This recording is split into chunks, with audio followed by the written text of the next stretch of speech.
Hello everybody, it is Sunday, it is 5 o'clock on the 26th of January and we're back. So let me just change this over. Hello everybody. And you might ask, what are we doing today? Well, hello Electrolab, thanks for joining. We got new nodes to look at. We got Easy Animate 5.1 to investigate. I haven't got it yet, I just want to see how does one easy animate. And then we also got I want to do effects with distributor if we've got time. I also made a load of web games, so I'll show them off and how I made them. And then if we have time, we'll do some thinking with DeepSeek. So I thought I'll go right back to basics and start doing all of the agent programming from scratch, and then that way it'll work with DeepSeek, because I don't really know what hooks in with I think part of the problem my scripts overwhelmed it yesterday is because it's so fine-tuned for hooking into Claude, which is the reason that Klein didn't work very well. And so I thought, if I'm going to change that over and use Kodi when I go local, or another one, I'm still in the middle of looking for a good one for use with a local LLM, that is. But anyway,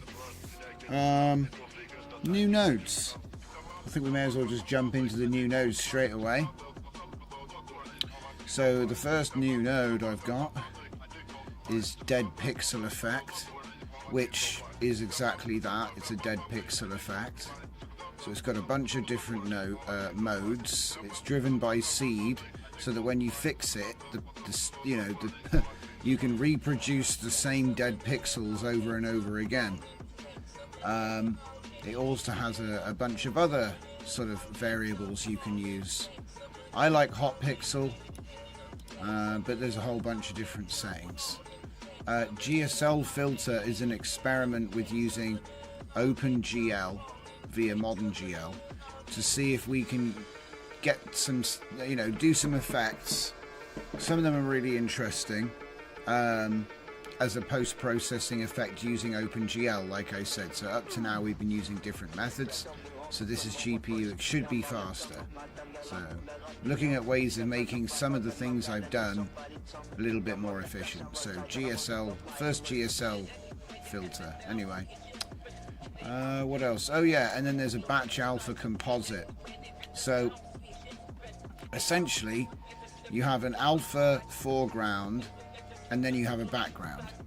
So the easiest way to explain it is you have a background video and then you have a top layer which is actually RGBA, so a transparency layer, and it just puts the two together. That's all it is. So it's literally it's quite specific. It's an alpha composite node for a sequence of images, and yeah, you can combine layers. Alright, so let's show them off. Where are we? So here's batch alpha composite. We'll take a look at that one first. So as you can see, I've got my guy, and I had another video behind it, different video, that video behind it. Okay, and there you go. It puts the two together. See, what I did was I put RemBG on the top layer, but you could obviously, well, I don't know what formats actually, but the point is, if you have transparent images, you can run them through the top.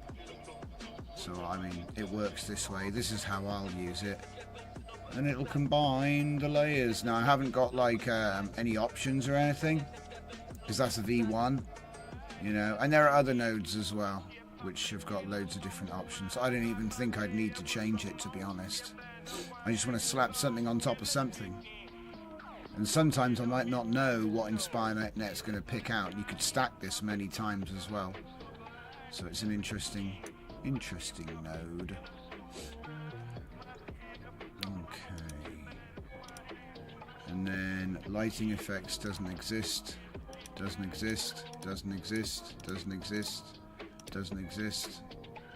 Eventually we'll get to one that that exists. And they're all gone. Wait. Yeah, they're all gone. Okay. Okay. So look at the dead pixel effect, yeah? So this one's got a bit of a blink to it. We have a defect rate, cluster size. A flicker rate is currently 0, but I use hot pixel because it kind of goes through different colors, which I kind of like. Obviously, you could turn it down, and it's controlled by seed, so even if it's on video, they don't move. If I was just to show you like the black, it's just the same, but they're black. So you can see them if you zoom in. They're quite obvious. But yeah, the idea is to try and emulate dead pixels. Okay. It's pretty simple, really. Like I say, I like the hot pixel.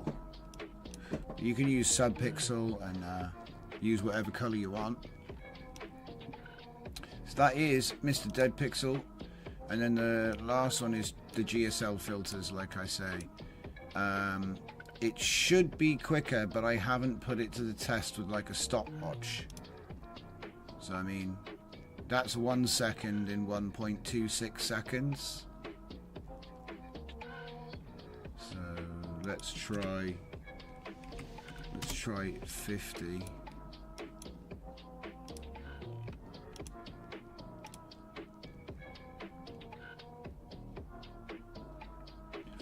So it's not quite real time, but it's 2 seconds of video in 2.6 seconds.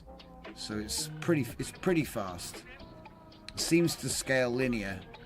But interestingly, if I use it with edge detection mode, we get something a little bit like a video canny. It's not perfect, but it's interesting. Obviously, Gaussian blur is just blur. Like I say, they're pretty quick, I'd say. That one took a little bit longer, 6 seconds. Pixelate. And each one has its own, like they're named. So, pixelate factor would be for the pixelate feature. So obviously, if I wanted to pixelate it more, I think, yeah.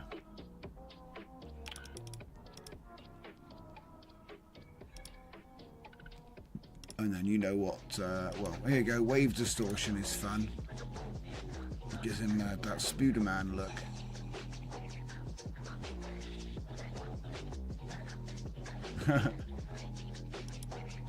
And then finally chromatic aberration, which I'm sure you all know what that is. I don't know, I'll be honest, I don't, there's a custom mode, but then there's no entry. So I mean, I don't know, is that like all of them? I don't think it is. Sometimes it's like all the effects, but no, I don't think it is. So yeah, early start to the show today, because I got so much stuff we need to look at. Lots and lots of things to look at. So thanks for joining. If you're watching later, there's going to be like a good spread of stuff that we're looking at tonight. But yeah, like I said, the main thing was those 3 new custom nodes. So we've now shown them. We've got an experiment with using GSL to accelerate the effects that I may have already made. So that's the first experiment of the day. Second one is the dead pixel thing, which as you can see simulates the number of dead pixels. If I turn it down, there will be less of them, as you can see. So it's all aimed at making it, scuffing it up. I still think these are too big though, but they're so small when we actually look at them. So I don't know, I still think they're too big. Can I have a size? You can't go cluster size 0. But anyway, so that was that one. And then obviously the batch alpha composite.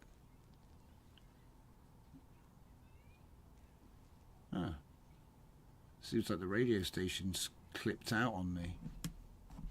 Huh. Let me go and have a look and see what's going on. What's going on over here? It says it's still playing, but I can't hear it. It's weird. That's super weird.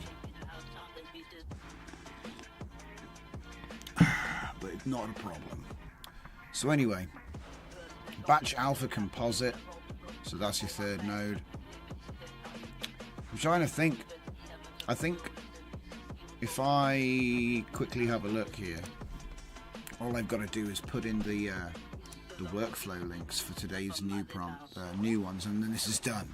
And I can have it out the way in the first 15 minutes of the show rather than it taking up an hour.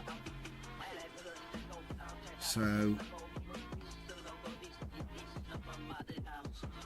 B for batch, no such luck, son. They've probably... Oh, is that what it is? Some of it's DJZ node, and some of it's DJZ nodes. Oh, that's baffling. Okay, so dead pixel effect, batch alpha comp, and what was the last one?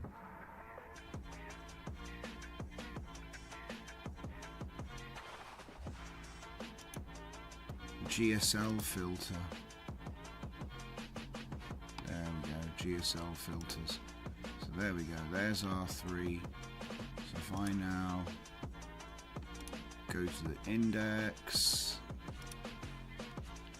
dead pixel effect,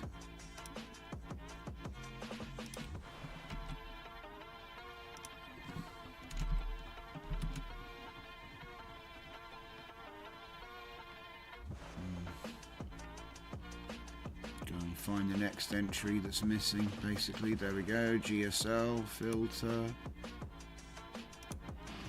Done that one. GSL filters. That's a bit weird. Why is it called filters? It's my mistake when I named the workflow. That's okay, I understand. And then batch alpha comp. So I guess that might be up here. Yeah, there we go. Right, done. So we can get rid of that for a while. And obviously update the actual project page. So it'll be upload files. Documentation should be all nice and yeah, it's all done. So there you go, 3 new nodes, documentation and the index updated with requirements, because there is, I believe, modern GL is used by GSL, so that's the reason for the update in the requirements text.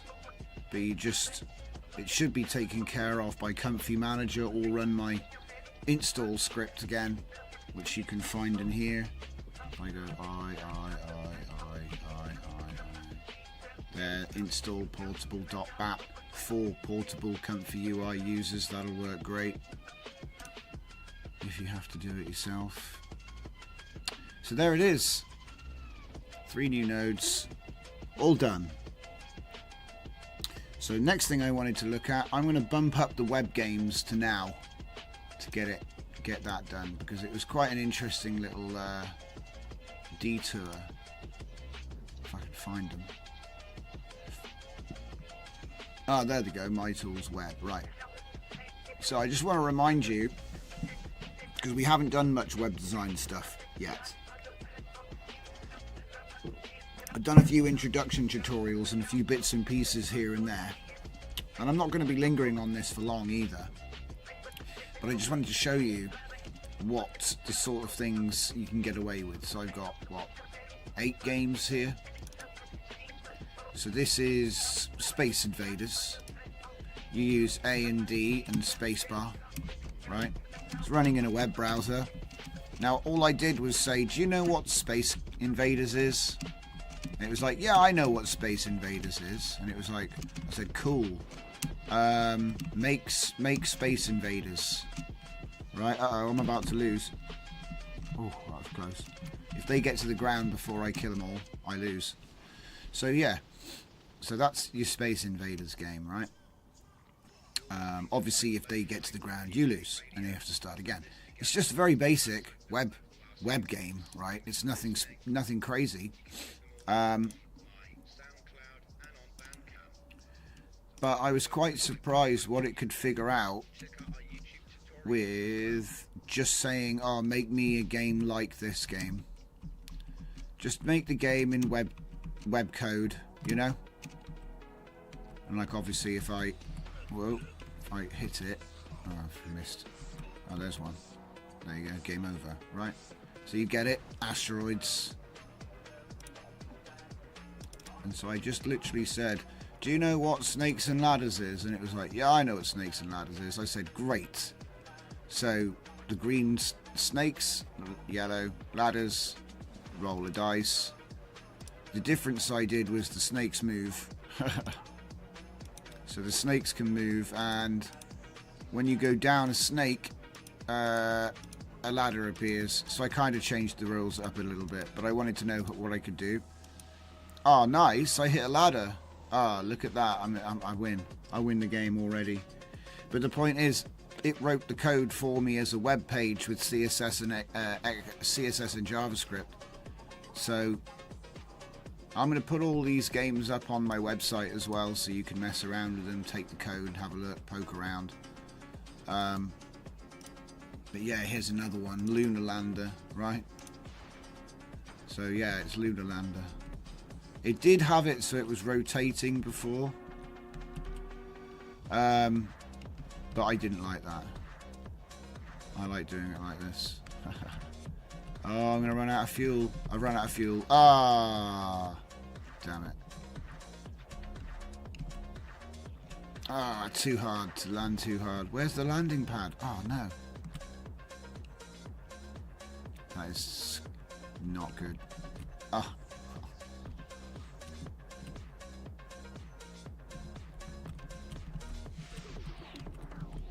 No, I ran out of fuel. So it's actually quite hard because you run out of fuel.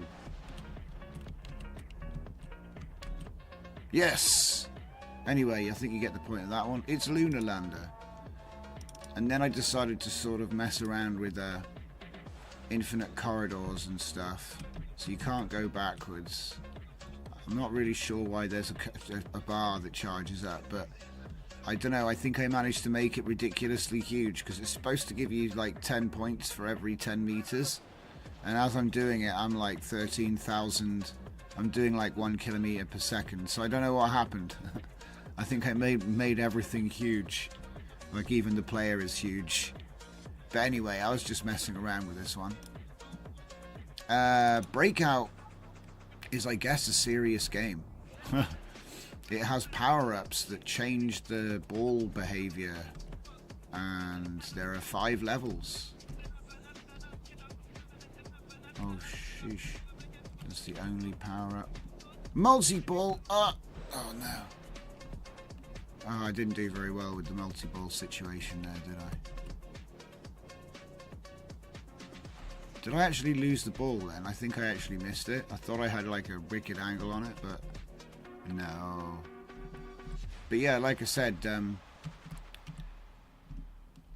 I just used Claude. I said, hey Claude, do you know what Breakout is? He was like, yeah, I know what Breakout is. I said, can you write it in HTML? He was like, yeah, I can do that. Here, I'll do it right now. And I think I added some rules like power-ups, how many levels there were, you know, that kind of thing. Ah, I missed the ball. I thought I was being clever. Whoa, yes, come on, let's see if we can at least beat the level. It's my last ball. Maybe. Oh no.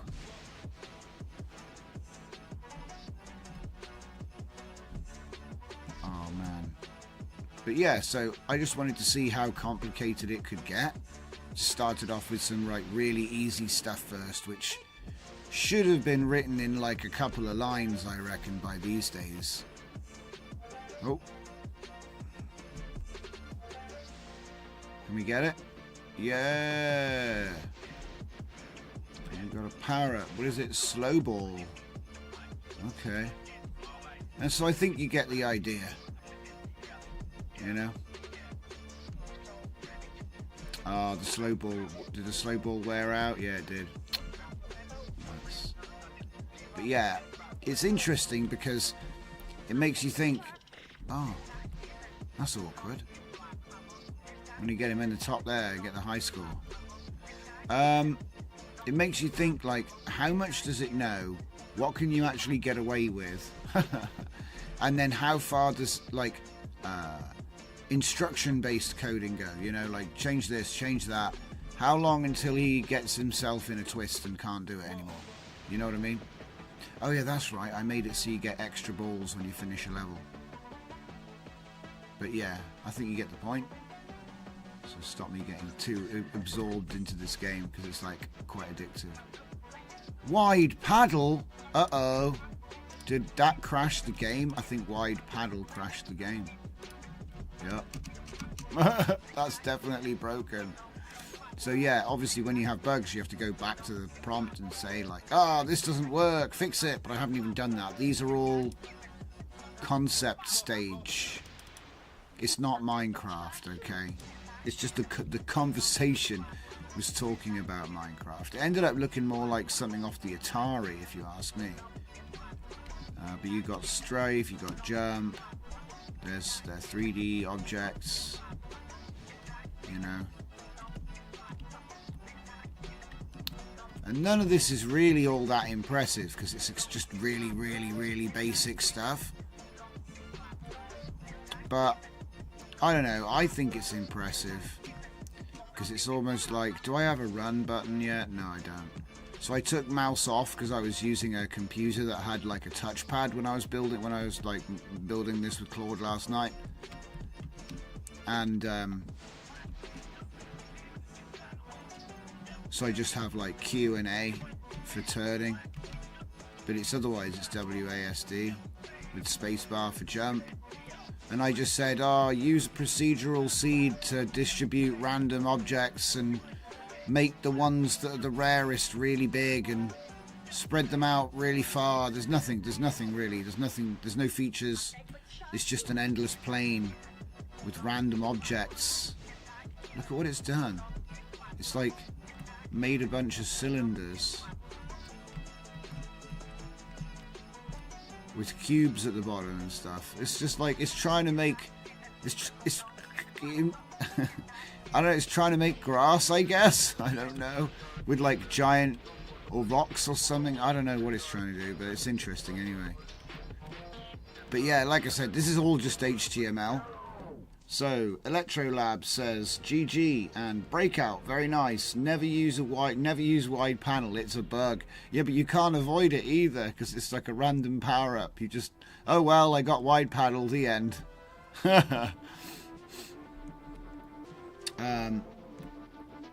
Mr. Super Fake Name says, I tried one yesterday since we have search incline. I said search for the game Balatro and make a clone of it. It wasn't good, but it tried, and if you squinted and got drunk, it was a game.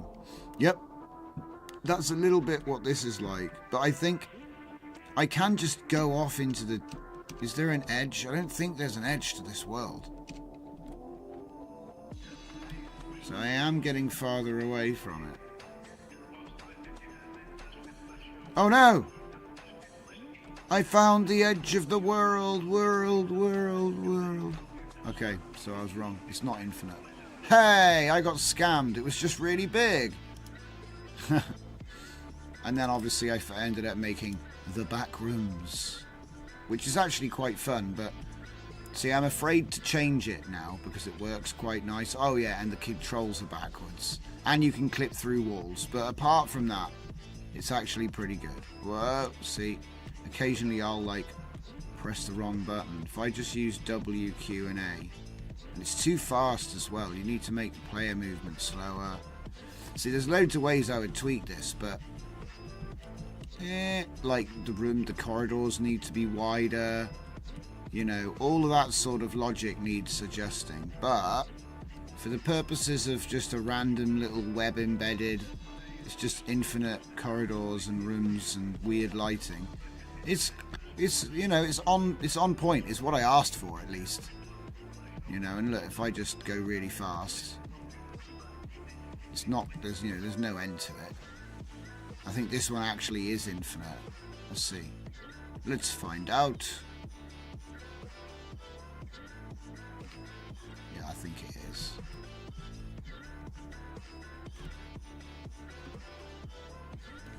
Yeah, it just goes on and on and on.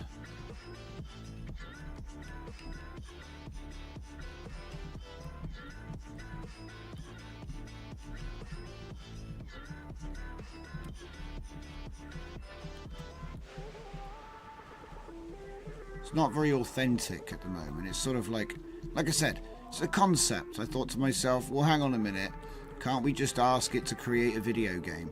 And so, do you know what I'm going to do? That's what I'm going to do in a minute. I'm going to go, Klein. See, what we want to do is we want to do something that doesn't get him in trouble. Yeah? So... no. Ah, yeah, this is the one. Infinite Backrooms Experience. So where's my prompt?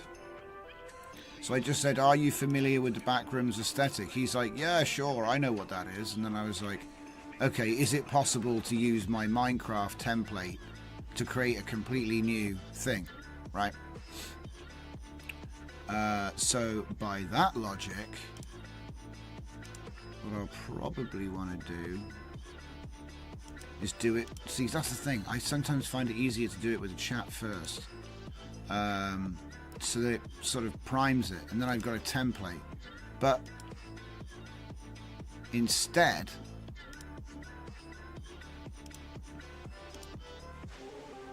I'll just close this folder, open the folder to where those web pages were.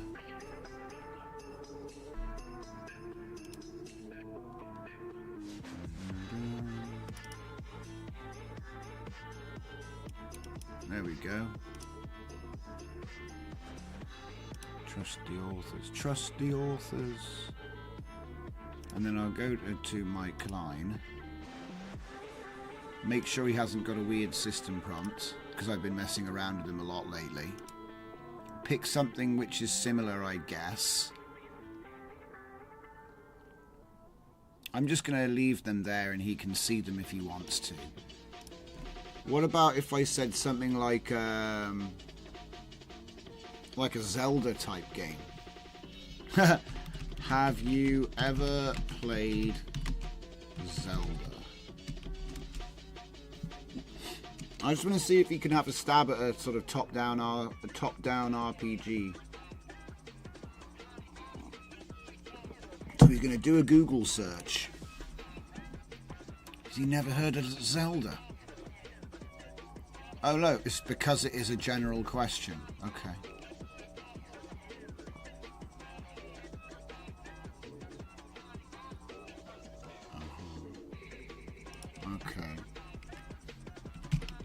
Okay, search for information on the first Zelda game.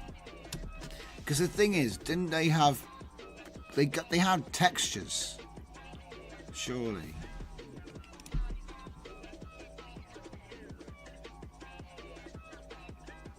Yes, procedural generation. Indeed, Electrolab says, interesting concept is procedural generation. Indeed.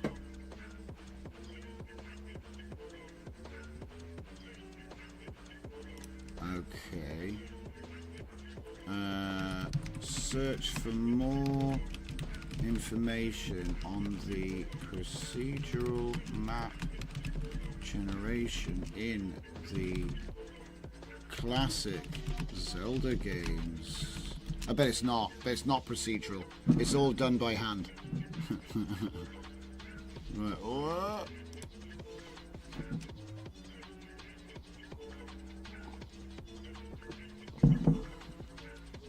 It's like I couldn't find anything, but they're all handcrafted by artisans.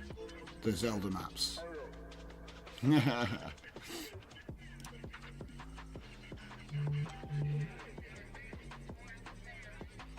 There is another NCP called Fetch that can try to retrieve pages.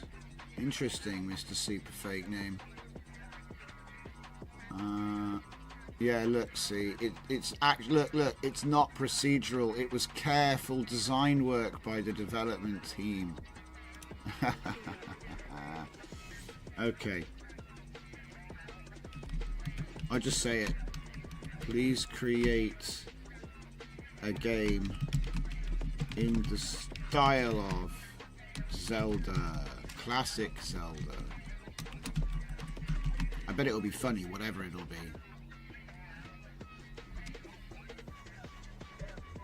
Haha, use HTML. I just think that's funny.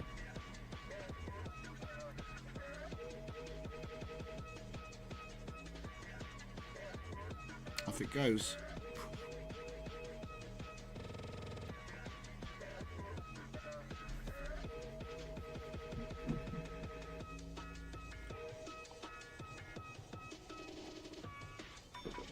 Stuff is happening.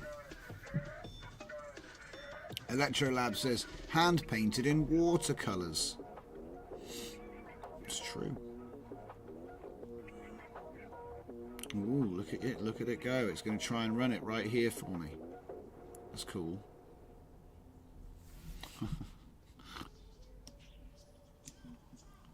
Wah. Wah. That's just a WebP.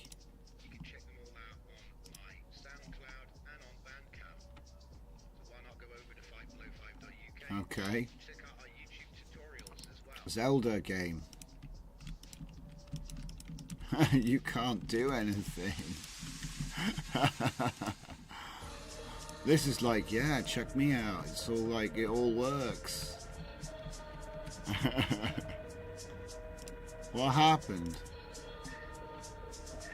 Is it still doing something? It's still doing something. Something failed. Oh, it was just trying to open the web page. Okay, so that failed. That's fine. Reject. Cancel. Anyway, yeah, that failed miserably. But obviously I was doing something different, wasn't I? Probably asking for things that don't have textures. See, that's the thing. Like, where does it get the texture files? I haven't made any texture files. It's all quite impressive that it can even get halfway close to what you asked for.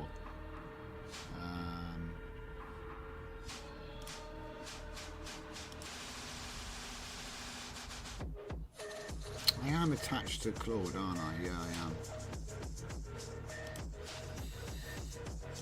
But yeah, like I say, I left a big batch on Hunyuan all night. And it should be waiting for me in the Hoda folder, so I'm going to go have a look and make a little area to play them over there. Hopefully they're all safe. I don't get in trouble again. Apparently I got in trouble, I don't know what for, but it was probably like something was on the screen that shouldn't have been there. Yeah, dangerous game. It's a dangerous game. So it would help if we actually go to the Comfy folder. Right. Folder. And I think I ended up putting them in the wrong folder, so it's okay. These should be Strange Alf videos. I think I should have 150.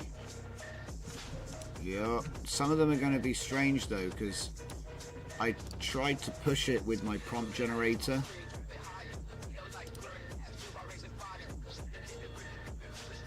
I don't know, look, yes, some people, all people are, everybody is Alf.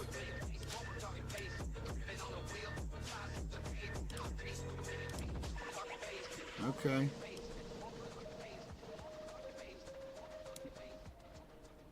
What the hell? I just want to have a brief look at these, so I haven't seen them. That one's pretty good. Him talking at the kitchen table.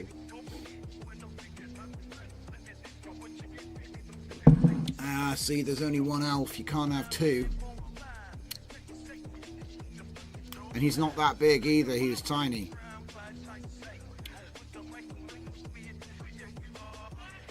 Ah, thank you very much for the gifted sub, Mr. Super Fake Name.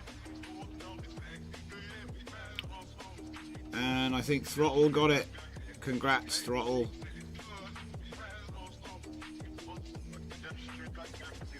See, look, it doesn't really know what Alfman is in a lot of this. Where's Alfman? Oh, there he is. See, some of these are good. Some of these are actually good. And some of these are like, what the hell am I watching? But that's okay. You're just pressing buttons, are you, Mr. Super Fake Name? Okay. Well, it made a big song and dance on the screen, so I appreciate you. Oh no. Oh no, okay, so, okay.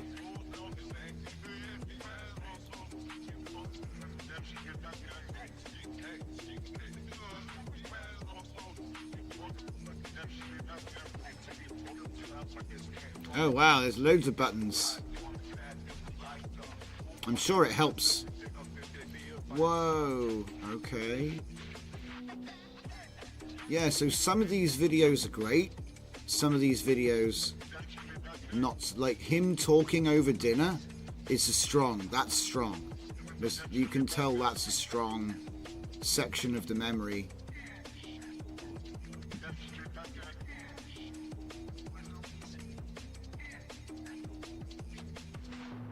Oh my god.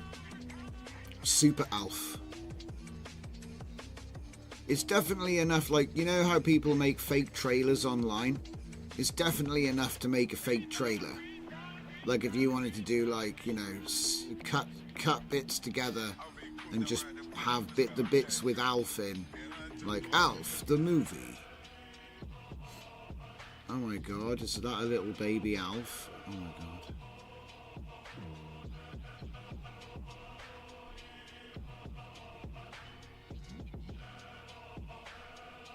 See, some of it is terrible. Some of it is like, you'll get away with that, actually.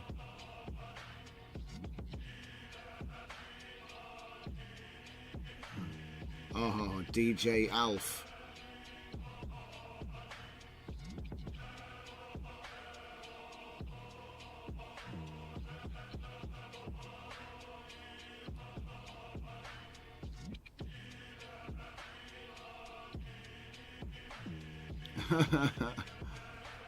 Okay, so there's some strong suits to this law. Oh my, there's some strong suits to this Laura. That's good. Him talking in the garage. That's good.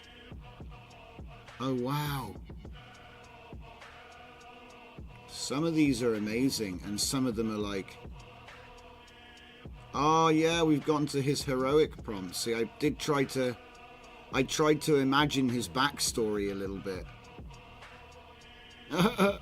Alf's backstory as a hero. What was it called? The Orbital Guard or something? I forget. It's been a while.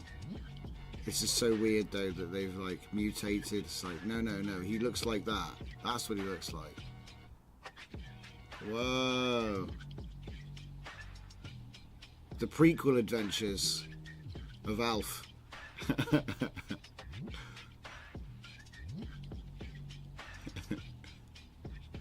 Oh, he's in a spacesuit. Okay. Whoa, what? Ah, that's crazy. Wait, what?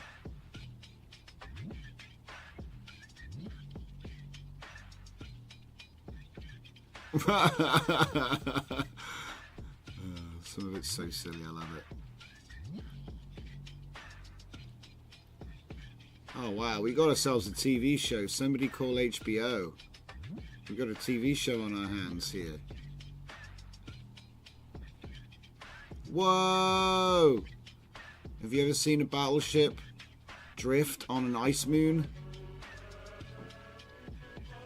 That's a bit crazy.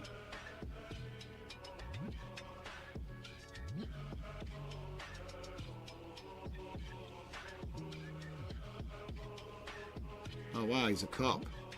That's cool.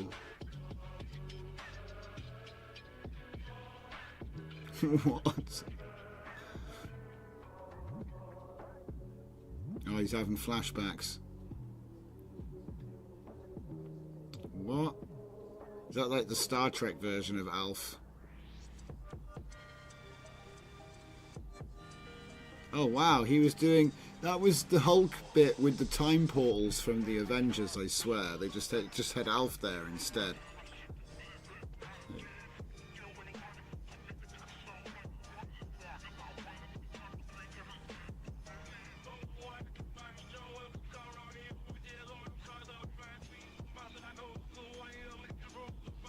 Is that what...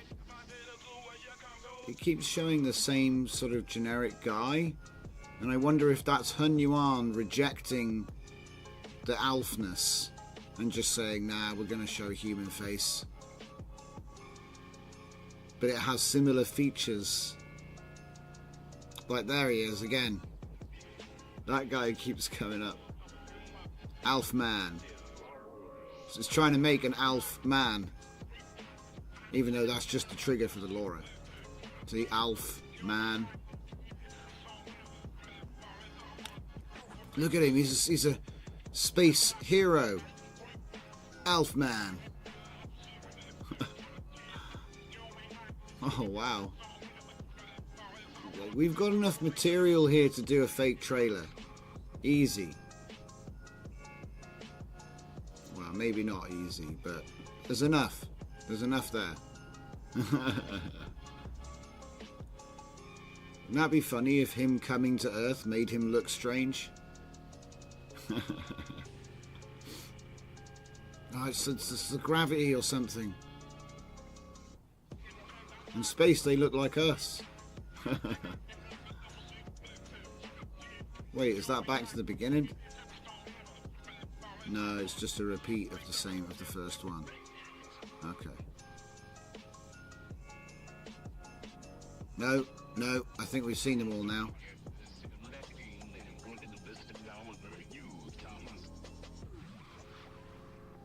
Yeah. Hello, Full Dive Media. Welcome. Thanks for joining. Yeah, I see you on the catch-up. Got it. So I reckon that the best of these clips, when put through a VHS, will be perfect for the retro style effect I've been going for. So it's mostly him talking, like, I'm thinking about where, the best scenes are when he's just talking, sitting and talking. Obviously we've seen it get very confused though, so you guys got to see all the outputs.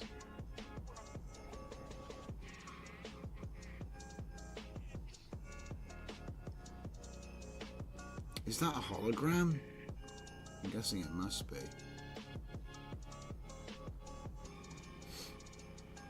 So it takes a little bit of curation and then maybe a little bit of seed mining to find the best seed. But that would be the Hun Yuan Alf. So let's just give that one a copy and put that into a more obvious folder.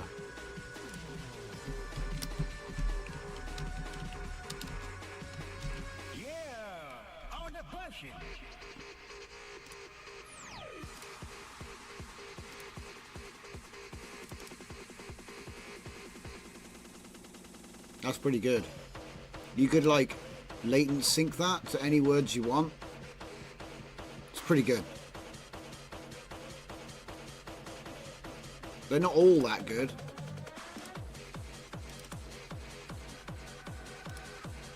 Wait, what? Hang on, so do that one again. He made... Yeah. That one's bad, that one's bad. So what I'll end up doing is just like making a duplicate of the folder and deleting the bad ones. It's much quicker. All the ones of him being there with food are great. The rest of them bit shaky. There's another one. And the Steam screwed it up. The close-up was good. But I actually think that one actually did work, but no. What's this? Wait, what? Hang on.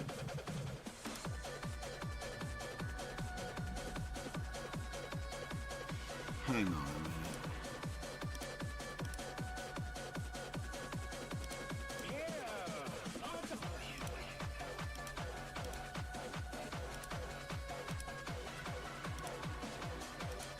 I don't know, there's something weird about it. What is he doing?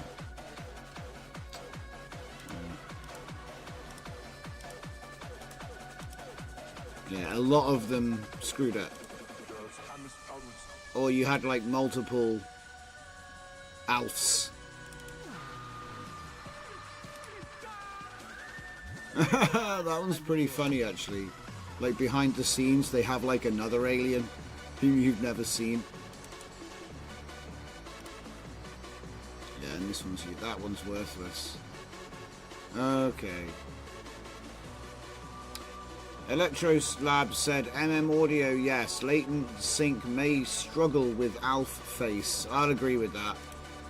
But yeah, I think you can get the picture, you know, it's going to wheedle down to like a much smaller number of clips, but I think it's enough for you to make like fake trailers. I think we're at that point where you can make really nice, I mean, I'm sure there's people already doing it, I'm just saying they're getting really good now. Right.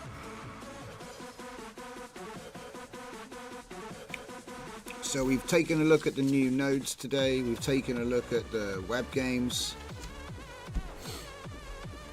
and we've taken a little look at this lot. And what I wanted to do is I wanted to use some of the best of these.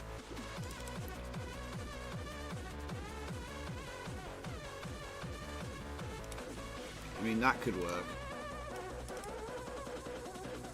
It's definitely better than that one. 41. Yeah, let's go with 41. And then what I want to do is I want to grab one of my example workflows, because I've already made it. I already made it. We want the sequential selection.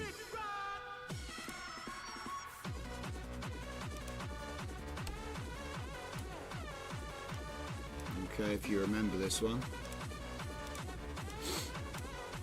What the? Oh yeah.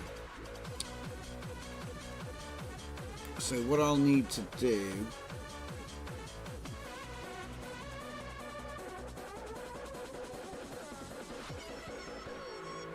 so trying to find somewhere that I can click on that doesn't do something crazy. It's like, okay, so put that there, Alf main 25. I don't know why I kept doing that. I kept doing 24 frames per second everywhere. Frame rate is set by what? Oh, it's set by that parameter I just edited. That's fine then. I want to get it's probably 40. Put it on fixed.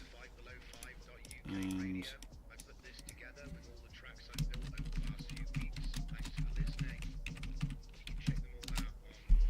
effect distributor.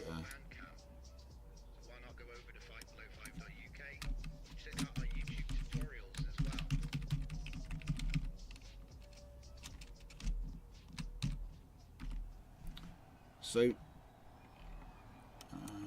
right, so what we've got is we've got 4 different effects racks, and then the sequential number generator is going to start at 1 and go to 4. So it's going to go 1, 2, 3, 4. 1, 2, 3, 4. Okay. So it's currently at 4 is what it says, or it was. But I've got it at 0 right now, so it should be zeroed out. So let's see which video we got.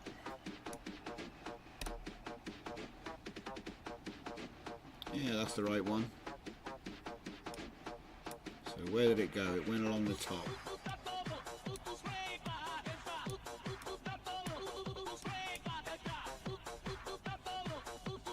So this is my data moshing set.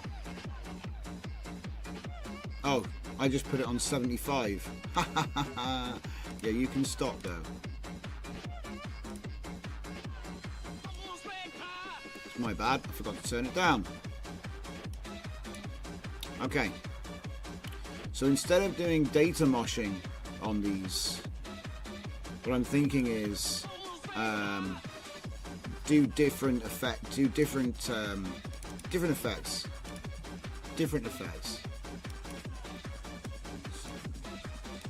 Now, what I might do is just move these all along a bit, because there's a few things that I want to do. So I think I want to get VHS. I want effect V2 because it's a lot faster. That's gonna do the look, the colors, things like that, the noise, yeah. But I'm not done there. We're also gonna do the VHS effect V3, which is gonna do horizontal distortion lines. And then if I'm right, we got film grain V2, which will have a pattern to it over time. And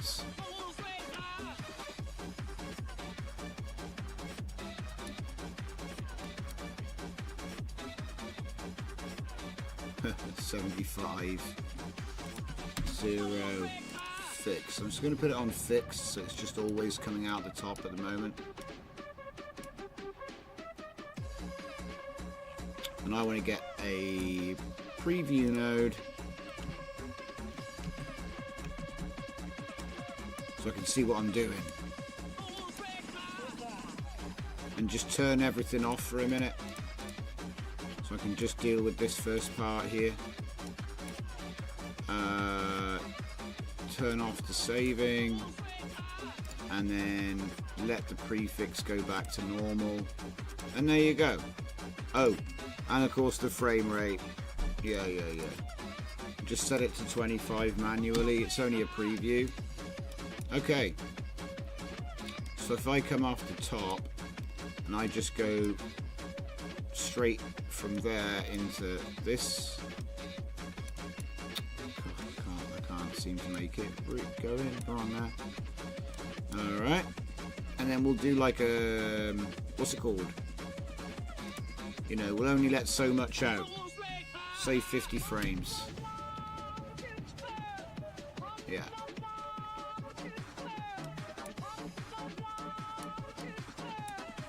So let's tune this VHS effect to see how it looks.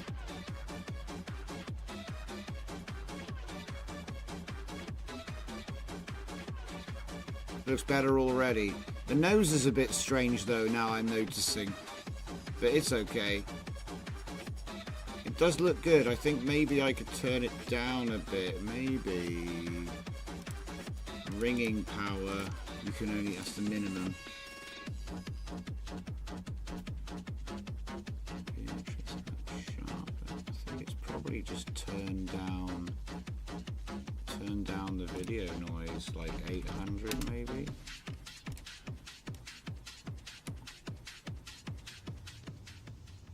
This isn't that bad though. I had it on like quite dirty before. I think actually it was better at 1000. Usually it's the difference between the speed. If I put it on EP, it should look like real heavy, which it does. I could turn ringing off and see how that works. It still looks good without it.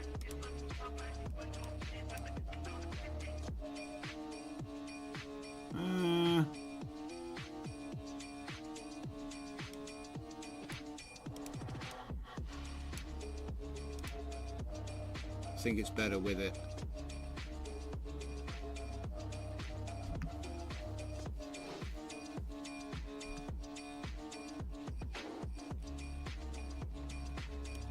Okay, so anyway, that's the VHS effect. No need to really change much there.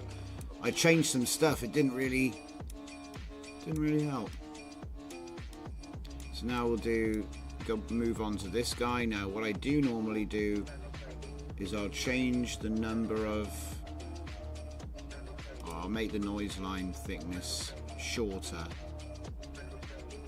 as thin as it can go.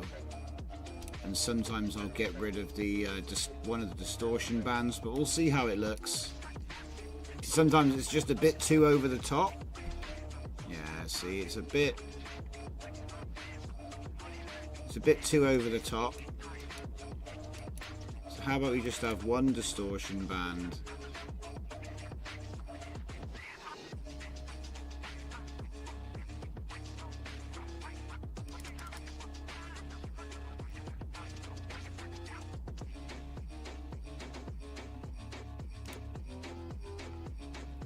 Try that.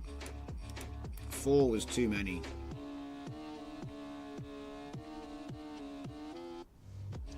See, it's still too many, too much still. If only you could like slow it down.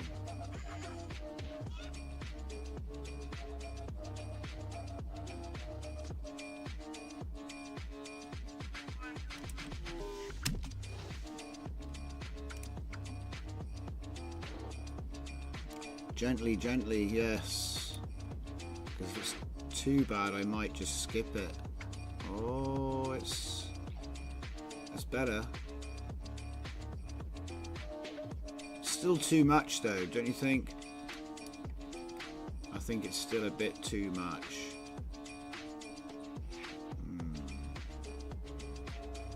I could try taking it to 1.0. I've never done it that far though. Let's go.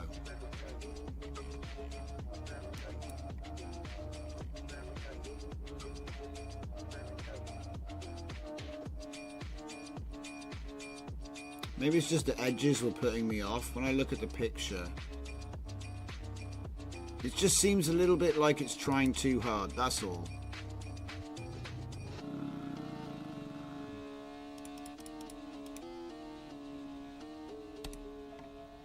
Just end up turning everything right down.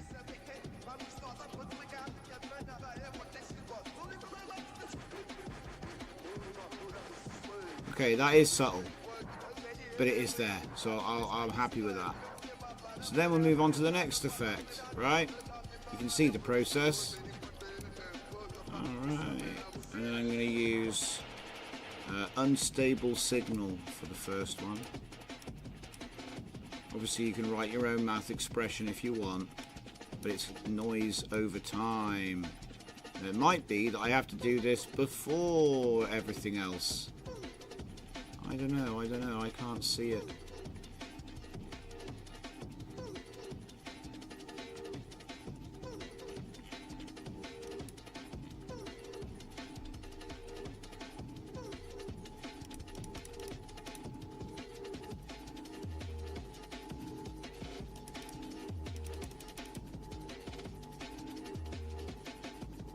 Ah! It's because that's a multiplier. Yeah.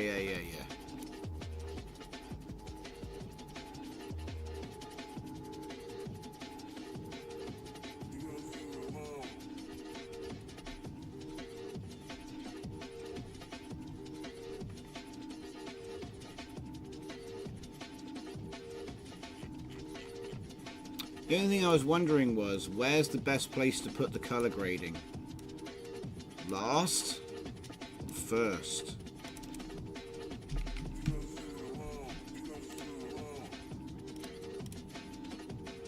Alright, now what do we got? Do we have a VHS in here? No. Thought I'd best just check that before I go nuts. So we go for a D-Log V3, which might be too modern. I'll put that first and we'll see how it pans out. It might just oversaturate. Oh no, that's cooked. Stop. Gotta put it on like 0.2, otherwise it's gonna be too powerful. So image apply, do a cube lookup table, and then put that into the VHS. That's the actual like the way the image is composed. Then the VHS effect V3 does distortions and lines. Film grain effect adds film grain over time variation. And then we get to the end and it's cooked, you know? How's it looking now? My question is, will the colours look better? Because he's looking a bit red in the face. So I'm thinking maybe we put this here instead. Let's just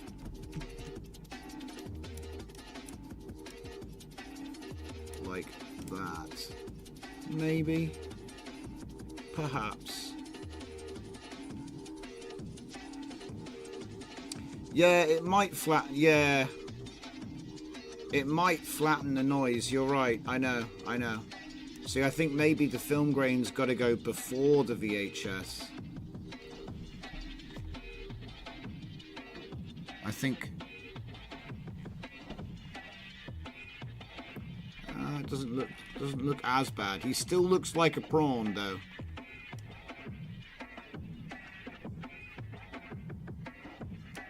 If I turn it off, what's the difference?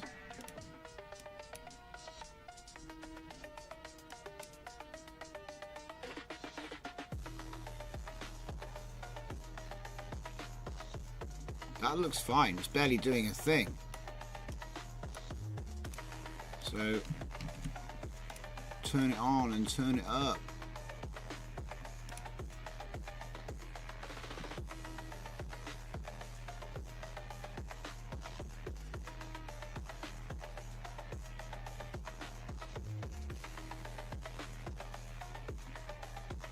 It's doing the LUT.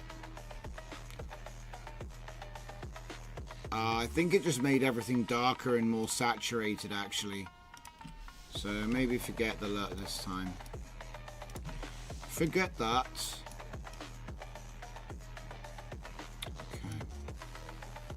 Now I'm sure there's other stuff which I had which I've forgotten, because I know I made other stuff and then gave it a different name. But I think it was this one.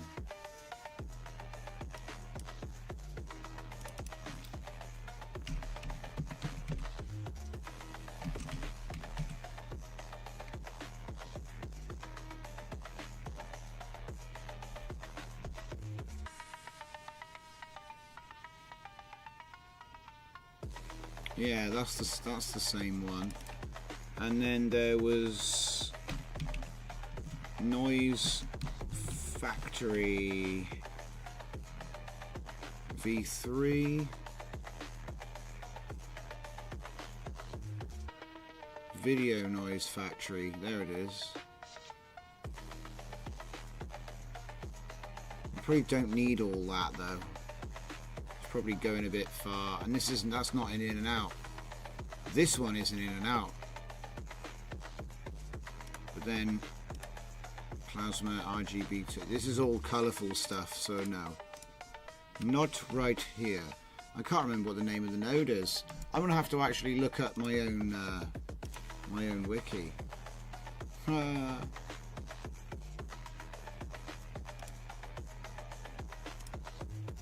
Oh no! Commit. Someone forgot to click commit. Did it happen? Just now. Oh good. I forgot to commit them. Alright, so anyway, the update got pushed. What I'm trying to do is I'm trying to remember the name of the nodes, because I'm a Egypt, and I made over 100 nodes, and now I don't remember the name of the one that I want. The irony. He could not save himself.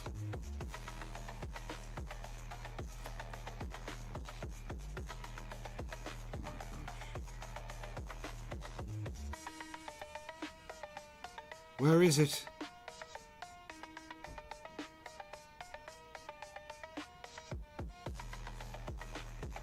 VHS effects. V3. Yeah. V1 and 3. Yeah. Film damage? No.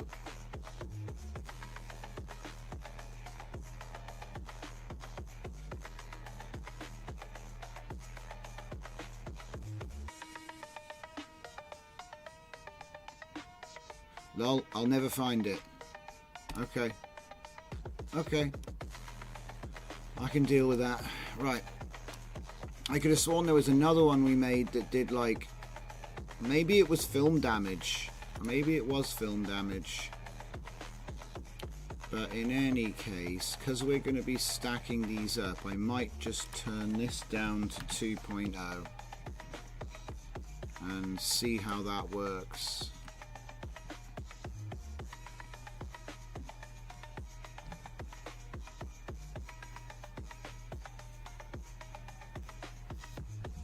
Oh, we need an editor and a second channel.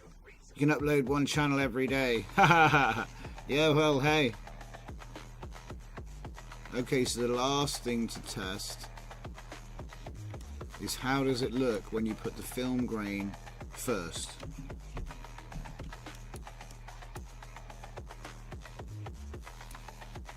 Film grain above all.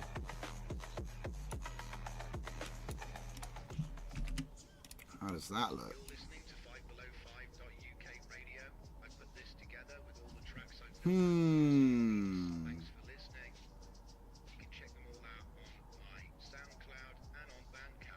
Better or worse? Better or worse? Let me see.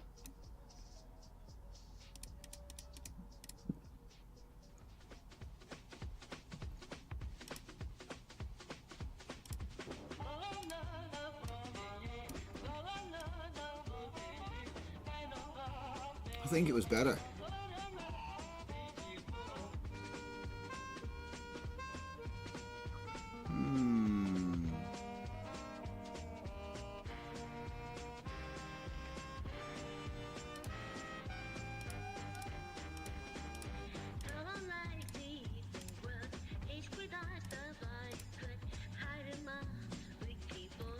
$53.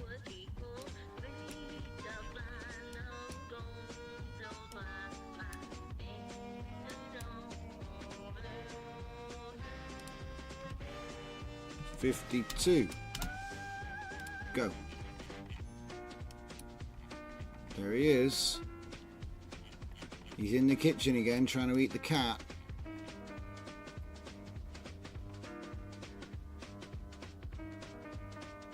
He's looking for cat sauce. That's what the joke would be. Cat sauce, cat sauce. Where are they hiding the cat sauce? Good stuff. Alright, delete that. I'm sure there's more. There's so much more.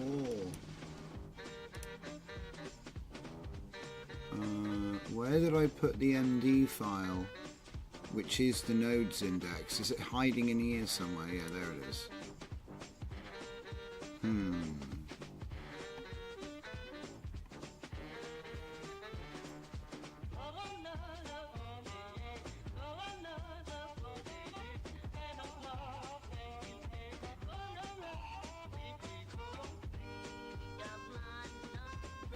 I do fancy seeing what it'll do if I throw it through Inspire as well. I know it's like kind of crazy, but I don't think it's that crazy.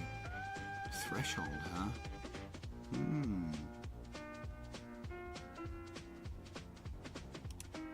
Just use the normal.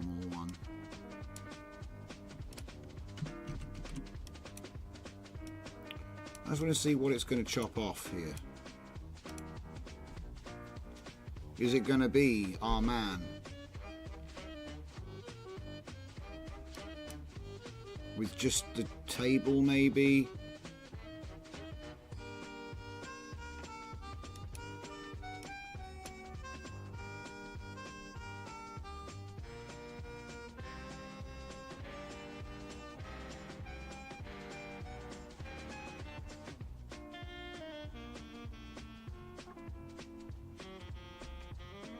Am I crazy? I am crazy, so... Oh, of course. Doit. My bad.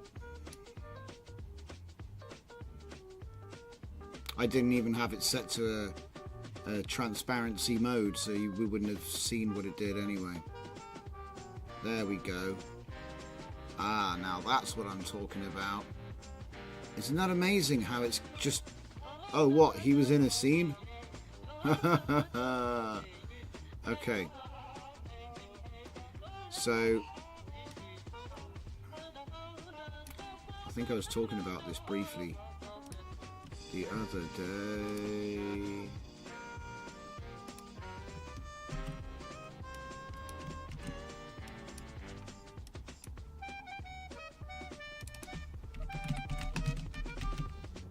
What do you mean, but nothing found?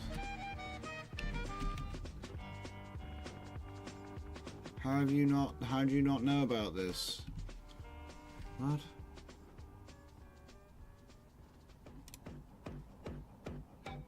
It's not, must be a really old tab. To be honest, seriously, I think I actually do need some kind of editor and clipping and things, because it's a lot to do. But maybe if somebody sees this and they want to reach out, otherwise I'm doing it all. Which is fine. Batch alpha composite, right.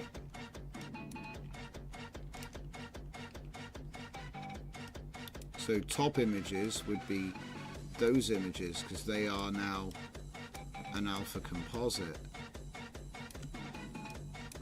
And then the bottom image, just got to find some backgrounds. I'm pretty sure I literally made a bunch of backgrounds, like, where did they go? It's like, yeah, spend forever. This is what I mean. I'm gonna end up having to like curate a bunch of folders, which I'm gonna use a lot. I have been working on that, but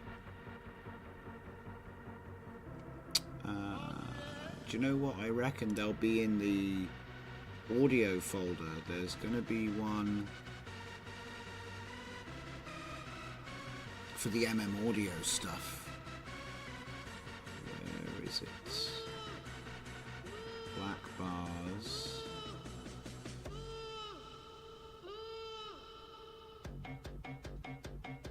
Isn't that annoying when you can't find the thing that you're looking for?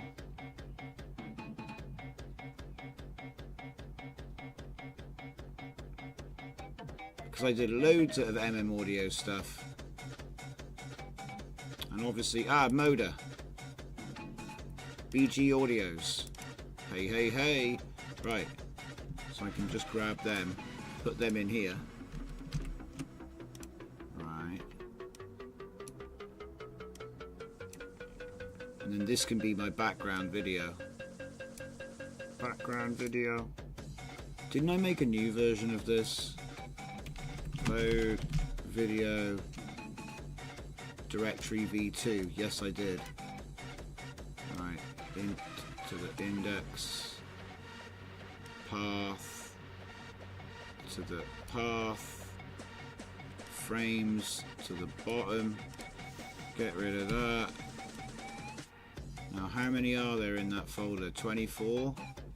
So there's 12. Okay, so let's say 10. What? That can't be right. There's only 24 in here. But I did loads. There must be a different folder. Hang on. No, that's apparently all there is. Huh. Something must have gone wrong.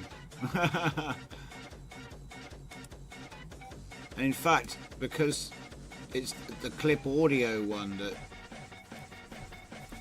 It's fine, it'll work. It'll work, it's just going to be a bit weird. Let's go to 1. It'll just be weird.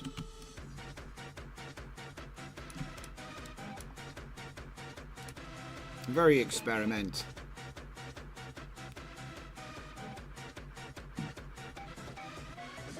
And yes, Electrolab, you're right. The auto editing app I made will do a great job picking up when he has movement. Oh. Path does not exist. Ah, I pasted in the path and I didn't hit enter. There.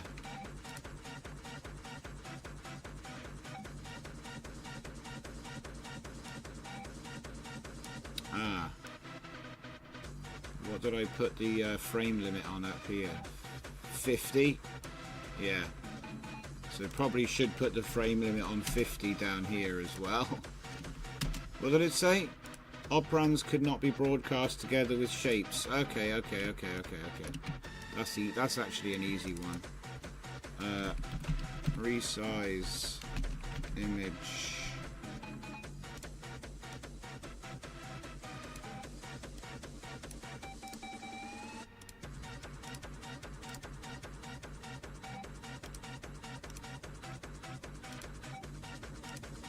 Fill crop nearest 64 and where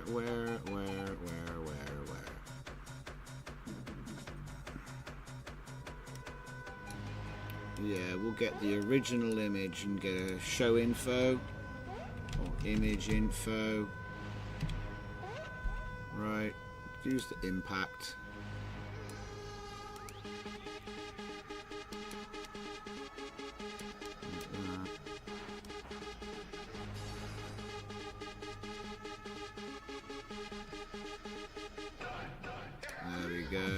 Height and width. That should sort it out. Let's try it again.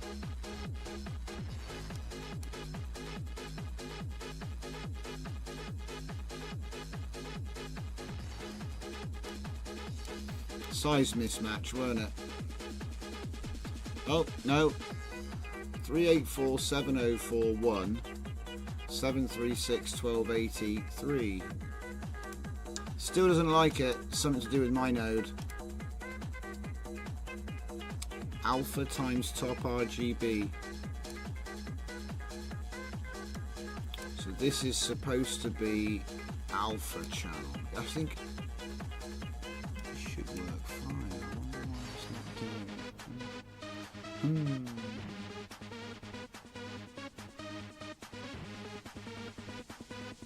Should match. It shouldn't be different sizes anymore.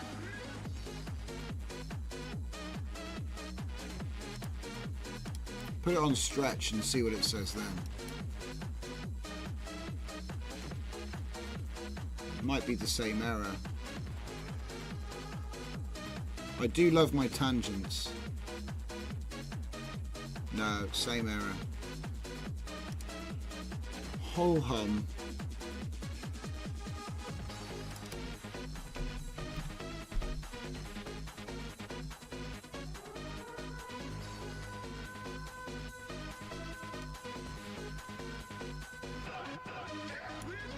I'm pretty sure it has one. I'm just making sure. I mean, it must have, because it's invisible, right? So it must have an alpha channel. And I know this wants an alpha channel. Here we go. Top layer must be with 4 channels. So I guess it had one, because it didn't give me that error before.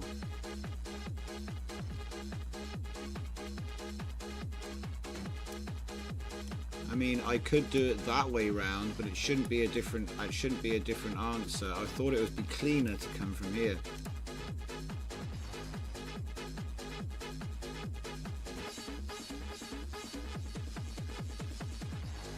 same problem. Yeah. Operands cannot be broadcast together with shapes. So obviously that's the first video, but then it should have been resized. So I'm not quite sure why is it not. It's like he's not doing it. So he downscaled. It was on always, so it should have been doing it. It's a size mismatch. But then also we've got 3 channels here and 1 channel here, which is strange. Same thing.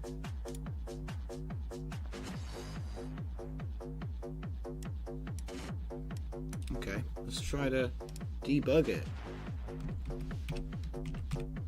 So select image, put it into a preview, and we'll say like image 20.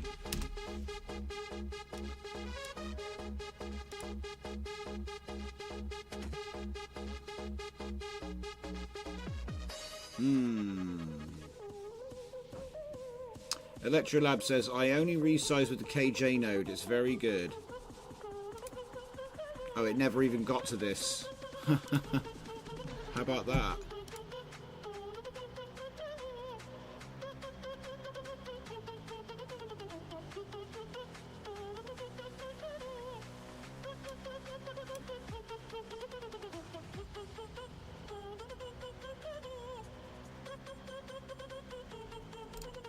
So let's just find out the hard way.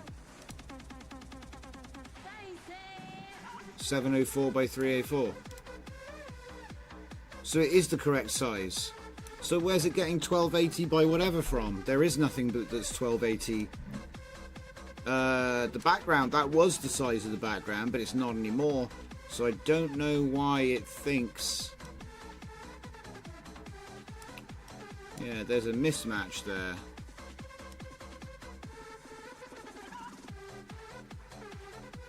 Which is very strange.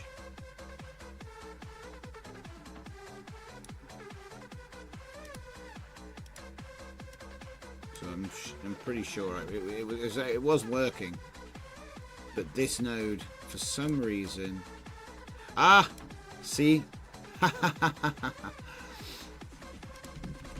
It's because I'm so good at lining everything up. I didn't realize it wasn't connected up. There you go. So that's why sometimes I pull things around. So I was defeated by my own clean workflow there. Okay, right, but then we figured it out.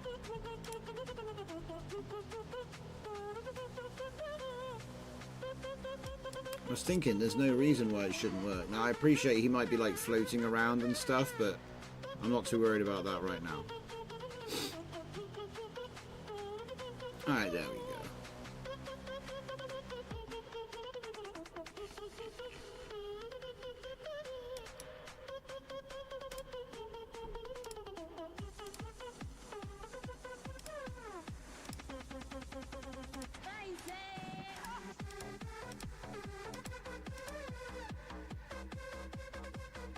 Alf man. Half man, half Alf.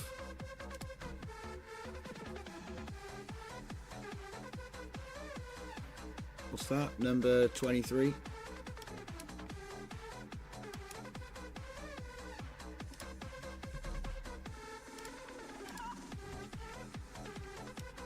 There it is. Oh, this is the one where he teleports. Ah, it's alright. It'll be interesting to see what it does with all this stuff. He might glitch out, see, and lose the mask, because he's not technically even there. And I'm not too bothered about what the background is either. It's just something. It's something which we can just quickly change and have it be something else and see how the edges look and all that.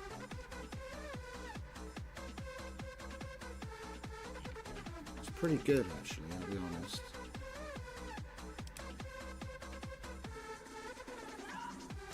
There's that one of him in the kitchen before with the chef hat. That's 52.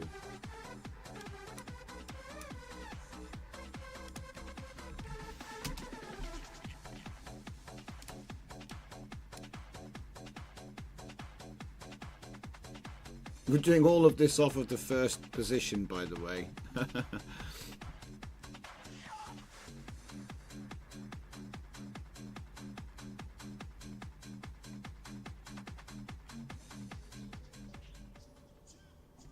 Ah, yeah, that's right. The camera moved at the end of that shot. That's why it moves around so much. Bum, bum, bum, bum. You can check them all out on my SoundCloud and on Bandcamp. So why not go over to fightbelow5.uk and check out our YouTube tutorials as well.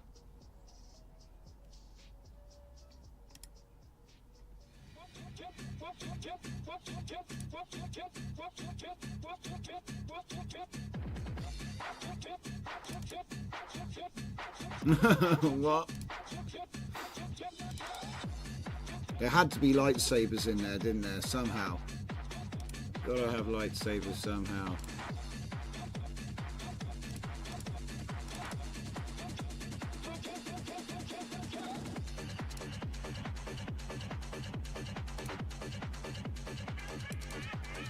The Space Wars.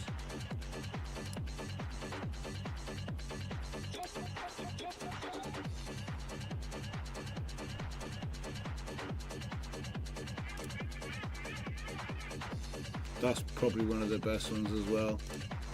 40.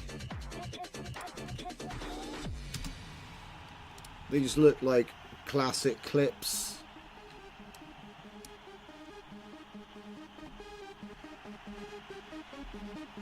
Isn't that weird? It's doing something to the background. Or is that just what the background looked like? It's probably just what the background looked like. It's not the best background. Let's try a different one.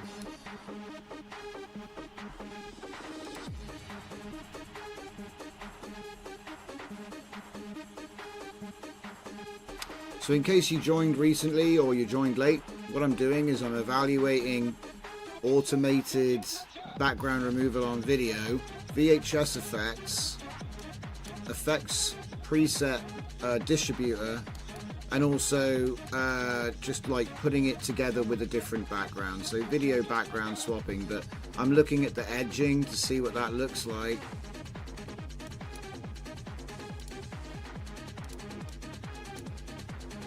The actual background swap looks great. Oh yeah, Mr. Super Fake Name says, my cat is watching your stream. I had to remind it that Alf eats cats. It's true. Every time you see him in the kitchen, he's preparing some gourmet method of cooking the cat. It's like an ongoing joke that just, it was a gift that kept on giving. It was really good. It's like, why can't I eat the cat? You keep it here for food, right? Impeccable logic. So we've ended up with basically like a background.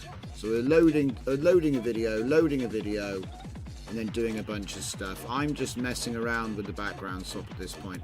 I think that the VHS effect looks good. That does look like what an 80s TV set was. It's pretty close. The static lines are probably over the top. They weren't that regular, you know.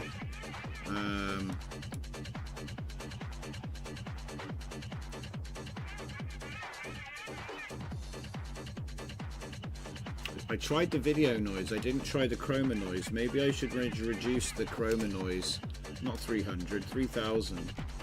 See how that looks. I don't think that I can actually oh wait, intensity, I could take that down to 0.2 as well, so let's do another one. I'm just like fine-tuning the effect a bit. Oh, hello. It almost looks like they're there.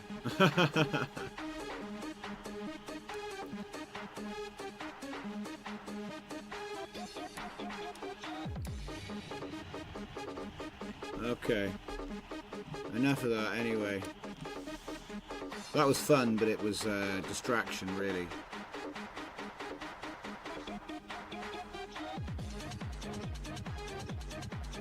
What's it doing? Ah, new VHS effects.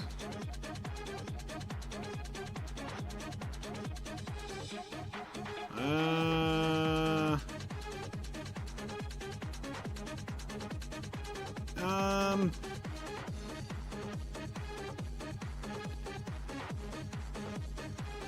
So by turning the intensity down on the noise line, it made it just a black line. Get rid of that. Stop. Start again.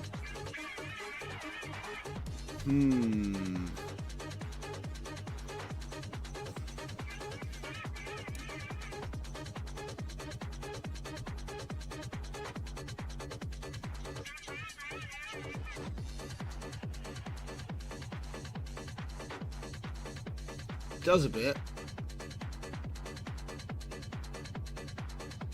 It's because it's fast, isn't it? It's because the speed.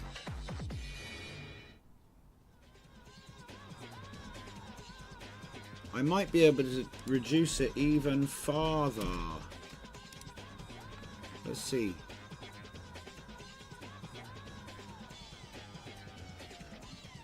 I mean, obviously you could, yeah.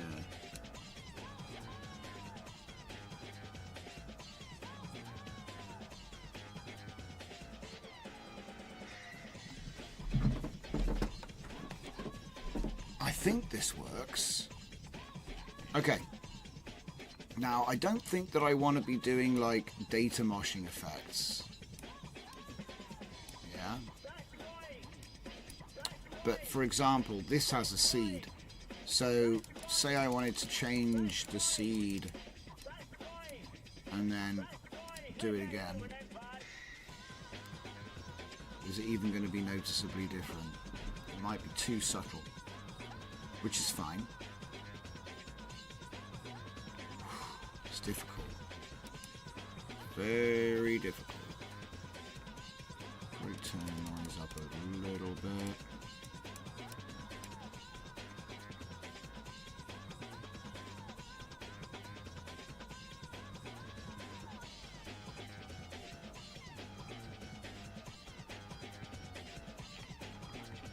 Okay.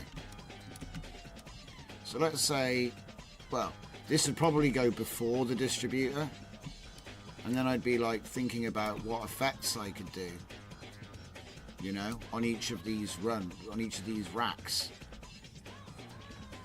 So yeah, it would probably make more sense if I went from here to here, and then went from here to here.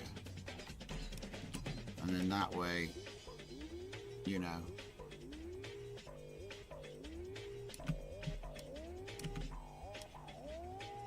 it's all happening, you know what I mean? Yeah.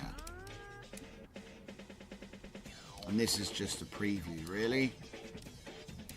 But then we get to our sequential number generator. And I thought, obviously at the moment, they're all disabled. Let's turn them all off. And let's do like, I don't know, 3 prompts.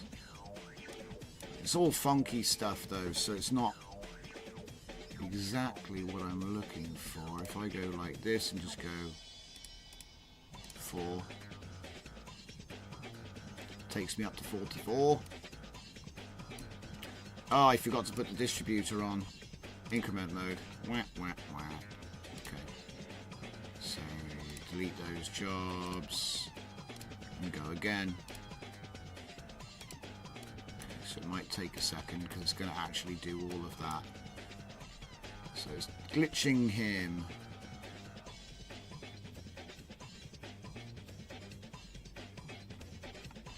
Now, the data mosh, glide and luminance, that sort of stuff. Actually, the end didn't, that was okay. It was...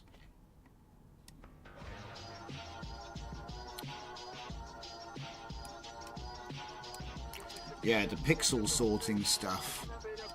If I just disable the pixel sorting stuff...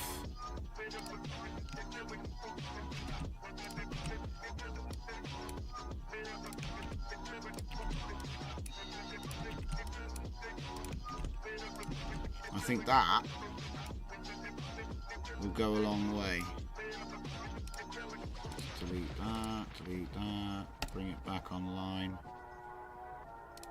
Okay, so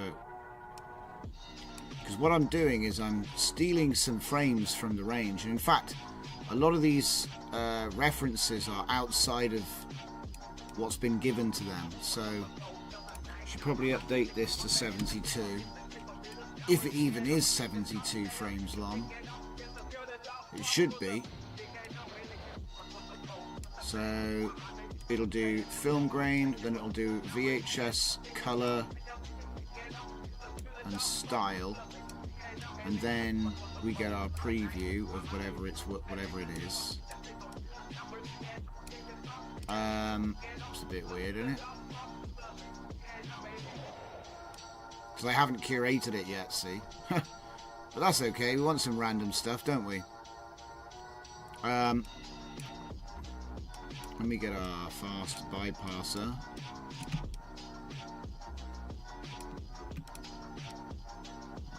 Everything's on. And every time it goes through a queue job, it changes the number, and the number determines which output to do. So then you, like I said, at the moment, it's 4 slight variations of data moshing. Data mosh v2 requires at least 2 input images. Who said that? Who's using that? Datamosh v2.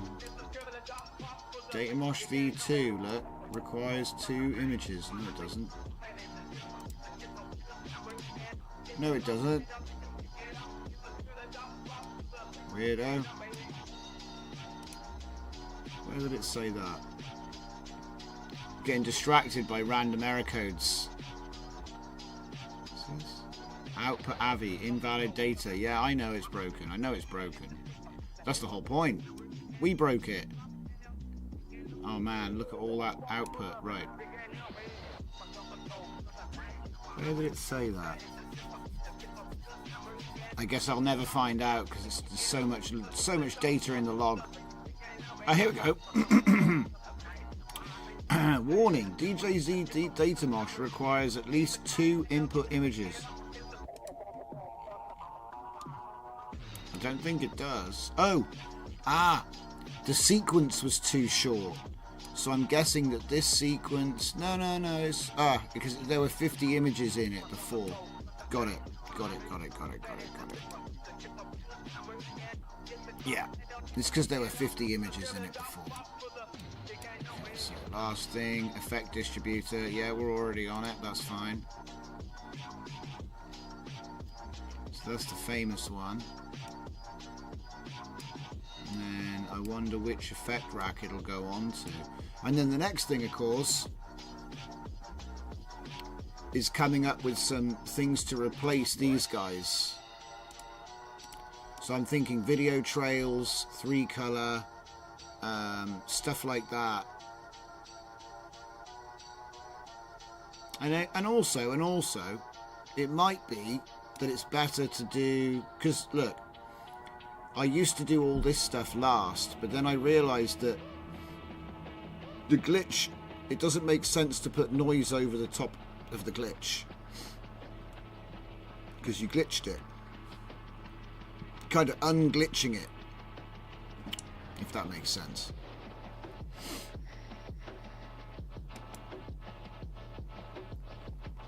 What? Old school Alf. Aha, it went here. Right, so what does it look like? It's that last bit doesn't fit. Can we get rid of that? Data mosh the V2. Get rid of that. Get rid of that.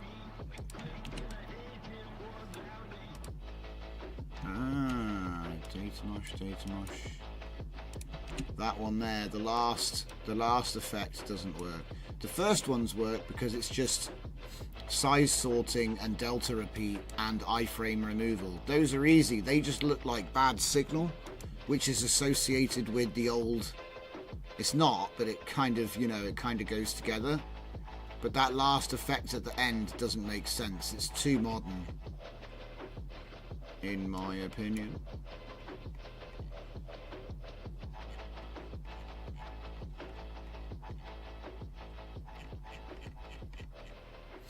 So I'm guessing.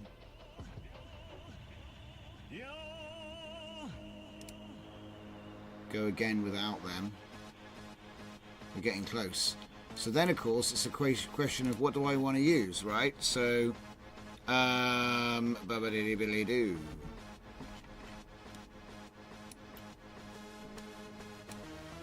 I want to get video trails on one of them.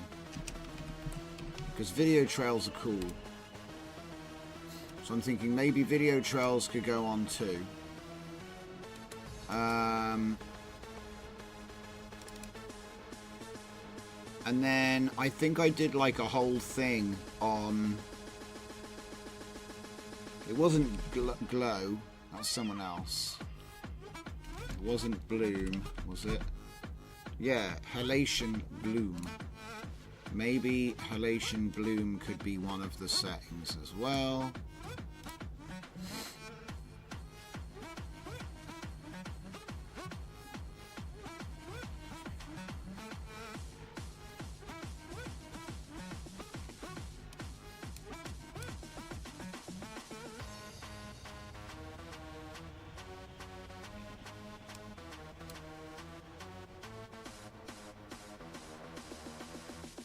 What the hell?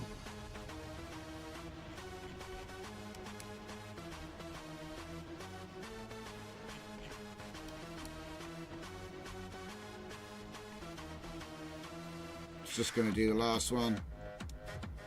Looks better.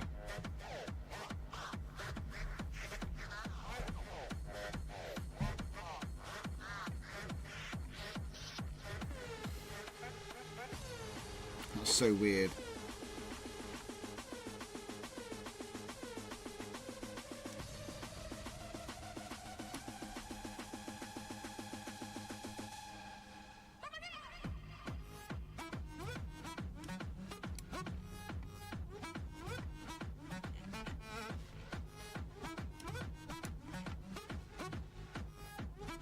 Okay.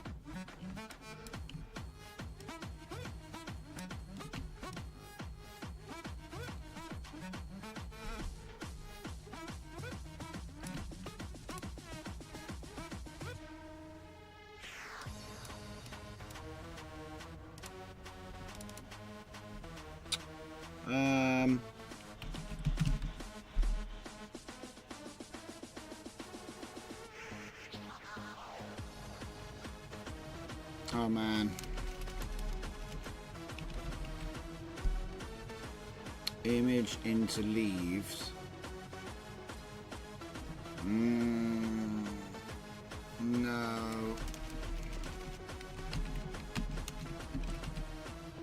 Into GAN.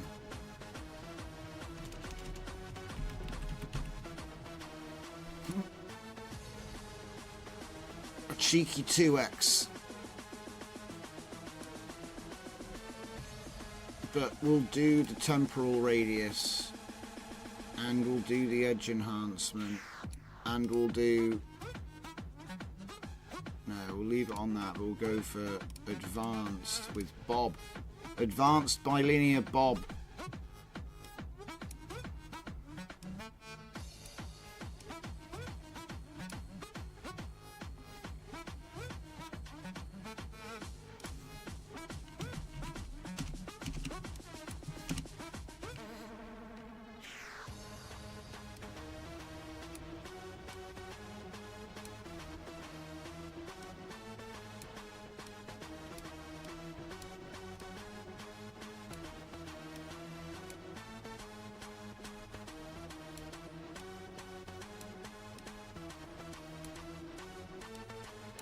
There it is.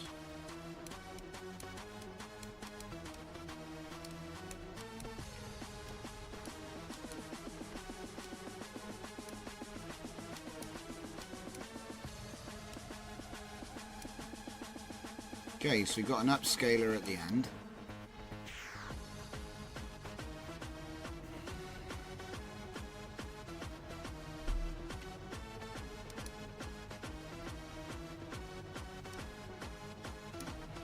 That's all tuned as far as I can tell.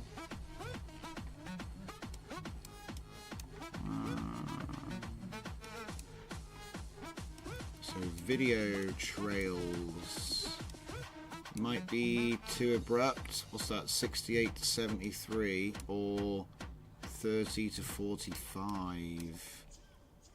I reckon I'm going to try it here first and see how it works out. Range, swap. Is there inject? Yeah, there is an insert here. Okay, do I really wanna? Probably not, actually. I probably don't want to do that. Probably want to use just swaps to prevent, if I do decide to put audio in here, that'll break the what's it called? It'll break the sync.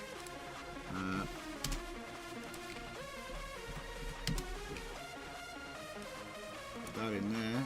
Put that one in there, and then we're good to go. Alright. And I just... Wait, that's a swap already. And we've got another insert ahead of it. Let's do the one at this position. Oh. Okay, it's the only one. Ah, here we go. Yeah. I'm doing a pattern, aren't I? So I'm just going to remove the inserts. Because that can break audio sync if I'm using it. Which I'm not, but I might be. I think I might get away with it there, though. We'll see. I think what you can do is on the save, you can say, see if you say, it's weird though. I don't want trim to audio, I want trim to video. So that if the audio is too long, that it will cut off at the end of the video, you know? Hello, Furnicar. Battlecruiser operational. Salute, my friend. Salute. Okay, so what I'm going to do is I'm going to put the halation bloom function in the same spot here. Like so. Right, now, what other effects could we use? There's 3 color, obviously. Film gate weave, film grain effect. We're already using that. Could use the fisheye. What about the cathode ray? I could chuck the cathode ray in there. Yeah, so that's got a bulge, like a screen distortion on it, which is nice. So just chuck that one out. So we've got the cathode ray effect there. And something for number 1. Something for number 1. Let's have a look at my list. Well, we've got the GSL filter. But then that's a little bit experimental. I wouldn't use that for production. Jitter. Lens leaks. Maybe lens leaks. Because it's only going to be for a very small amount of the... video, like 15 frames on lens leaks. Right, okay, so we've got 4 different effects and it's going to go 1 2 3 4 1 2 3 4 over and over and over. It's already applying the VHS stuff back here. The only thing I haven't done is put in a refiner section because I don't want it to cook out. There's no point. I'm thinking that you've already got video that's good. Okay. Looking at what I've got there, that's really something. So there it is after it's been VHS'd. Looks good. We do our effects rack, double it. And we end up with... It's all a bit glitched out, but that's okay because it's old video. Ha ha ha ha. Alright. So then the next thing we do for our next trick, we see what we can get away with. Video merge.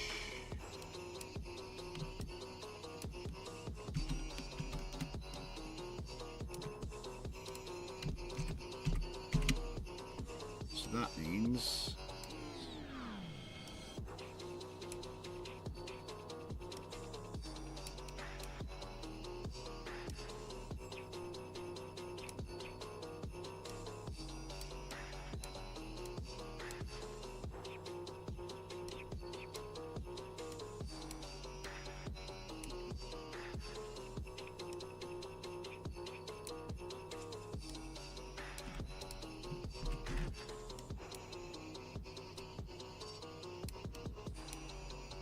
just like that and see what we can get away with.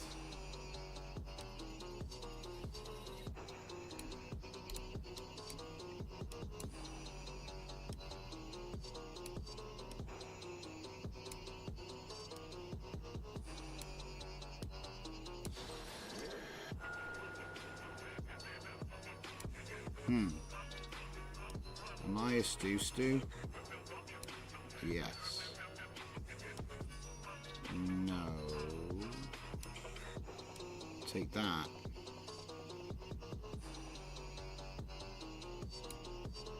Yeah, we don't need that last one. Okay. Yeah, I was being silly.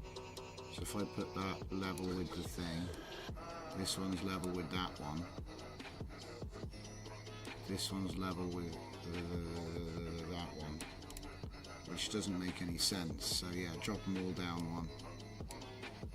Makes more sense.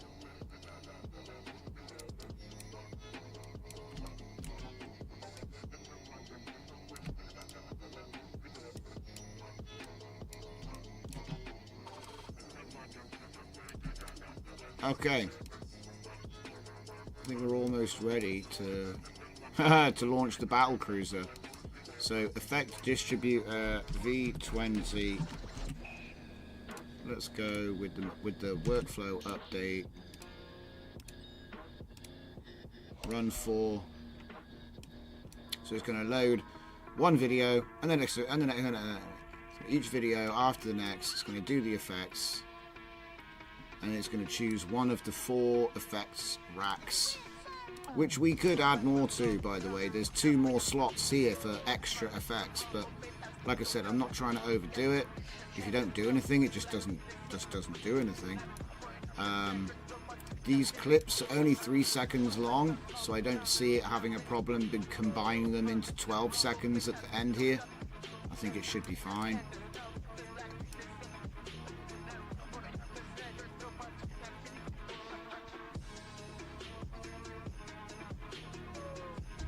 It's fine. It looks like old TV footage. It's, you know, kind of messed up, but it's not like completely screwed up. Ooh, that was the edge. That's a cool effect. That's a very cool effect. That came out way better than I thought. So what was this one? Light leaks. So this one did light leaks. This one did the edge detection. No. Yeah, this one's trails. Oh, wow. Haha, that's cool. And then what's this one? Bloom. Yeah, and look, it gets a bit overpowered with the lighting. Hell yeah, unless that was chromatic. I don't think I'd put chromatic in here. Yeah, that was halation bloom. Last one is cathode ray. So that one should have like screen distortion and scan lines, yeah. But the scan lines kind of come in and out. I love it how he steps on him in bed. What? I'm trying to get out of here. You woke me up again. Fernicar says, thanks to Mr. Super's suggestion, Cody, I've been using Claude Sonnet almost similar to your Klein. Klein didn't let me use Sonnet for free yet. Yes, Fernicar, and you know what? Towards the end of the stream tonight, we're going to be doing some more stuff with Cody, because I found out last night, last thing I figured out, I'm sure you were here, so you probably saw it, but just for the benefit of everyone else watching, Cody is better than Klein at the moment at running a local LLM. So when I was using Cody, it has a couple of extra features, and it's able to actually write code and stuff. Even though that's not what I want to do with it. I want to use it for other things, but being able to use it locally, it's not running. Can't see it right now, but yeah, it's it's very cool. I didn't, we're still looking around though. I'm sure there are many of these plugins, so finding the best one can be a challenge. Oh, what the heck? Did I click away for too long and...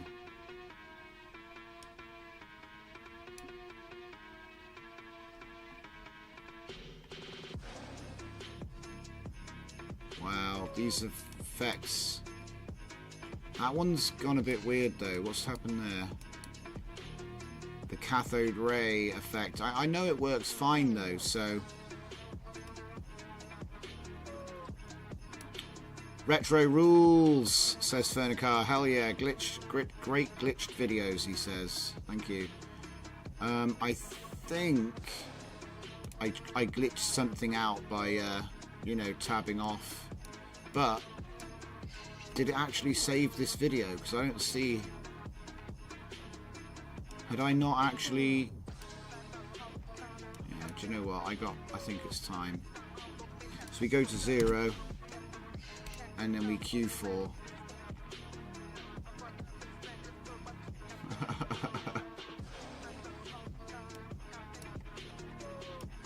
So it should save it as one long file at the end here.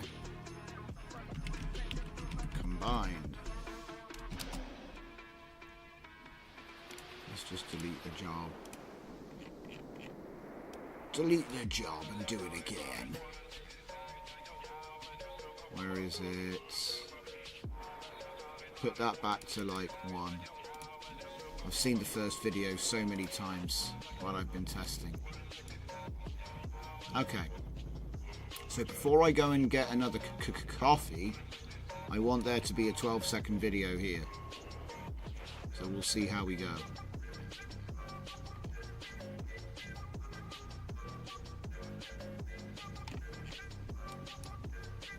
The effects work nice when you just dip, and just dip the effect, and then it's like it never happened, but it did happen.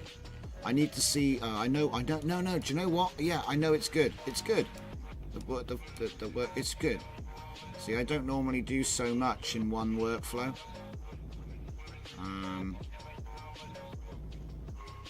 This could be upgraded as well.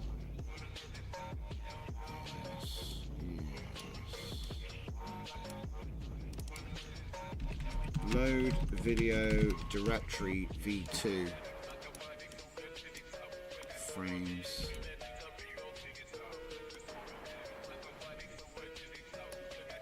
Path index max frames 72.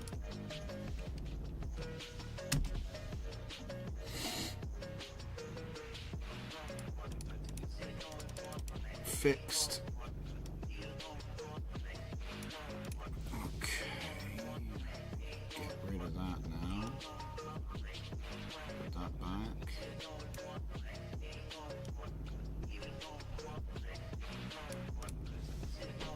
And then, of course, but then it's not a problem right now, but what you could do is you could use the batch manager, and because I'm using 72, a good divisor of that's 24. Probably why I'm always using 24 everywhere, because it's a good divising. It's a good number that divides well. So does 25 though, to be fair. But here we are with 72 frames, not 75.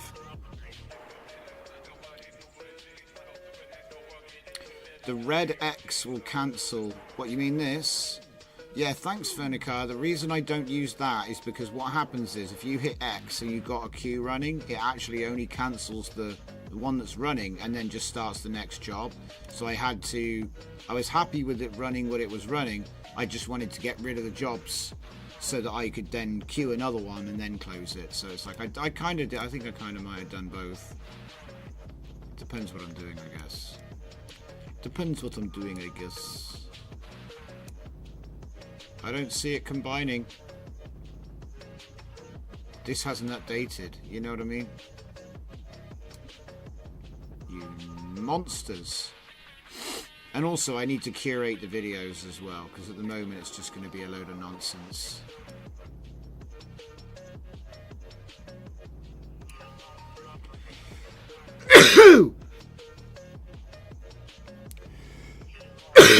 I'm sure I already did this. Let's just make one.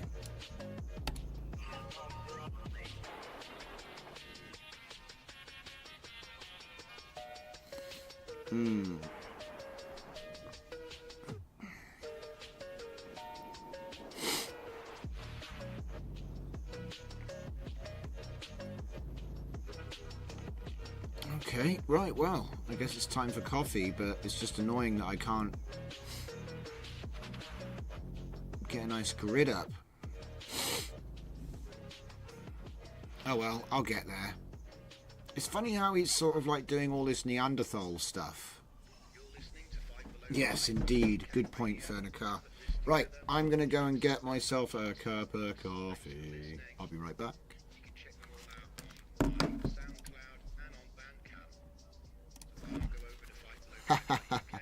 I'll be right back. And then is immediately back because it's giving me grief. What's it giving me grief about here? Oh! Well, that does help to plug in the images there. That does help. Guilty as charged.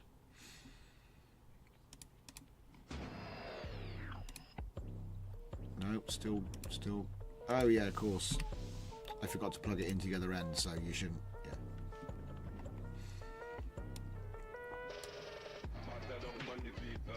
Right, now it's going to work.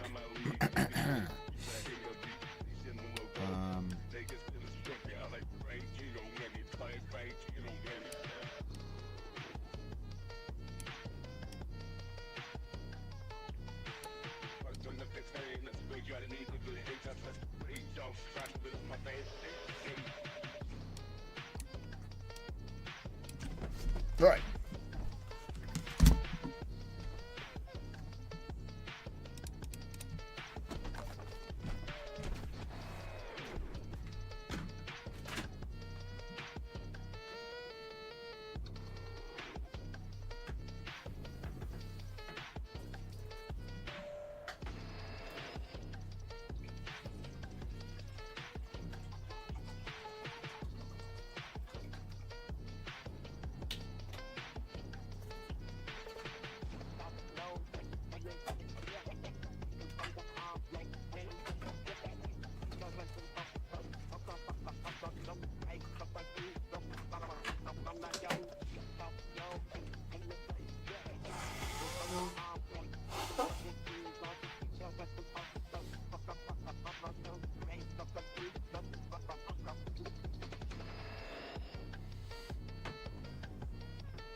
Oh yes. So yeah, I mean, it's looking good actually. The effects are working nicely. It makes it look like they're the same, but also when things get a bit weird, the effects actually make it look new. Like, what's going on here? This looks crazy. The trails and then coming back to normal, that effect works really well. This thing here where it's stretching the screen and showing scan lines, that's cool. Is that a Krups coffee maker machine? No, it's a Mr. Coffee. Of course.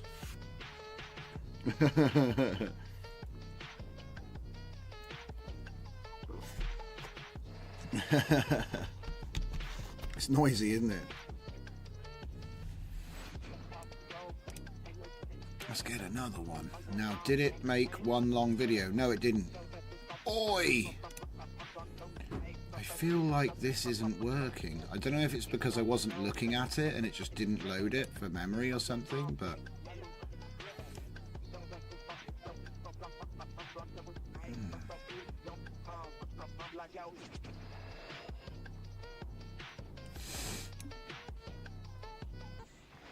But for whatever reason, it doesn't seem to be saving that.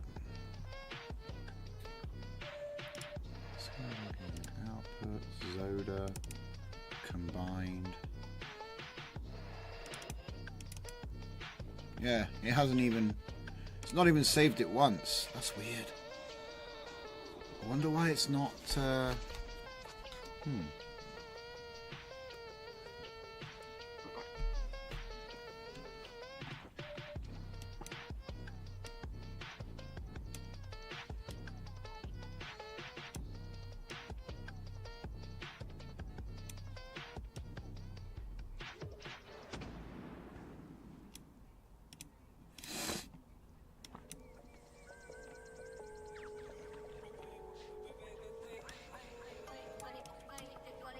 I'm guessing it's just too big, it just gave up. I was trying to be cheeky anyway, I guess. But 12 seconds, come on, man. Can't do 12 seconds. I mean, I guess it was big. It was bigger, but it's not big. It's not really big. I guess there's something I've forgotten here.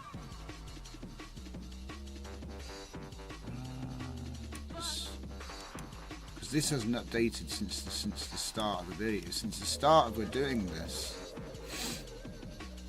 A into B. Into B. So weird.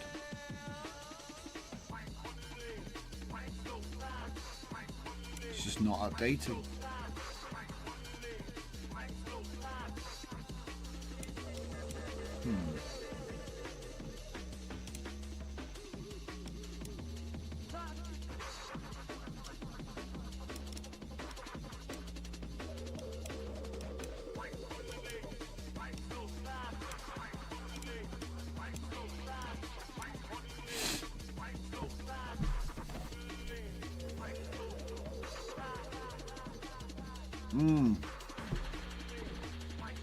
Yeah, maybe.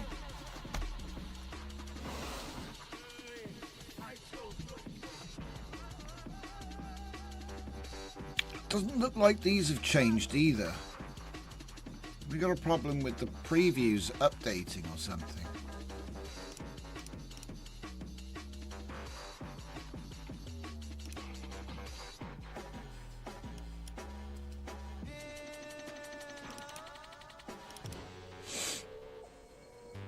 Yeah, that's not even in the. That's not even there. Oh wait, there it is. Okay. All right. Let's give it a minute. Maybe I'm just impatient. 36 seconds per go, I think.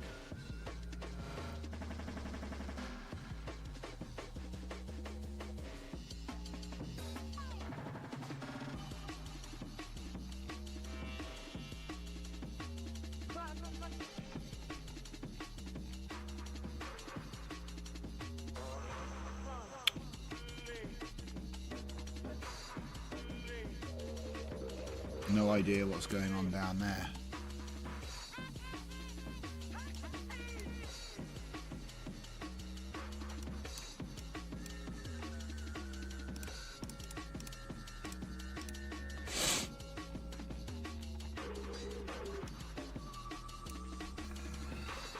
There it is. Comes out looking like old TV.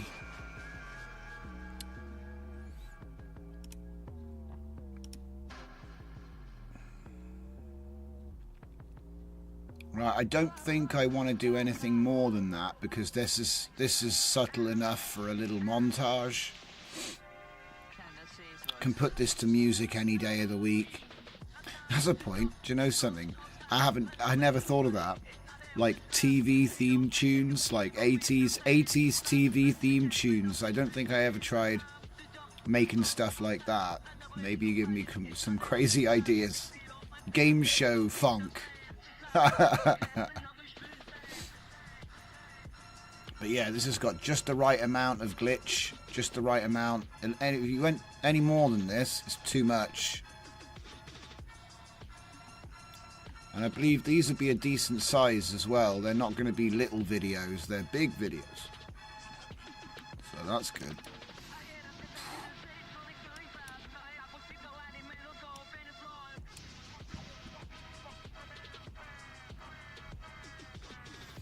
So this would be the new effects distributor that's taking advantage of a couple of my new nodes. Obviously there's more room for you to add in more stuff if you want to be, you know, or adjust the timings, because obviously I'm literally stealing a section of frames from the sequence, applying something to it.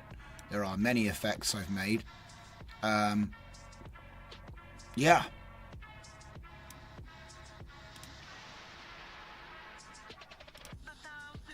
Oh dear. Oh dear. Panic! I've lost my place. Panic. Everyone panic. Ah, it's that one. Okay. Yeah, this just doesn't work.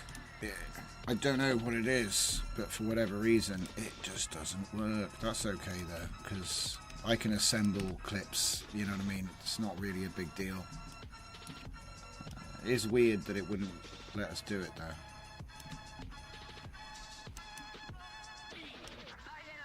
And so obviously the next step would be to curate the folder that I'm processing so I don't waste any time.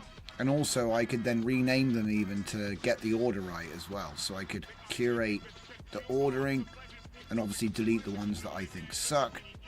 And then you're not wasting time processing videos that you don't even want to keep, even if they do come out, you know, when the effect looks good. All right.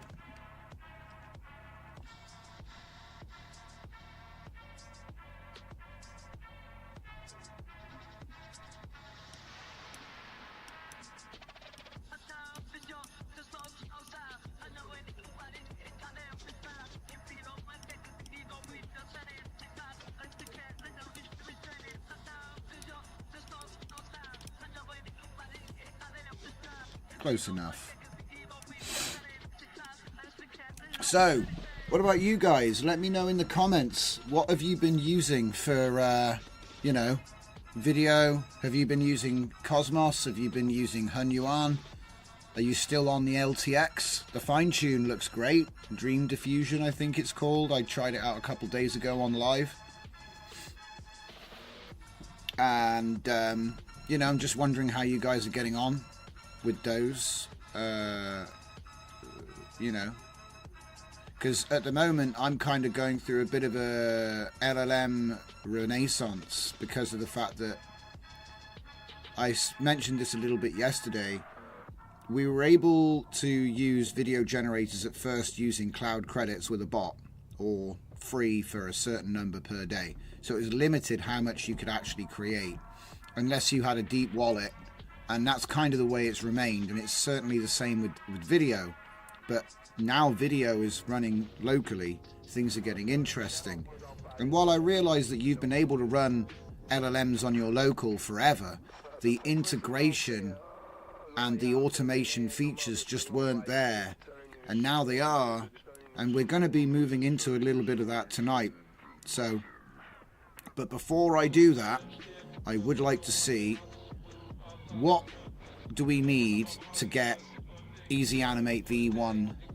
Because I tell you now, I did a whole article on it, the last one, maybe Easy Animate V3, and it wasn't, I won't say it's hard because that's unfair, but it wasn't easy. Let's just put this on instant and just let it rock and roll. Furnicar says retro ads compilation. Hey, that's actually a great idea, making retro ads. We could probably prompt it. That would be a nice prompt challenge. Electrolab says, yum, the effects are so good, really adding a lot and not too harsh. Yes. Furnicar says, my domain is limited by my VRAM, can't go past SD 1.5. Yeah, that's a good point.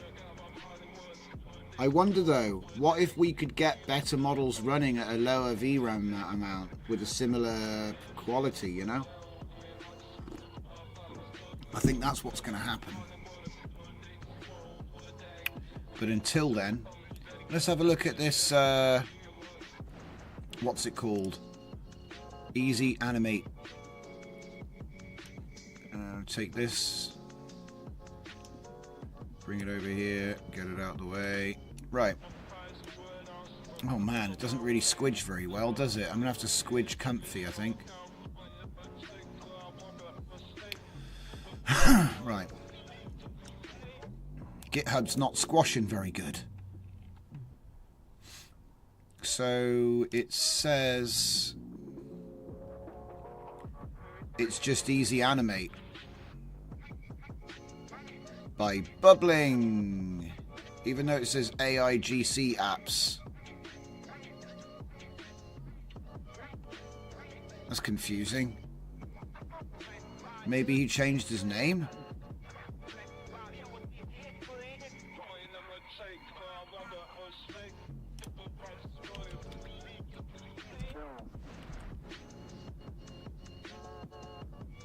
Yeah, sure. Switch to that tab, which I'm then going to be immediately... Wait. Come on, bro. Keep it up. Right. So we're going to go to Easy Animate. Let's do it as they tell us to do it, right? Because the thing I'm afraid of is it's going to be a lot. Here we go. Video generation. And that's the right one. We use DIT and Transformer as diffuser for video and image generation. This one does look like the one. They've had a big update. But I have read... What? Restart? No, we're not restarting yet. We're not restarting yet. Snake!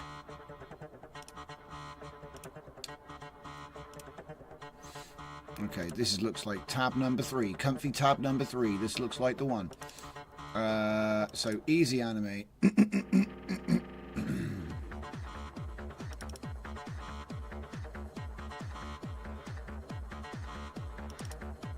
ComfyUI 5.1. There it is.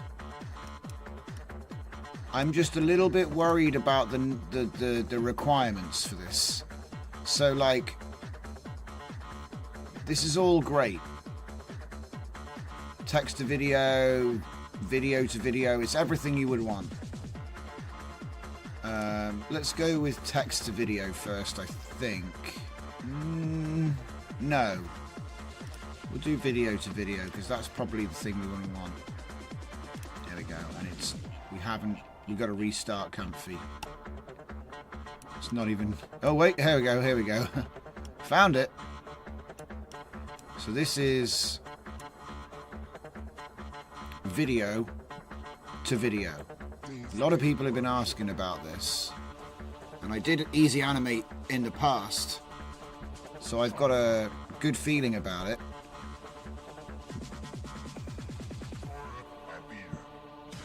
Control video.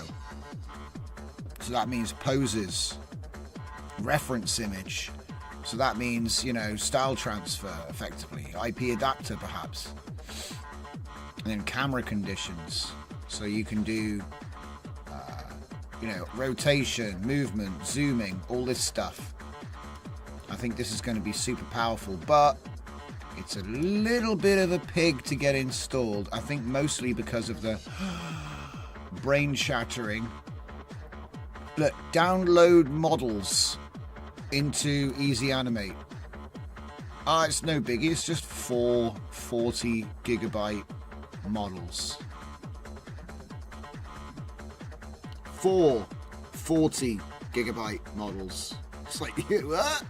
160 gigabytes? Surely I need to just pick one. But that's nuts. And, you know, with the 5090 having 32 gigs, you know, get used to it. I think this is going to be like a new thing. I did look at the documents and it does seem like it doesn't actually load all of that into your graphics card. I think most of it goes on system RAM. And it all gets like side-loaded on CPU somehow. But that's the impression that I've got. So,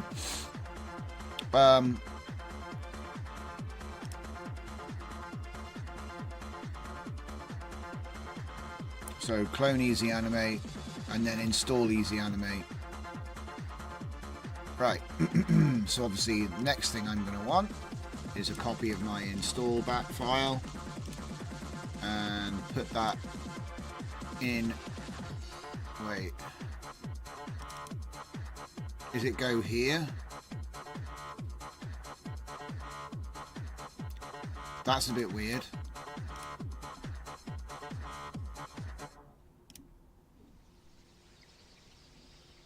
Oh, that is weird. Okay, so hang on. See, ComfyUI requirements. Oh, yuck, yuck. Okay. So paste that in, and then I'm going to have to edit it. Because it's set up for the wrong path. I've got to type /ComfyUI.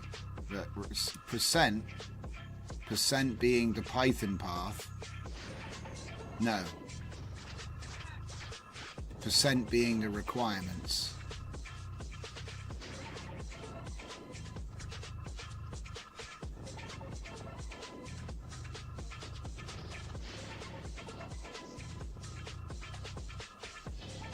I'm pretty sure I just have to type /ComfyUI.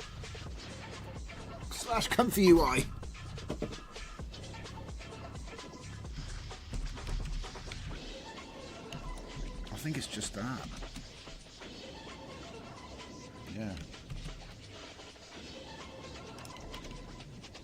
I think I just got to do that. So while it's messing around, let's just try it. Nope. Nope.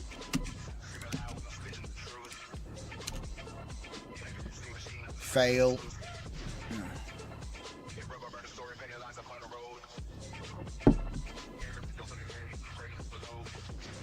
Alright.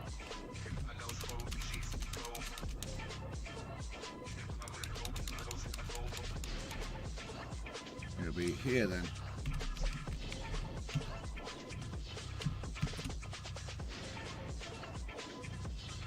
Try it again.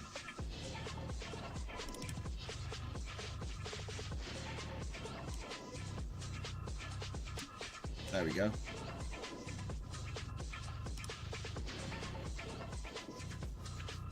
Man, some of these videos are terrible.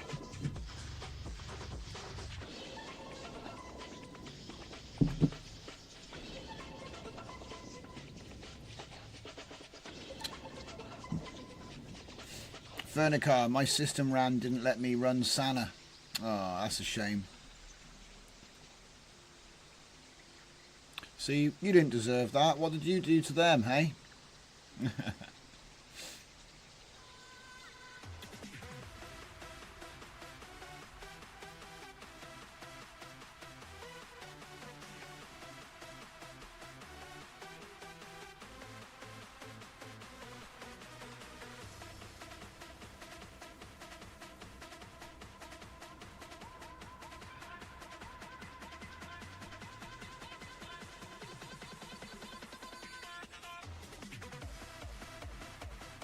Uninstall dill.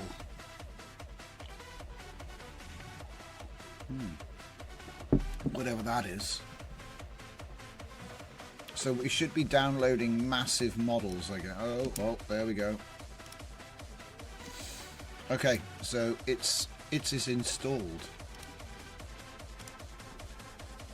He is installed to the Python. Right, so now I need to figure out, does it really need all 4 models? It's like crying. I'm just crying.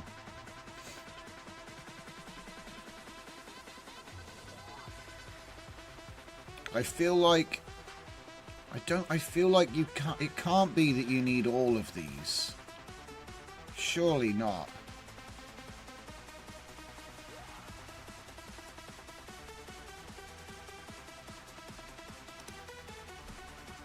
So he's got that one. So he's only loading 1 model here. Due to the large size of the models, it's written right here.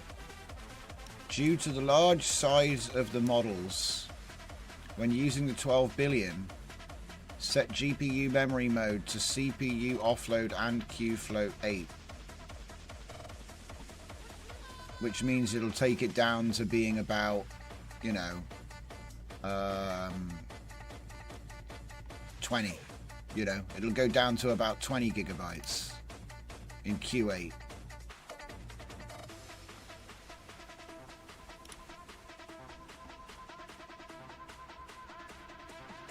Which is funny though, because he hasn't. Oh, I can't see it.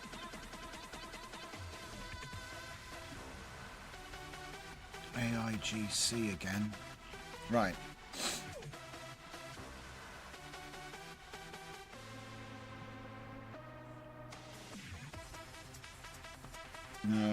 No, not from Docker. Local, yes. What about ComfyUI?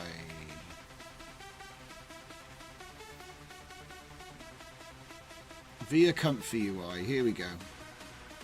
Download the weights. Use different files for predictions based on the weights and goals. Text to video. Modified prompt, negative prompt, and seed. Yeah. Run to predict. Wait for the results. Straightforward. Image to video. Validation image start is starting image. Validation image end is the end. Cool. Modify video to video. Self-explanatory. Look, generic control video. This is the bit that makes it different from everything else. Got canny, pose, and depth control nets, and also trajectory as well. So it's got the motion LoRa feature, or at least it's got the function. I don't know if it's the same feature, but it's got the same function. And then camera control video. So we got camera movement and then camera control. And there's loads of stuff here.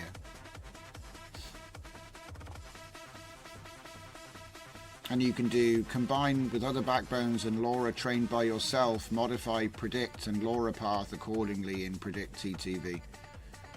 So they're, it's a bit strange they'd say that at the end of the comfy section. Oh wait, no, it's not the comfy section. Hang on. This is the comfy section. So we've got the video helper suite, we've got KJ nodes, we've done the requirements, so now I just need to download the models. The only thing I don't understand, like I say, so hang on a minute. It says here 5.1b ZH in P, which I guess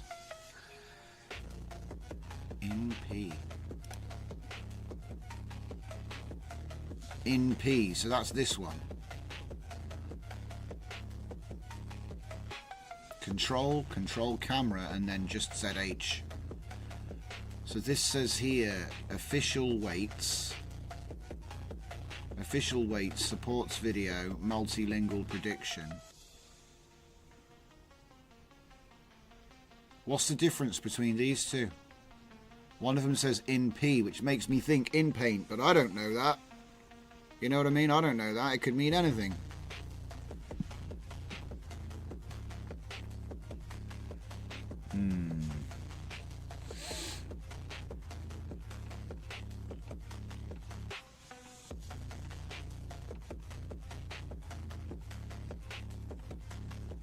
I mean, it looks like you have to use a different model for a different workflow. Right, so that means you only load one of them at a time.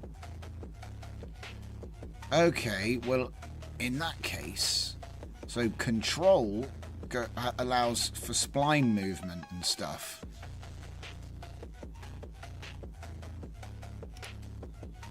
Trajectory control. And then control video generation.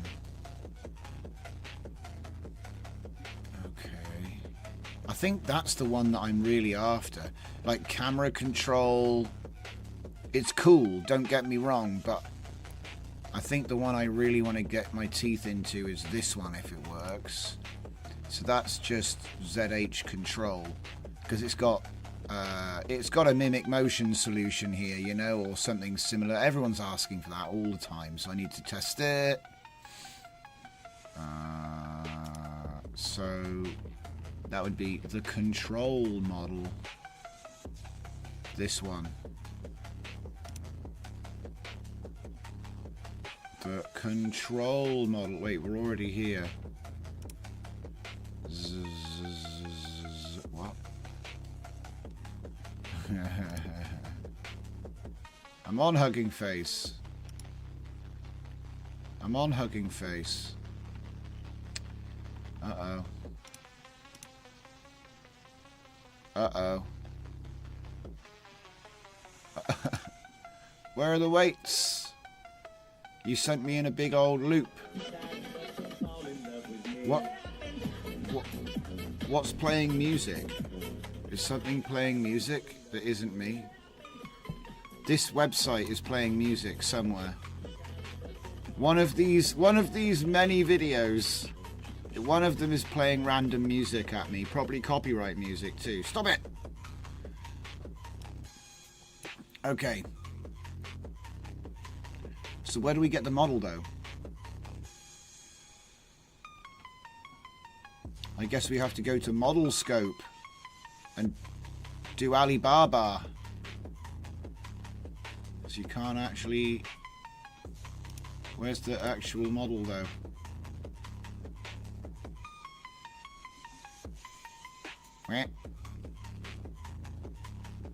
It must have been in one of them subfolders at the last place. It must have been. It's got to be here. Better be Transformer maybe. Oh yeah, it's probably that. It's probably that. It looks about right, but it's kind of small though. They said it was going to be 40 gigabytes. It's only 23. I guess there's another... I guess you need the whole thing. Whoops. That's the one I want. I guess you need to download the whole thing. Yeah, look, there you go. There's more. Right, okay. So where did it want me to put it? Because that's the other thing is... Where does it want you to actually put the model?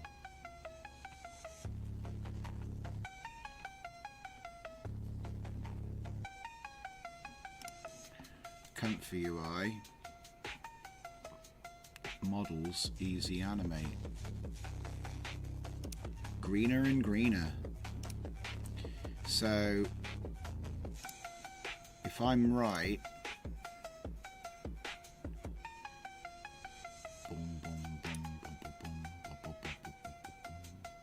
have I got a new one in here? HF? Yeah, I do.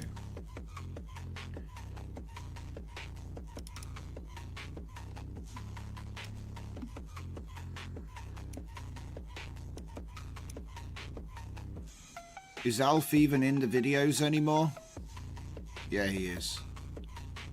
Somehow.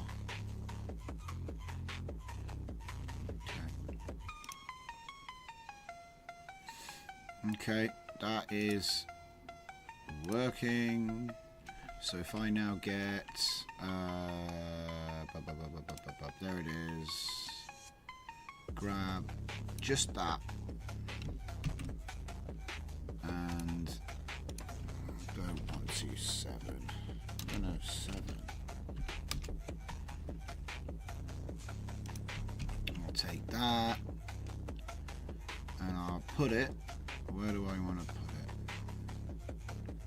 Directly into Comfy models, and E for easy animate. It's not there.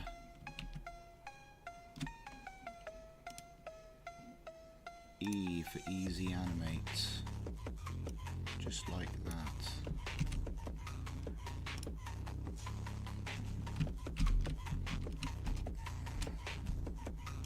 Like that.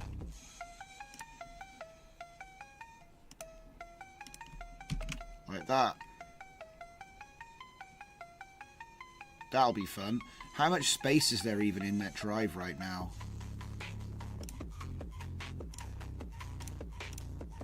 What are you doing, Windows? Show me the thing. Christ. Ooh, it's getting worryingly close to full, actually, mate. How have we got a terabyte on this already? Oh man.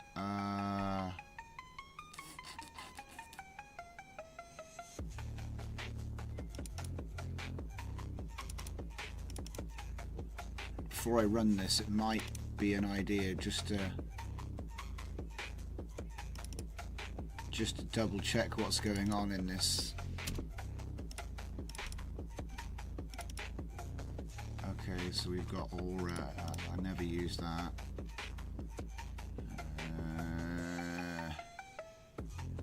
Right, we don't need, I use GJuff Hunyuan, I don't need the full fat Hunyuan anymore. I've got an FP8 Flex, I don't need the main one. Mochi. And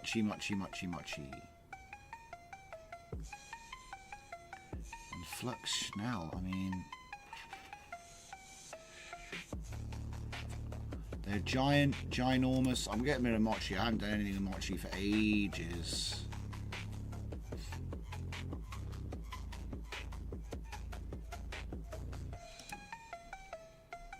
And I think Superior has had its day. It was fun though to be able to compare it to all those other things. Clip, clip, clip. So full fat clip I do actually still use. Clip, clip, clip. Visions are good to have. Control nets. V3 SD15 sparse control RGB. Oh man, these are so niche. Like ControlNet Instant ID SDXL for 2.5 gigabyte there, 2 gigabyte there. What's this? Flux Control Upscale V10. See, I've got that, and I think I made a workflow with it too. It's a tiling control net. Oh, man, if I only had more time.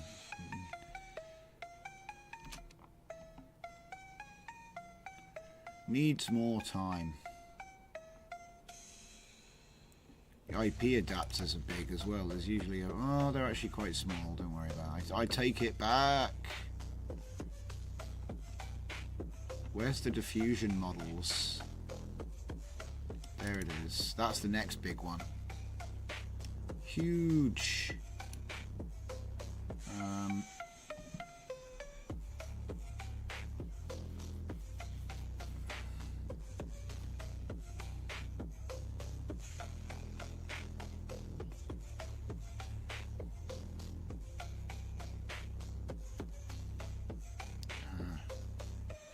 So I never did use fast video. You see how Q8 GJuff is slightly larger than FP8 E4M 3FN? It's got nothing to do with size, but it's just remarkable. Flux Schnell Q2 was crap. but it was a fun experiment to have it. What's this? Mochi. Oh, really? I had a Mochi that was Q8. That's the good one. And again, slightly larger than FP8. But yeah, I don't think we actually need both of them. What's in flux? Nothing. Okay.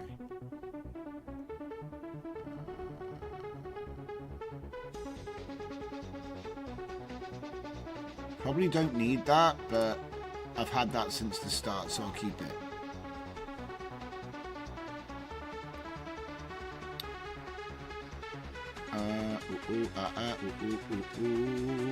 Verticar, the dot key from the numpad keyboard will center the view to all the nodes or the selected node.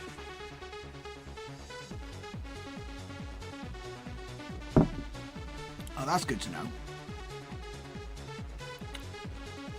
Comfy has numpad short keys, says Electrolab, and you could actually save your videos on LP mode, VHS video cassette.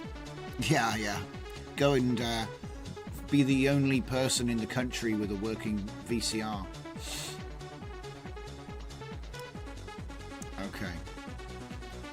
Okay, so we've saved a bit of space.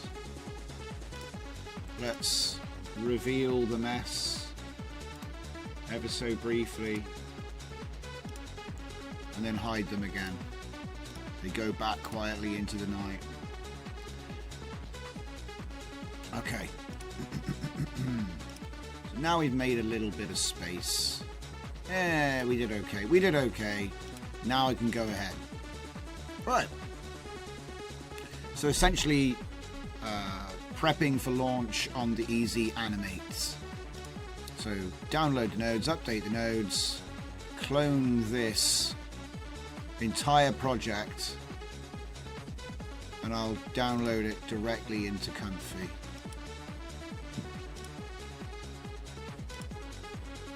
There we go, look, off she goes.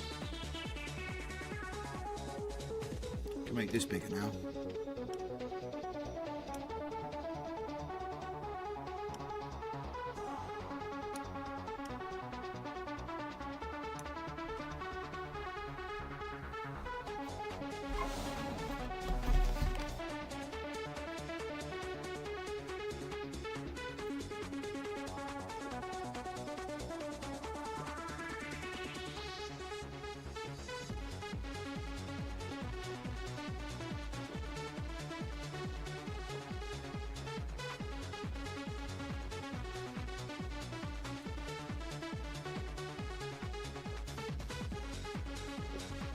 Funny, it doesn't even look like it's doing anything. Is it because the model's just so big?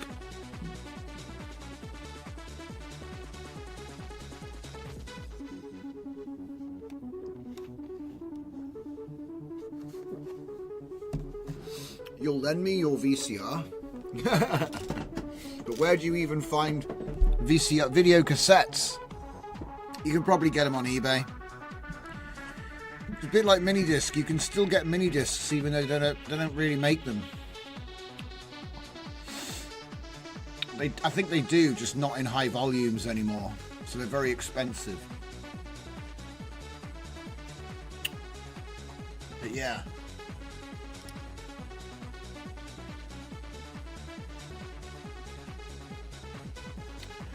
He says, I bet it will leave an impression on the judges of the contest. Oh, right. You mean if I was going to enter that competition?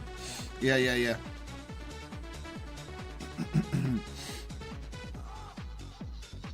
VHS. You submit your AI entry and it's on a VHS tape, a physical tape. We probably wouldn't get judged because they don't have a VCR to play it. You know, they'd be like, well, someone sent one in on a tape, but we don't know what the hell you're supposed to do with that.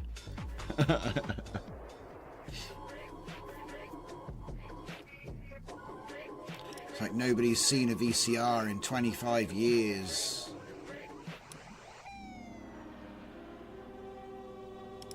So this is going to take a while.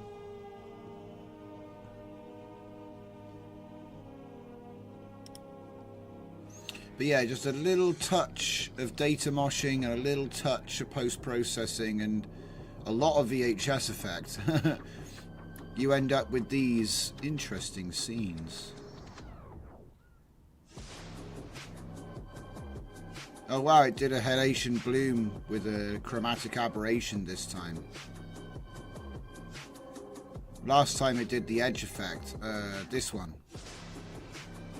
That's interesting.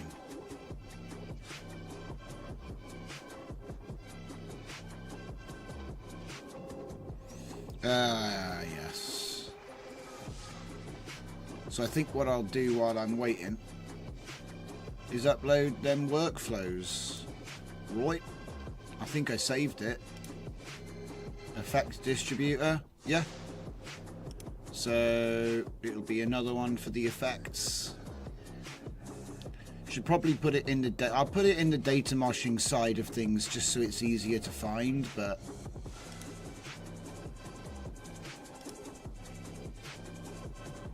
so DJZ nodes examples, DJZ data mosh, and it's going to be a successor to a sequential selection workflow, and it's called Effect Distributor.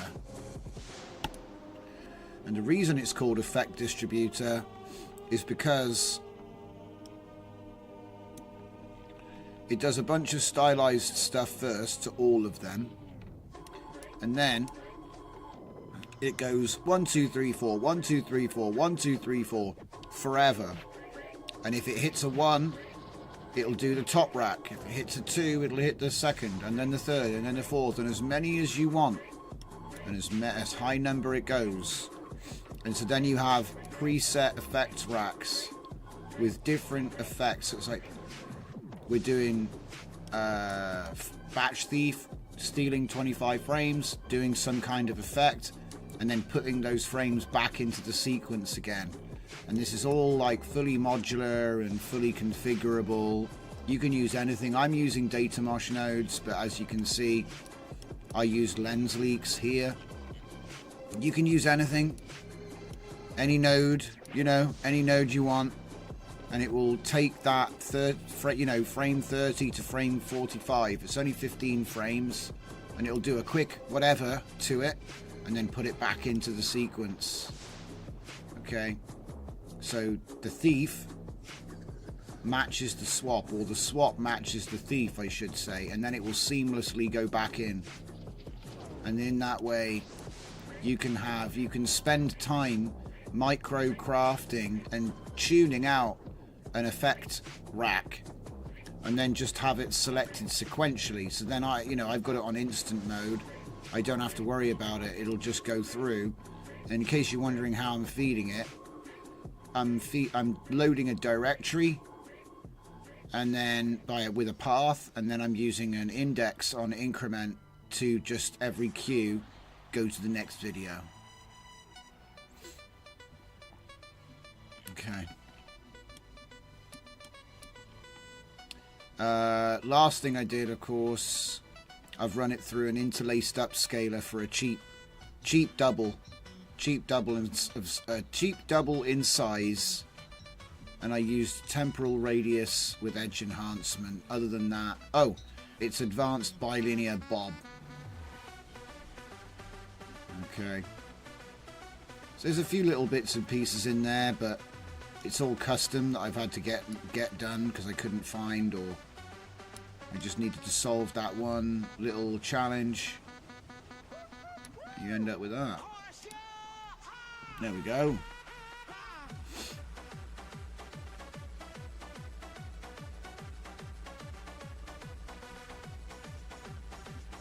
So yeah, workflow is up.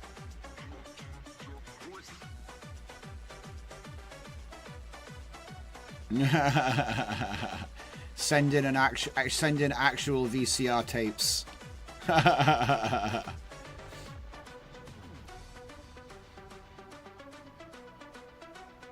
Just hit him with the 80s nostalgia. That's why I think it might be worth trying to make like that sort of there's a kind of glitched sound to the theme tunes as well that comes with the tape. Because I think half of this is sound design, you know. So you can have great images, but if the sound is crap, then the images will be lessened. But yeah, obviously my plan is to just attach all of these, but again, I'm just demoing how this works. Anybody could use this for whatever process they want. You know, you say you don't want the film grain and VHS, just get rid of it. Use Panavision or nothing, you know. There was nothing on it before. And then as for these, I've just picked these out at random. All I did, if anything, is make them less effective so that it's a bit more subtle. Oh, hell yeah, Alf. Alf's on stage. Shredding.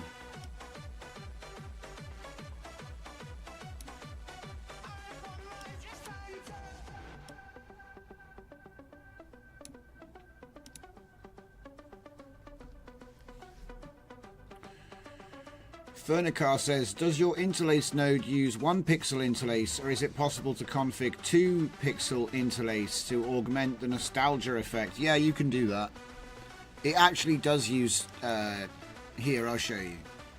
It uses top first with a scale factor of 2 to double it, and it uses a blend factor of 0.25. So it should do what you're saying. Because of the blend factor, it's like there's a certain amount of blending that goes on between the lines, and also the deinterlace method. You got blend, bob, and weave. Interpolation you're familiar with. Motion compensation I use advanced, but yeah, that's the taste.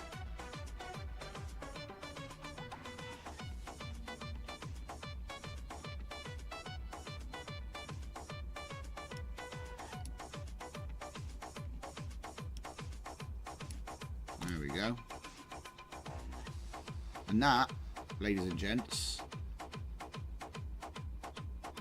wait a minute, get that thing back up on the screen. There it is. That's what I want on the screen there. That,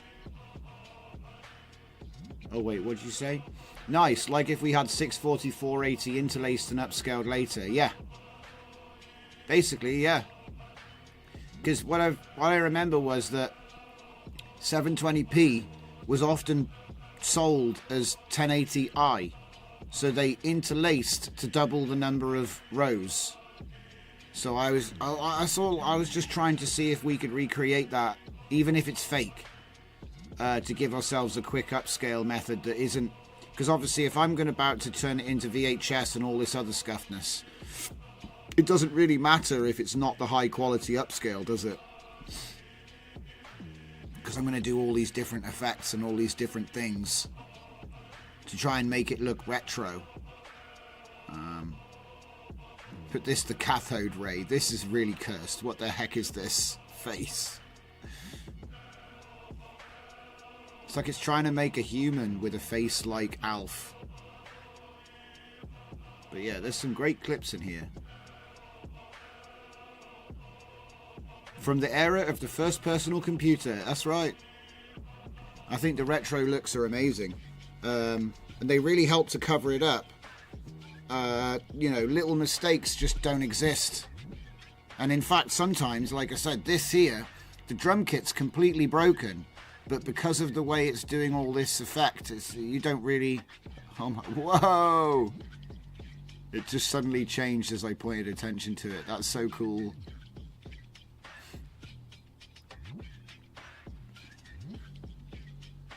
Here he is, inventing in the garage. Big fan of Hawaiian shirts. Right then, it is coffee time. Be right back. More coffee.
looking good. Yeah, it looks, yeah, it's funny. Well, I remember when I worked in photography, one of the tricks was you would actually spend more time in post-production making the images look worse, if that makes sense, than you would taking them. Because it's almost like human eye can pick up on stuff being too clean, and I think that that sort of applies to AI in a major way.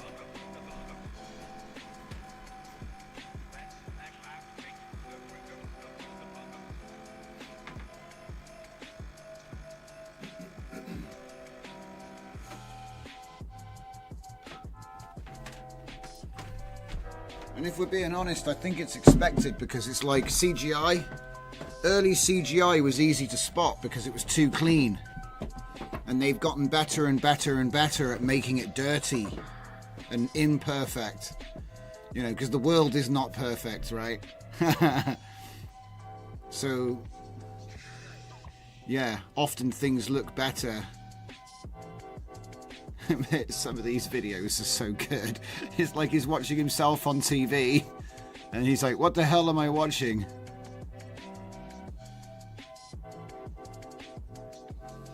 Here he is in his spaceship days. Don't know why he's outside the plane, but whatever. Like I said, I made all these prompts quickly before I went home with a prompt generator and just stuck them through. I had no idea what the author of the Laura recommended, because I didn't have access to anything like that. A dirty virtual world. Oh, we've definitely got that. We've definitely got a dirty virtual world. So that is achievement get. Wait, is that a Doge coming in at the side? What? And then there's a world exploding on fire. What is this? See, every now and then we get a strange one.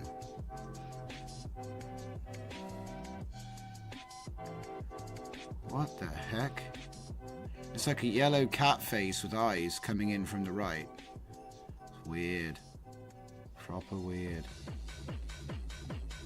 Come on, how's this download doing? It's taking forever. But it is 40 gigabytes, so you can expect that one to take a while.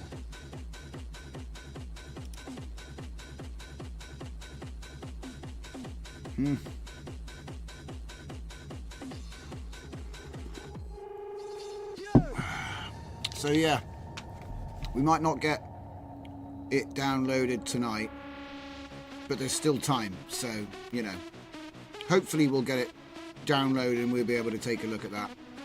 But I think what I'm going to do is probably slam the brakes on this, because we're literally just processing, what is it, 150 videos?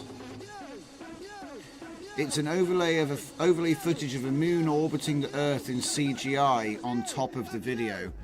Ah, yeah, well he was in the orbital, what was he in? He was in the orbital guard, so I think it's trying to make an action scene, and it's gone crazy. Wait. Did you see the Alf style jet plane mask? Hang on. The Alf style jet mask. That's actually really cool. You know, back on my home planet, I'm a pretty big shot. I'm a pretty tough guy. I'm a tough guy. What's this? Alf Control talking to other aliens on the hologram. Very cool. Alf the pilot, yeah. Because he I remember he would always like boast about how he's in the military and stuff, and he'd tell loads of tales about it in space military, you know. And that's why he was hiding on Earth, because he didn't want to get drafted again or something. I remember he's like a shirker. I could be remembering it wrong. It's been a while. What is it? 40 years ago, probably. Nah. But yeah, look. Where's Alf? Where's Alf at?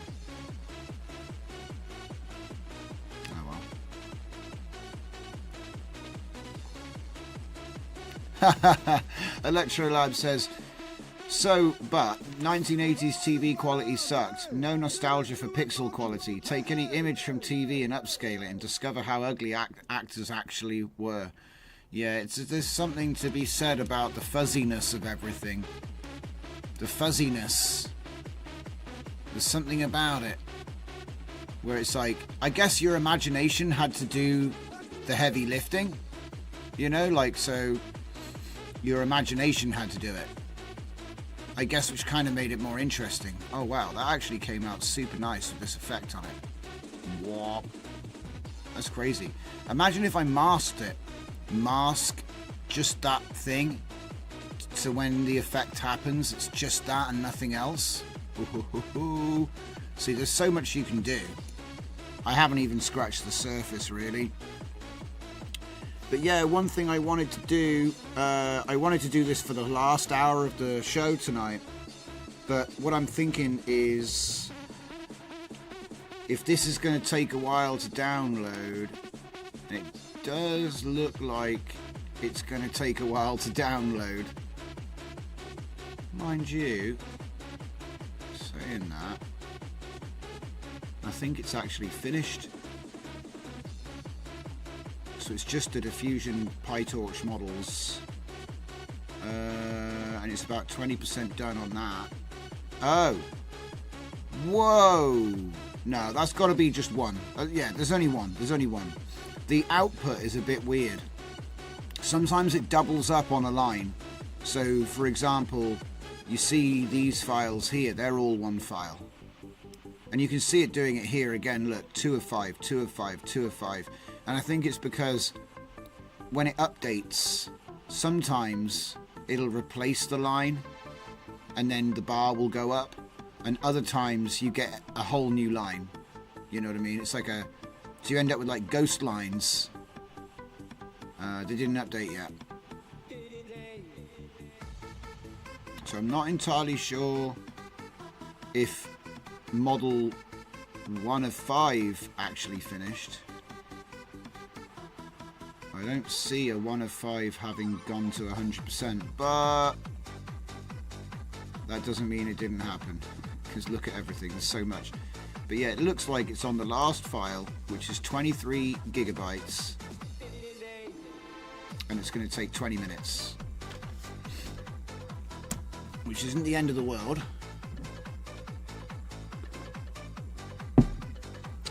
The actors they could get away with, but imagination, yes.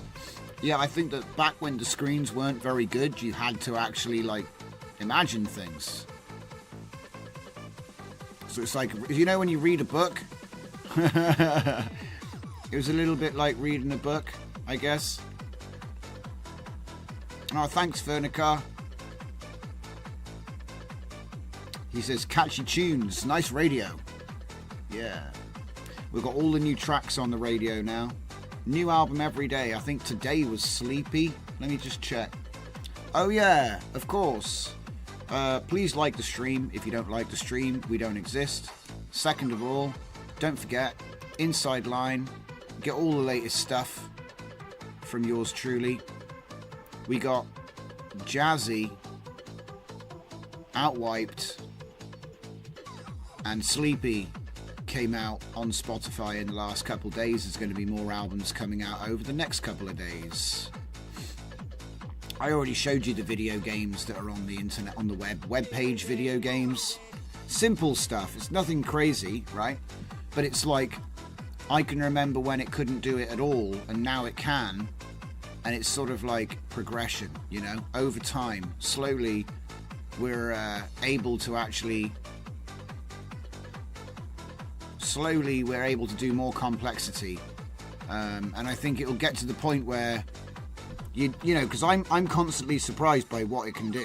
Sometimes I'm sat there going, so wait a minute, all I have to do is say build this as an exe and it'll just do it. Unreal. Full Dive Media said, the most powerful graphics card is the imagination, nothing will ever beat it. Fernicar liked and subscribed. Electrolab said, reality has the best resolution too. Unbelievable. Yeah, it's a shame about the plot though.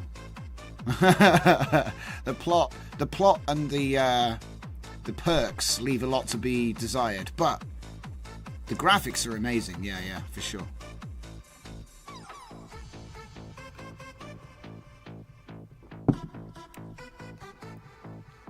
So yeah, don't forget to join the Discord. Links in the description for this video. We'd love to see you over there and see what you're making. So let's put this guy back up here. Okay, so he's just chugging along. This is actually going real nice.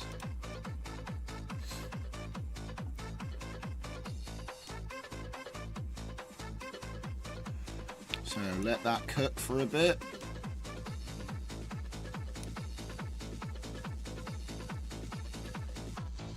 Electrolab, the plot and the ending is meh too. Or is it though? Maybe that's just the start of the next game. Who knows? A lot of cultures thought that.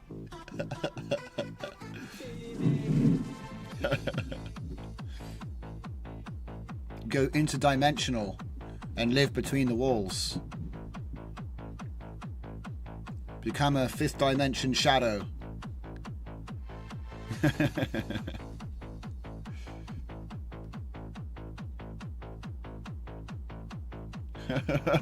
Some of these Alf videos are like a trip, man. They're so good. I'm tempted to... do you know what? That's something that we could do while... That's something that we could do while we're waiting for this to download is... But I don't want to... See, the thing is, it's like I want to do everything with my VS Code extension now and do it all with a local LLM because that's what I'm into at the minute. But... I don't want to disrupt the process. So, because right now my GPU's in use doing all of this processing, right? So what I'm thinking is I'll use a convo, right? I'll go in convo mode. Convo mode, activate. Let's grab this one here and put it on the side.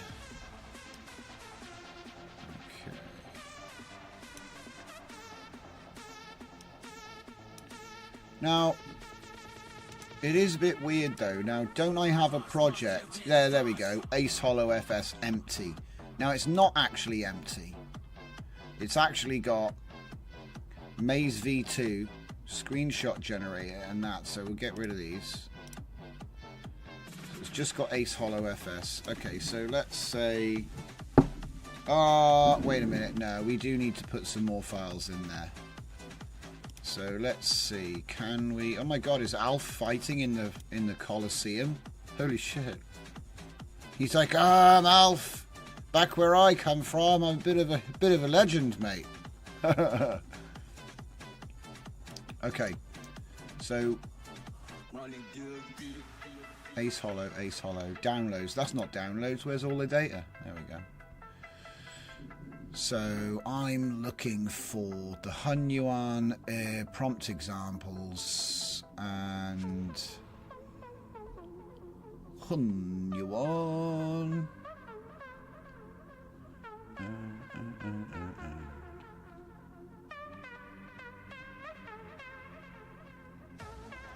But yeah, things are starting to get super interesting. Oh, I need to check out Toad's video thingy. All right, let me just put that in the right place. That's not DJ's, that's not...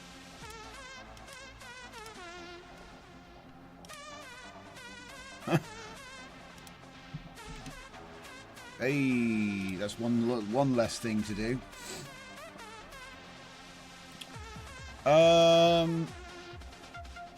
Full dive. Plot was the nice one, lol.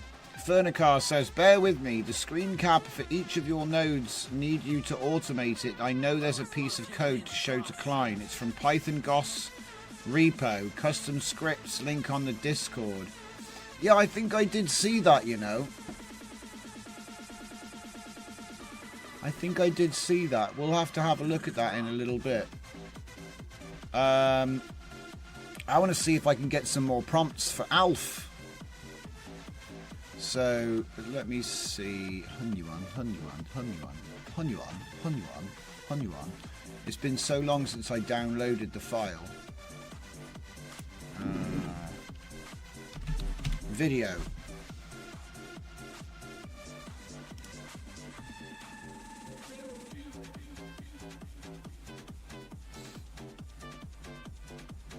This is why I end up just downloading it again. Constantly just downloading it again.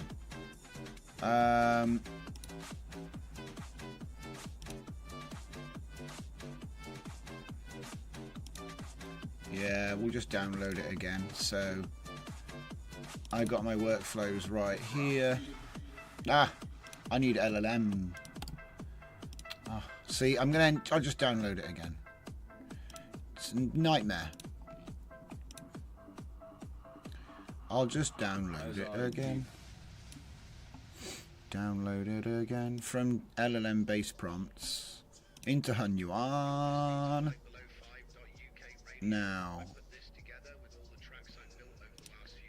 video prompt guidance. See, this is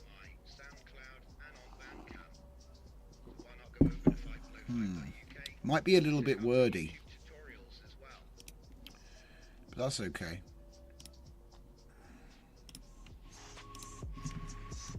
Oof. Save that. See, I'm spoilt, mate.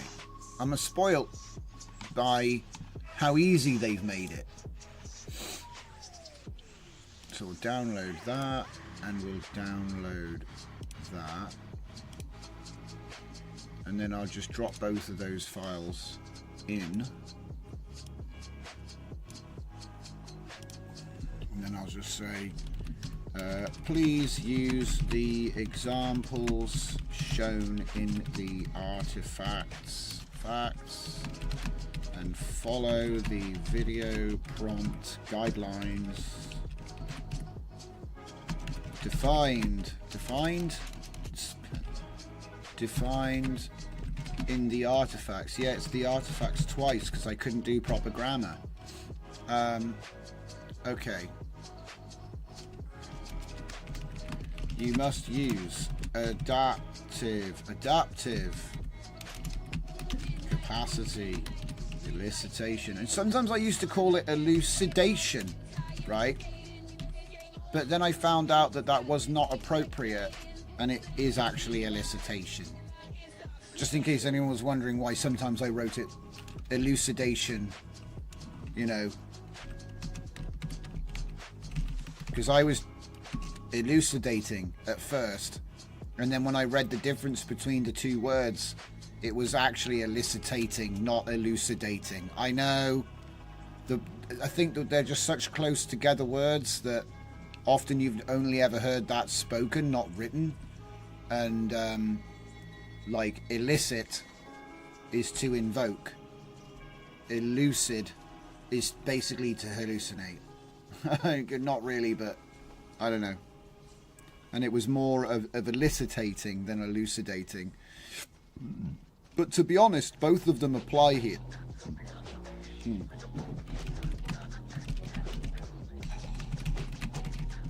Cognitive processing.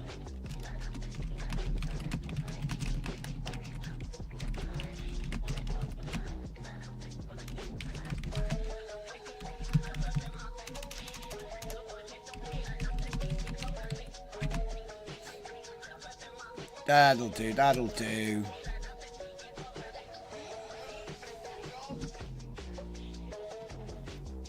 That's a full armoured Alf Gladiator. Yeah, it was. It's actually crazy what we're getting out of the generator.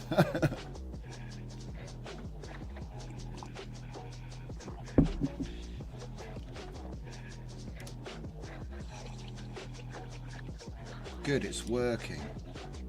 Okay.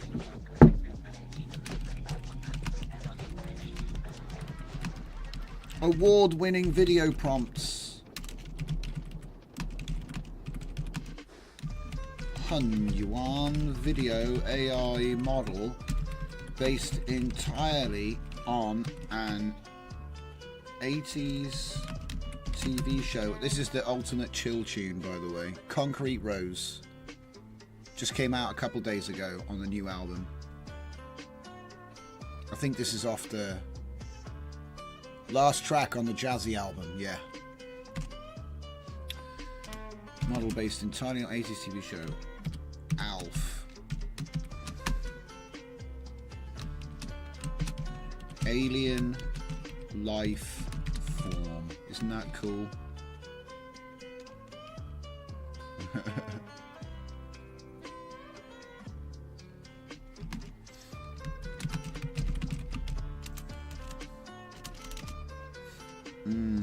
See, the thing is, the reason I like this so much more is I was able to tell it to go off and search the web and build up an entire database of information, saving me from having to actually type a good prompt. Because it kind of already knew everything, you know? Look at that boat drift. Look at that. Hell yeah. Planetary drifting. That's what I'm talking about. There's your battle cruiser. Oh. Oh. It's cool.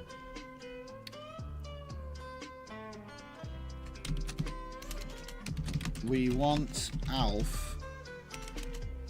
Oh wait, hang on. Okay.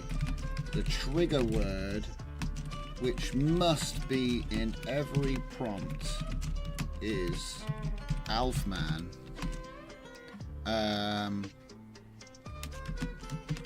Alf is the size of a large dog, although walks on 2 feet like a child, I guess. He's not like a child, I'm just going to say. It's more like a child-sized biped. Like a child-sized biped.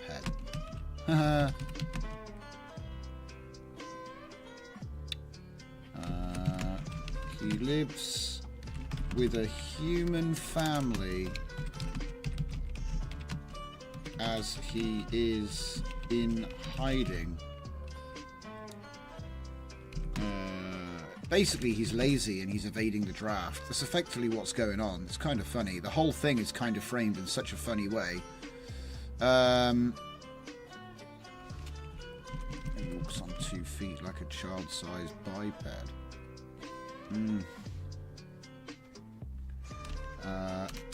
For this prompt list, video prompt list, each prompt must take up a single line, and there can be no empty lines. Pretty good rule. Okay.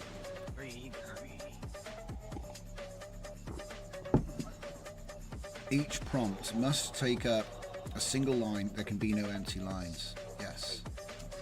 Okay. Make Alf photobomb famous historical events. Make Alf photobomb famous, what's it? Famous movie scenes. Make Alf the main character in famous movie scenes.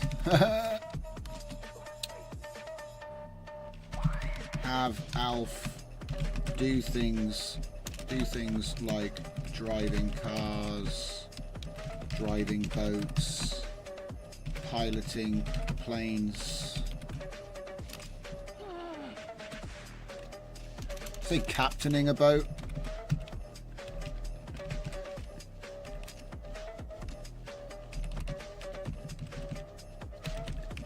I'm just trying to do like Alf in strange places. The name of the prompt list will be Alf in strange. Yeah, Alf in strange places. Dot text start with 40 prompts. Extreme sports, yeah. Alf doing whatchamacallit, dunking in basketball. Alf wearing Air Jordans, flying through the air, dunking in the net. Yeah, Alf James Bond. Yeah, I think it's just a great. It just works because it's like he's like a famous puppet character.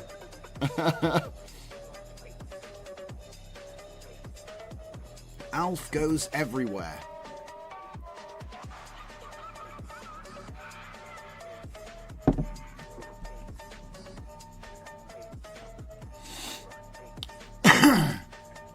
Alf climbing the Empire State Building. It's almost like Alf was dreaming. Do you know what I mean? Alf's just dreaming. These are all his dreams, his strange dreams. Alf joins the Avengers. See, it's just funny. Just the idea of it's funny because you've got to make sure, you know, well, if he's still small, he's like this little guy with like loads of personality. I think it's funny. Anyway. Okay. Alf appears behind Martin Luther King in the I Have a Dream speech, nodding. Oh my god. Yeah, Alf fighting Godzilla, yeah. Okay. Can you expand this prompt list by 100%?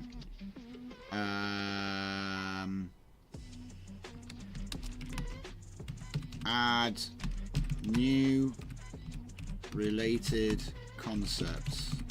No, it's too wide. I don't want to go that wide.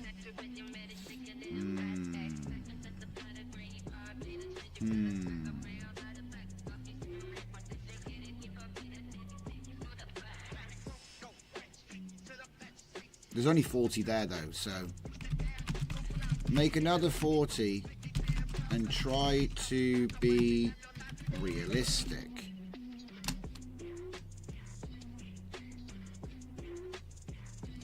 I'll say make another 40 and try not to be realistic.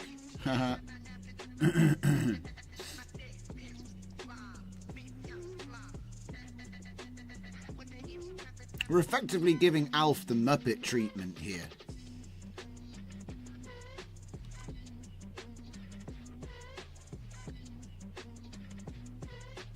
She's performing brain surgery on a dragon. Yeah, that's not realistic.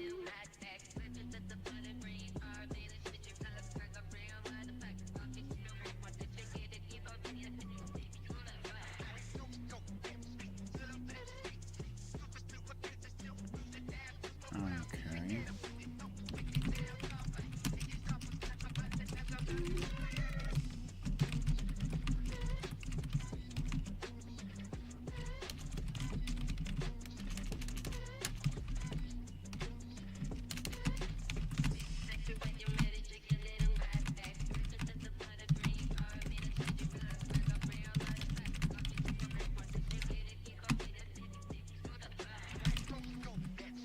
Good luck with that.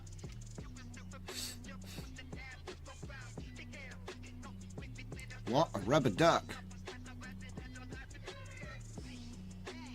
That's actually like something that would have happened in the show.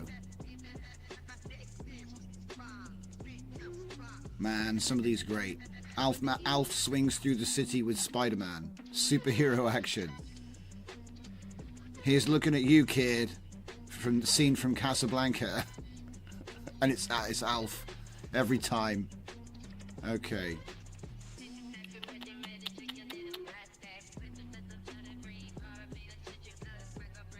I'd say that's pretty good, actually.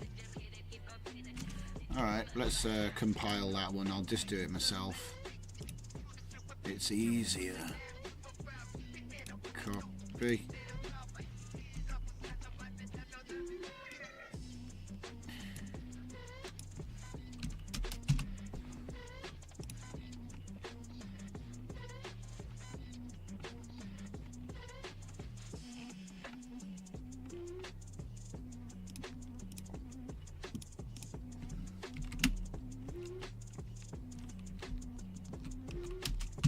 rides a unicorn down a rainbow highway in space.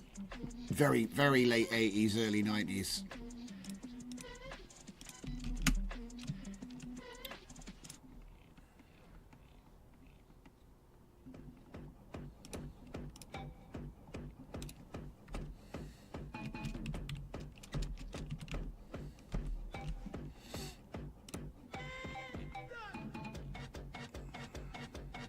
Okay.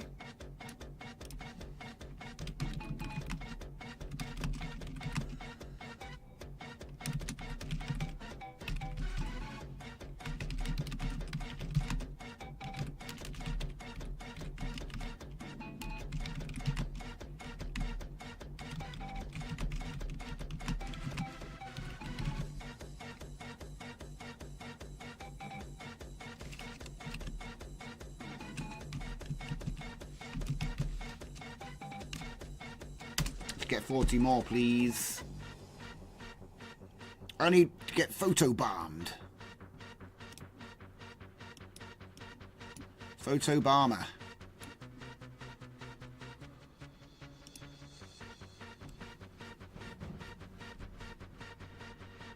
Wait for it. Copy that. Get down to the bottom. There. Save. Oh, cancel that a minute. I need to make sure I'm actually saving that one. It's something that it does when you've got loads of tabs. Sometimes you'll save and it'll actually save a different tab with a different file, and then you're like really confused later. I had a really good effect on it. That was lucky. He suddenly got tech glasses. Wow. Nano goggles appeared. All right. So I need to call this ALF injection. The ALF injection. The best type of injection. Okay. So let's put that in the right place. Come on now. Load the folder. There's only 8,000 files in there. Come on. Come on. Man, I think I'm going to have to sort that out. Look at that. That's the Hulk. Isn't that the Hulk from Avengers? Like he's controlling the time machine. And that was a rocket. Wasn't there a rocket at the very end of the scene? You can see Rocket. Raccoon. Wearing the blue NASA outfit. Very, very similar. Very similar. Full Dive Media says Alf fighting Godzilla, Alf starting World War II, Alf, I am your father. And Fernicar says, if you remember Stealthy, the AI generated time traveler taking selfies in different eras, Alf could do that too. Alf could be way better than Stealthy because it's Alf. Alf through time. Alf, time police. Just you know, just paint him into videos where he shouldn't even be there. That's what I want to do.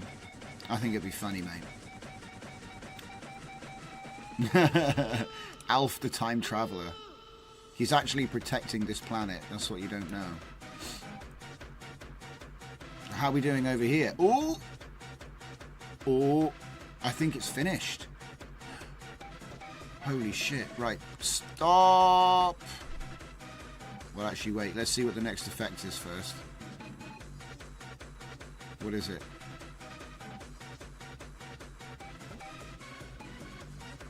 Oh, he's like Iron Man. Alf's like Iron Man. He's making plans with Jarvis. Hell yeah.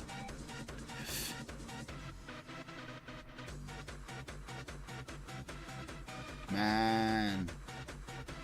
Alright. So turn it back to Q mode. And wait for it.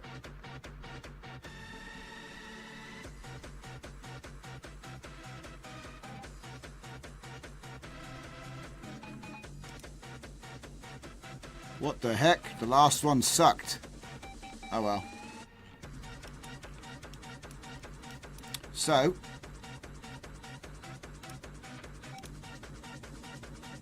is it here? No. Is it here? No. Is it here? No. Is it here? No. Is it here? No. Here? No. Here? No. Here? No. Oh my God. You're listening to 5below5.uk. Where did it... I put this together with all the tracks I've built over the last few weeks. That's weird. I could have sworn that I... You can check them all out on my SoundCloud and on Bandcamp. So why not go over to 5below5.uk?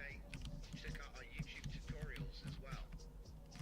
I could have sworn that I had already done this. Okay. My tools, no. Right, so up here maybe. Easy animate, ComfyUI 5.1. And I want to do video to video control. Okay, it wants to restart. That's fine.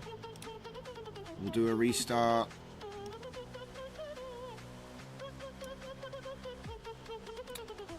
Because hopefully we've got it now. So that'll be fun. Doesn't look like... Oh wait, that's the wrong one, isn't it? Yes. It's this one. Collecting diffusers. Cheeky bugger tried to download my diffusers. And accelerate, and transformers, and Gradio. Crazy person. Don't be downgrading my software. Do you have any idea how hard it is to get everything to be the right version? And then you install like one pack and it's like, I know better than everyone. Breaks everything.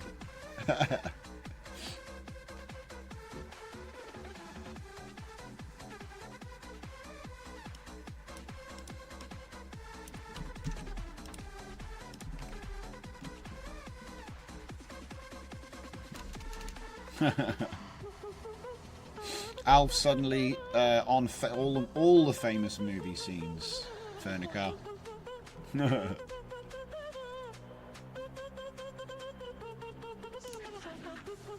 Whoa! Whoa! Whoa! Just gotta hope that they allow my access to Valhalla. What's this? Failed building wheel for X-Formers. Failed to build wheels for Pi Project X-Formers. I mean, I don't use X-Formers. Oh, look at that. It was trying to build Flash Attention. Isn't that fun? And it failed miserably. Oh, well, it tried, I guess.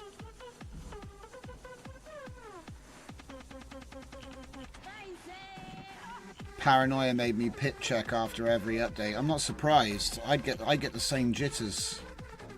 I'm like, what are you doing? Oh, stop opening in the wrong window as well. That doesn't help me. Okay. So yeah, if I refresh this page now, I should be able to get the workflow. Let's see if it works. Ooh. We got it, and it's all in Chinese.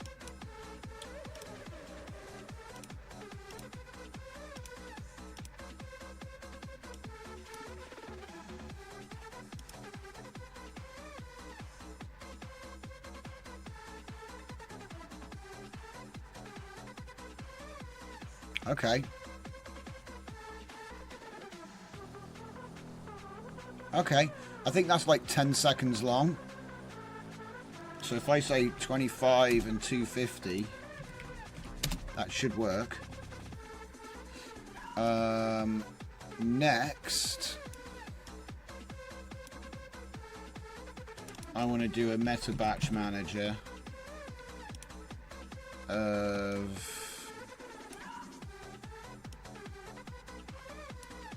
50 per batch. Put that into there and there.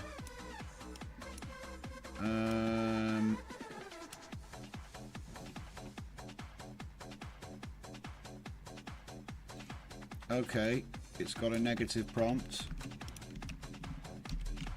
Put that there. You can write your prompt here, he says. Well, You know how it is, don't you guys? Eh? You know how it is. I'm lazy. Oh, Florence. Florence prompt gen. Thank you very much. So then what we'll do is we'll just take one of the images.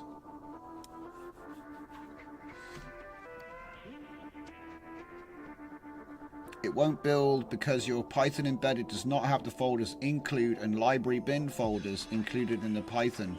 Yeah, it makes sense. What are we doing? Oh yeah, that's right. We were getting a select image. Select image and make it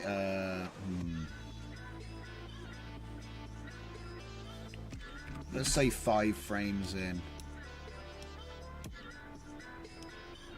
Could do 25 frames in actually. It does kind of change halfway through, but that's like 120 frames in, so I don't think it's going to make any difference, but whatever, we'll try it.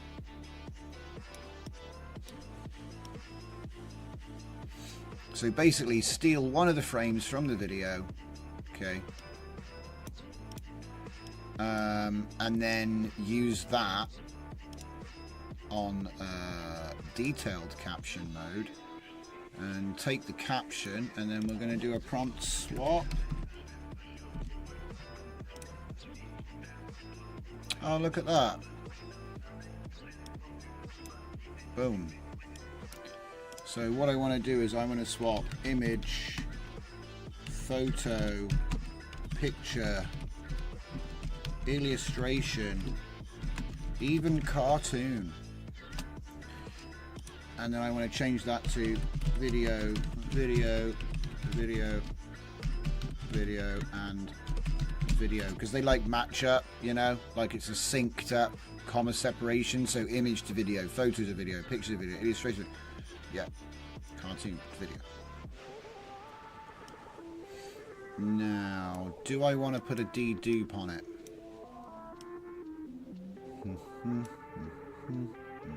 I think it's all right for now. So where do we put this then? Put that right there. Put that underneath and put this on top. Okay. Now then. Uh-oh. I really hope it doesn't try to download it again. Because, you know, we just spent all that time downloading it and it looks like it might just try and do it again. So, okay, I was right. In Paint is an in Paint model. That's fine. That's fine. 49 frames. 512 base resolution. We'll do it at 512 first. See what happens, you know? 25 frames per second, please, Chief. Just trying to see if there's anything, because it's always like something. I think this is looking good now, so fingers crossed it doesn't download the whole 40 gigabyte thing twice.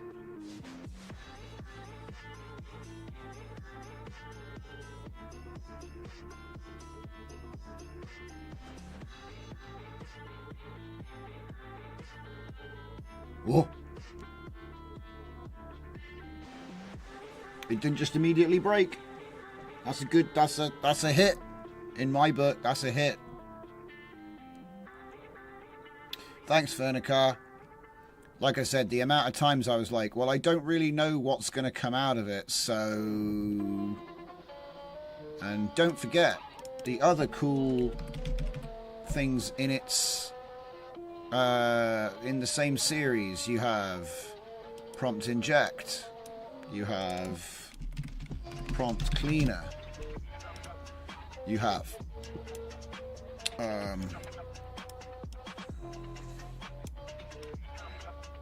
And I think I even did a prompt swap v2, didn't I? No, not prompt swap v2. So which one was it then? Because I know there's one that has a... Ah, it's dedupe. It's dedupe. Dedupe. Dupe. Dupe remover v2 has a whitelist. So, and you know what I should be doing? I should be doing a show text. So, in case anybody who's watching didn't know about these nodes, you could probably find the same function in other nodes. But if you see this one is obviously swapping. Anytime it finds image in a prompt, it changes it to video. Oh, hello. Hello, hello, hello. Don't tell me it missed one of the files. Right, easy animate. Hang on a second, boys. ComfyUI models. ComfyUI models. Easy animate. What the heck? Oh, don't tell me it's in a folder called Easy Animate. Look. So I actually didn't do it wrong. But when it downloaded, it came down as a folder in a folder with lowercase.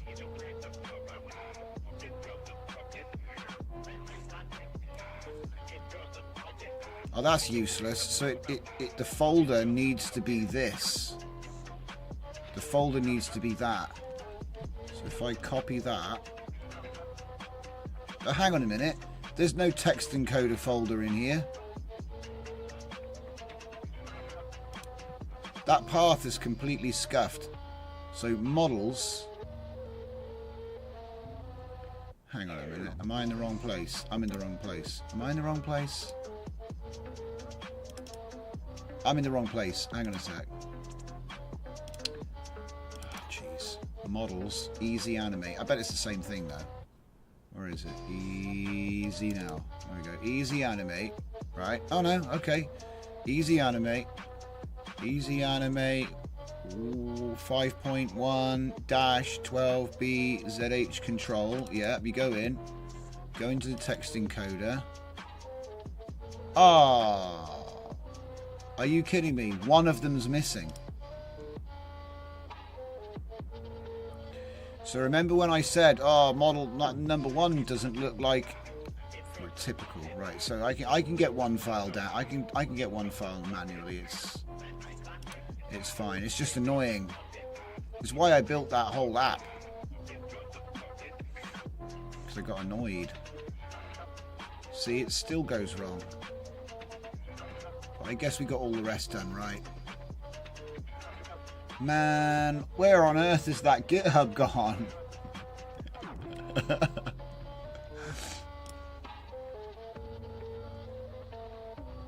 Nowhere to be seen. Right. Quickest way is probably to find it in here.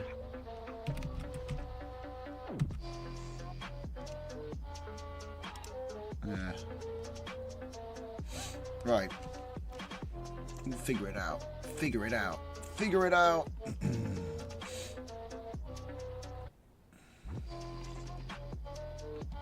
So I need to go to the model zoo. Somewhere around here, somewhere. ComfyUI readme. La-di-doo-dee-doo-dee-doo. This one. Go to this one. Go into this one. Go into text encoder. Download. Just that. Isn't that funny?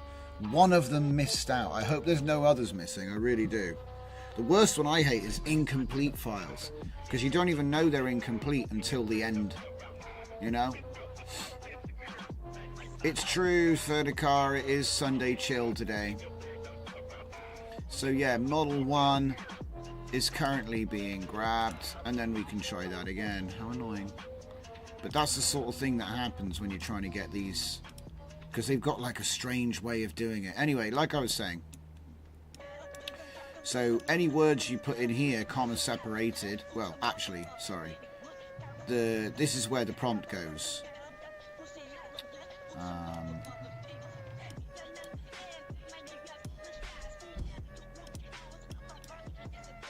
go to reroute and do this. So that's how they'd actually look once you hooked them up. So the thing about prompt inject is it needs to have a string of words to look for, and then it will put whatever you choose in front of it. So there might be a V2 where you get to choose, you know, prepend or append, so to put it in front of or after the target. So it looks for that in a prompt, and if it finds that, it will add that before it, I think is how I set it up. But it's the first version of it. So you have to have something to target so it knows where to put it. Prompt cleaner just takes away words that you don't want to be in there. So again, if you're using a prompt list or if you're using Florence to run, it can stop you from having some things you didn't want in there. And then the dupe remover is pretty obvious, you know, like a lot of the time with when you're using auto taggers or Vision or Florence or whatever it is, you'll often get a load of salad of repeated words, and so this deletes every instance of a word after the first. So it'll let the first time you use the word, it'll let it fly, but after that, they'll just get removed. But it will leave an empty space. So the spaces get preserved, right? So you can see immediately where it's been removed at a glance, because the prompts don't care about that stuff.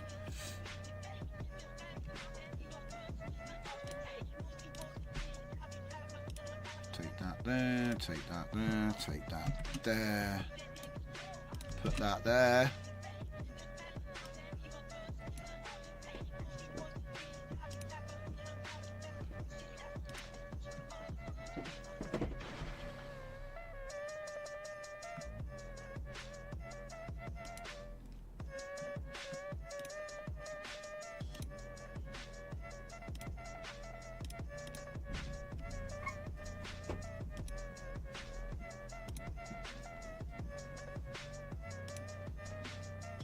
Waiting for that thing to download. So I think if I can get past these ads, it's going to be plumbing time. Be right back.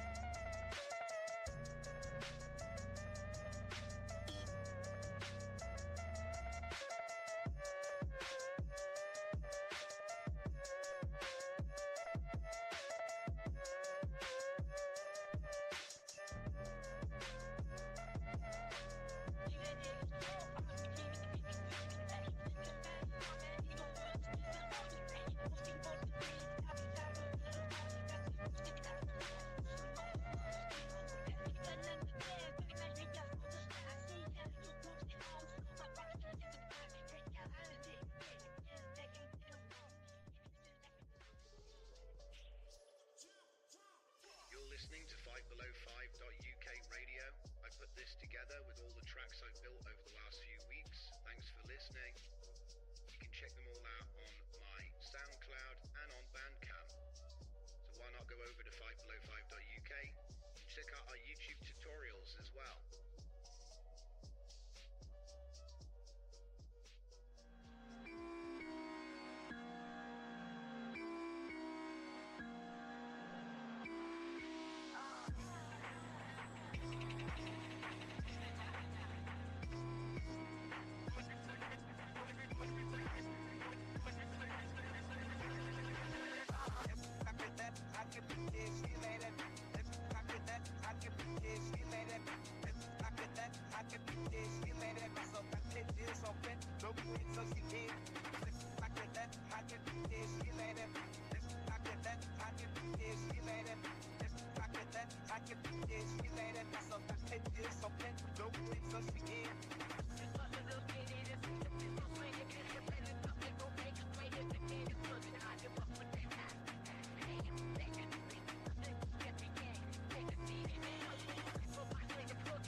What is the most important thing? Is it the environment? The environment.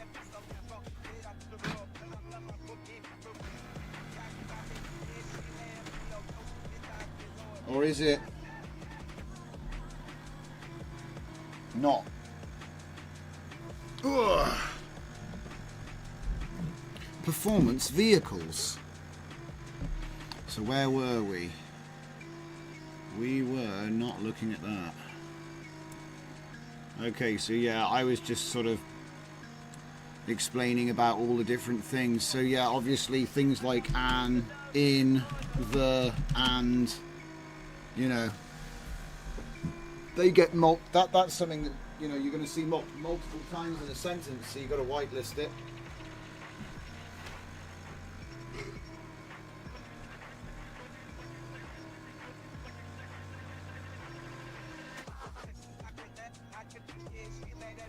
Which is why it exists. I hadn't thought about it at the time, you know. I was like, oh, of course, certain types of words get repeated, and that's not a bad thing. And if you remove certain types of words like in, the, and, things don't make sense. So anyway, something worth mentioning. Okay. Ooh, refresh. I bet you have to restart it because it's like, yeah, I bet you have to restart it. So let's do that.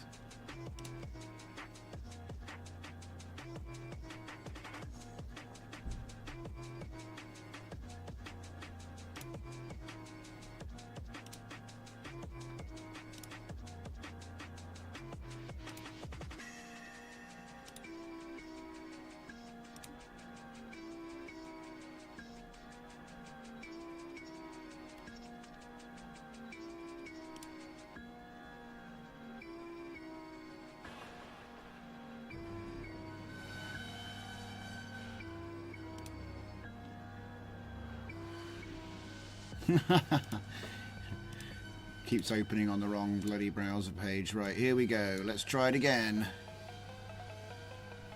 Give it another go.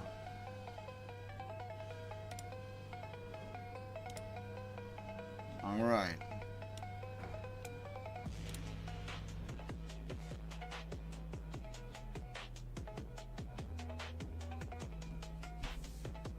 What do we reckon? Do we reckon it'll be the next file that's missing? Or do you reckon it'll work this time?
It's nice that it crashed out after doing all this.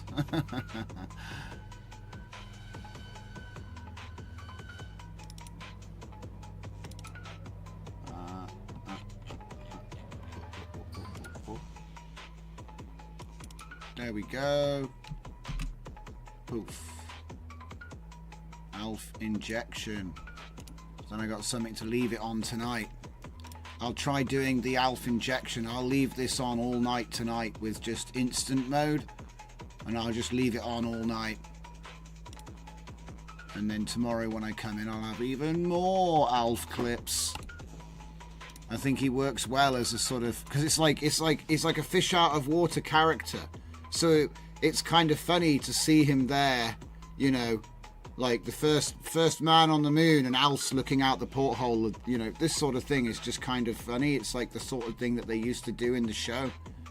if I remember. Not like they weren't doing this all the time, but I know there's a few gags like that. So I think it'll fit. Oh, do you know what would be really clever? Doing John Wick, but with Alf. I don't know. I'm having silly ideas now. Alf Wick. Now, they said that this wasn't slow.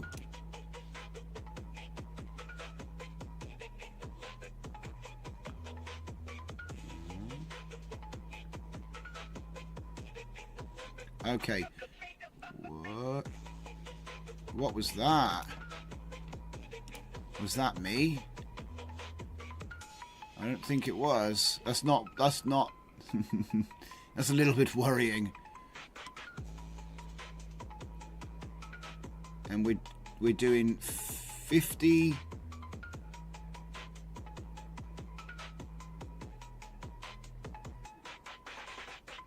Oh, hang on a minute. Wait a minute.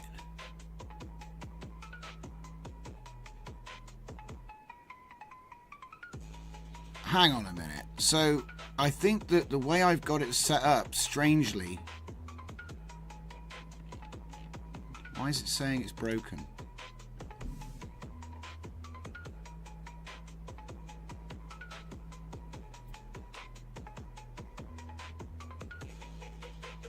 I think I've got to... I think I got... Well, all right. 120. Turn that off. I just realised that this bit here, if it was 0 and you're dividing it up into 25s, it's going to take a new prompt every 25 frames. So yeah, I think we can't use the batch manager. I'm not sure, but I think that's what's going on. So I'm just going to restart it. Yeah, I think I basically broke it, but you know, the short story is I think that the meta batch manager might actually allow you a way to reprompt it, unless it just takes the first one and locks that and then does the batching. I don't know, gotta find out.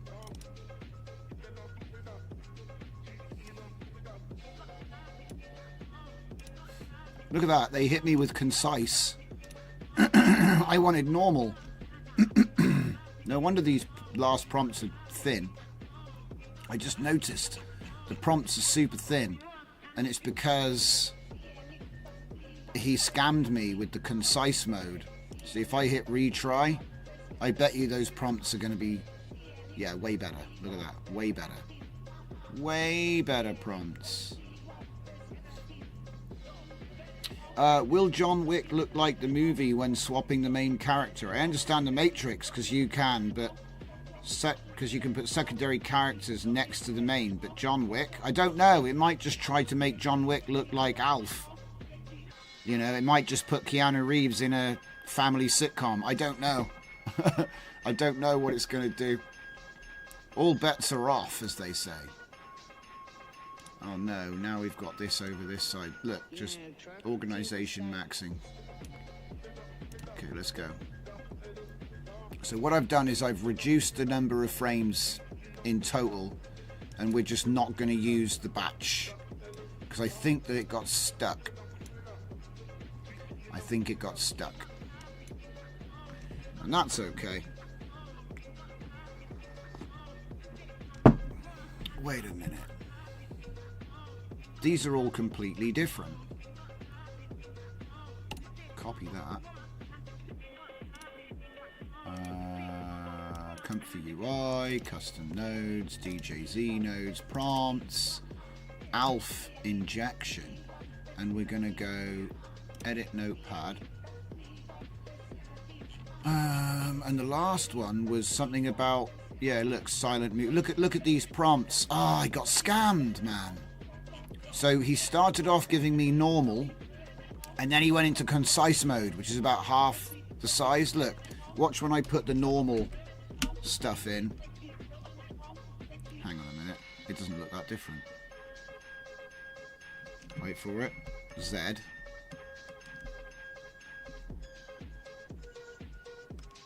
It's funny. I thought it would be longer, but it's actually not longer. But if you read them, it's much simpler. I like this though. Look at this. Alfman at signing of UN Charter, straightening flags. Alfman at first Super Bowl game, reviewing plays. It's like he was always there, didn't you know? It's just funny.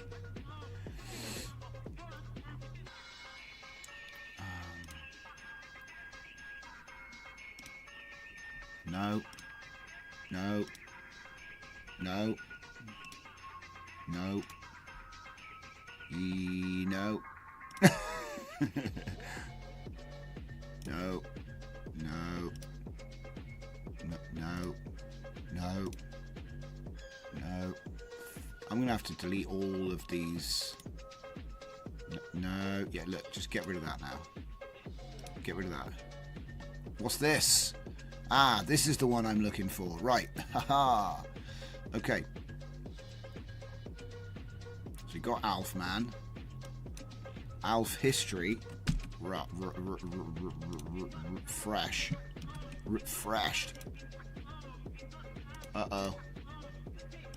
I asked for too much and crashed Notepad, everybody. You saw it here first. I couldn't handle the truth. Uh-oh. Don't worry, everyone. We've got it. Okay, so these are our main things right now. I can't close them because it'll cancel the bleeding job that I'm trying to do. So how's it looking? It's... The config attribute sample size 256 and norm type none were passed to autoencoder KL Magvit, but are not expected and will be ignored. Please verify your config JSON configuration file. That's fun. What config?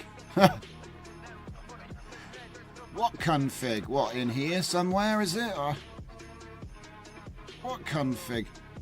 Oh! Progressing interrupted. It wasn't me. It wasn't me. I don't know why it just crashed. That's fun. And that's only 704 by 704 square. It's not like...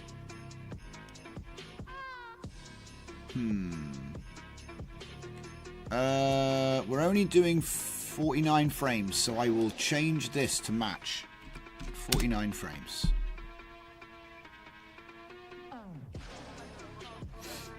Let's try it again. Mind you, look at this with the T-cache. No, maybe that's what it was. I don't have T-cache. I don't use it.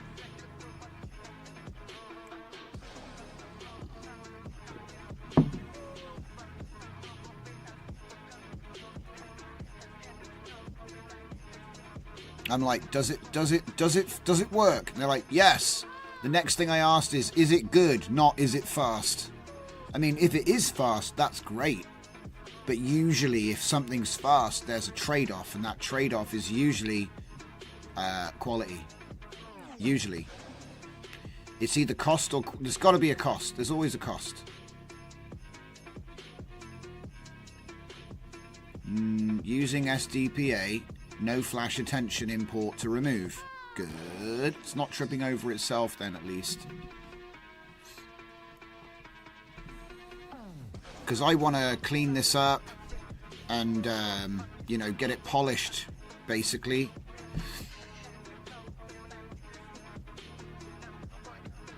Validation video and control video.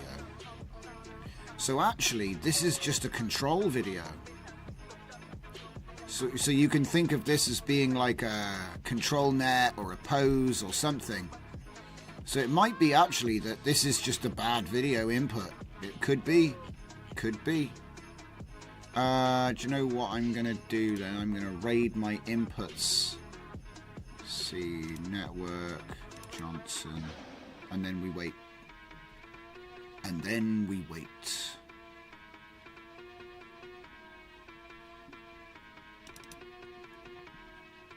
Okay. I bet I've got some cool input videos which I've completely forgotten about, which would be... Whoa! Did it just kill my computer? No, it just killed all the graphics on my computer. Whoa. It hasn't even done anything yet. Does that look like a good thing? That's just Chrome. And then it's dead. This isn't looking good for Easy Animate right now. I'm not gonna lie. I think we've spent about an hour on it. It took forever to get the files. We put them all in the right place, and now it's just crashing constantly.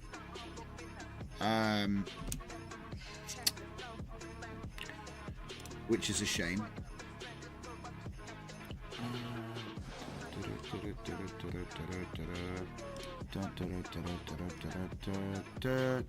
Yeah, so this is no good. The thing is, though, everyone's been showing it off. Did they actually use it, or did they just link, hey, look at all the output, look at all the examples that the author's got, guys, I'll make a 5-minute video on that. Is that what happened? It makes me wonder if that's what happened, because, you know, do you really think they actually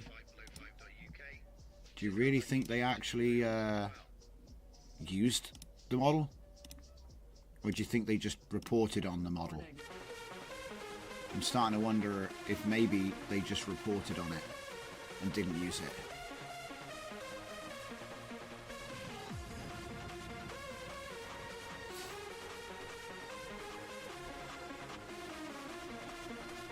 Okay, we got a driver. It's a girl dancing. I think I used this ages ago. But the thing is, it's going to be a weird size, isn't it? And I bet this thing's going to be annoyed about it. Be like, oh, I don't want to use that size. Alright, let's try it. Oh, wait, of course, that's still offline. I need to restart it. Yeah, everything's dead, Jim.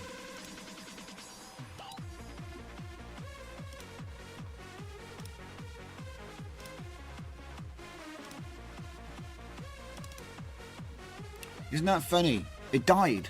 Just immediately. It never even got anywhere near doing nothing. Now, could it be that this is actually huge because I've done upscaling on it and stuff? Yes. Yes, it could be. And I haven't done any resizing or anything. So, let's do that. Let's do that. Before we start, you know, blaming the model, which probably is just me. Probably just me. Resize image. I'm typing here. Damn it. May as well just let it finish. Okay.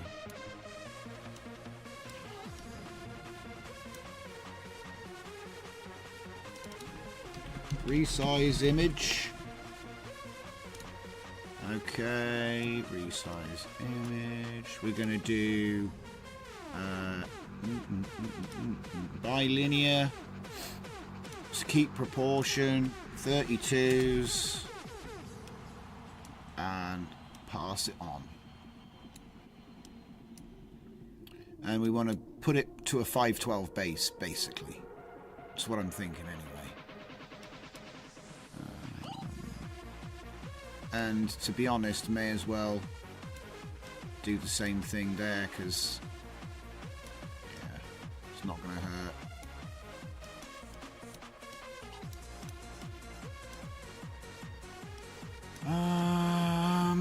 49 frames. Can you believe it?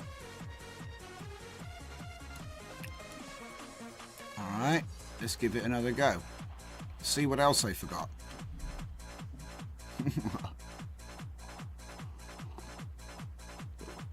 Oh, did I change the video yet? Nope. Nope. Right. Okay. No, copy, copy. Paste, replace. Yeah. And then stop that. Open it back up. Where's driver at? Ugh. Right, I'm just going to type it in. It's annoying. Driver.mp4. It's not there. But, like magic, she exists.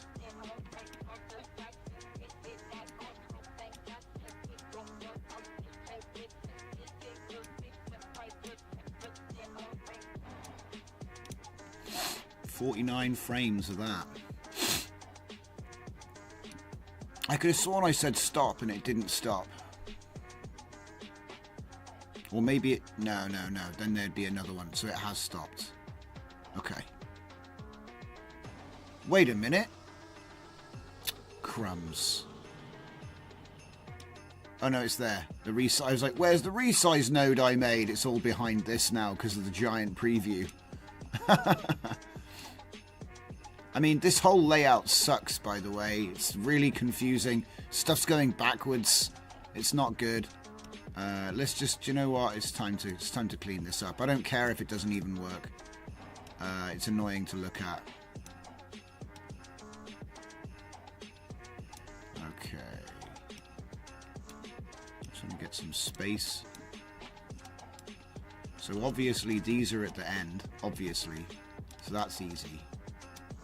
Can shrink it all down afterwards when it's like actually making sense. So look at this one here. That one is actually fed by that one, and you could even say by that one. So I could just keep a big tall stack. It goes all the way up. So we've got our swap, got our Florence. You know, and we could shrink it in if we wanted. There's the model loader. Okay, and that image, obviously, put that like that, put that like that, put that like that.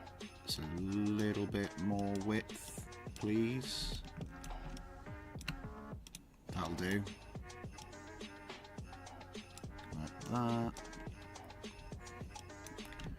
I'll take that down a bit, and then make the negative smaller. Swap text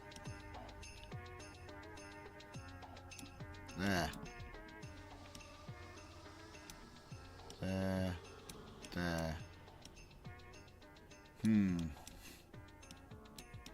Do you know what?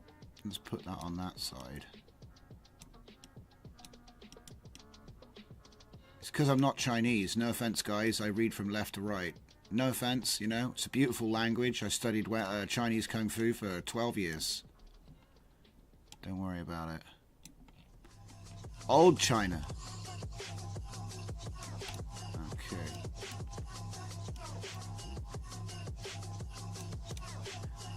Kung Fu? People say, you can't say it like that, and I'm like, why not? My Chinese master told me to say it like that. What? Oh.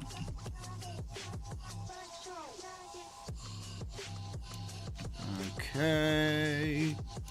Now these things are huge, so what's it say?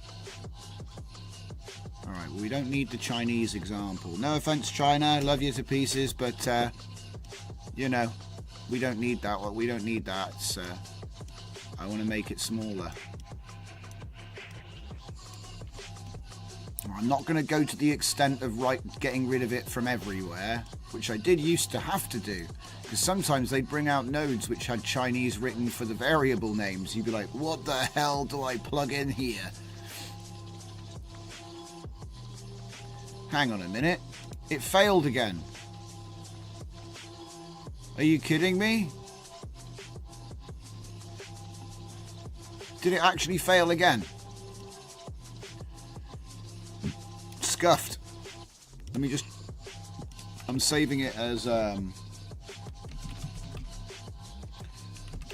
Easy Animate 5.1.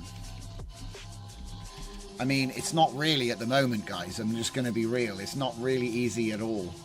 It's not easy and it's not animating. I'm just going to be real. You know, 160 gigabytes of models is overkill. What were you thinking? But at the same time, if it's good, I'll forgive you. But at the moment, it doesn't work, so it's kind of hard to forgive. You can see it for yourself right here. I don't even know. You know, you might say, oh, but you're supposed to use T-Cache. T-Cache is supposed to make it go faster, not enable it to work at all. Yeah, it's like a speed up, not a fundamental. So...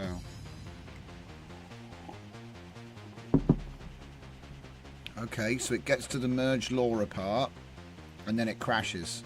That's what happens every time. So back to the last time it happened.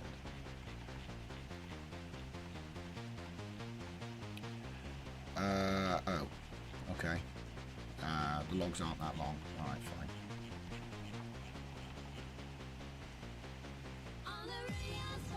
So it didn't even get that far last time, in fact, so let's just see how it goes. It's got to do 50 steps, but it hasn't even done one yet.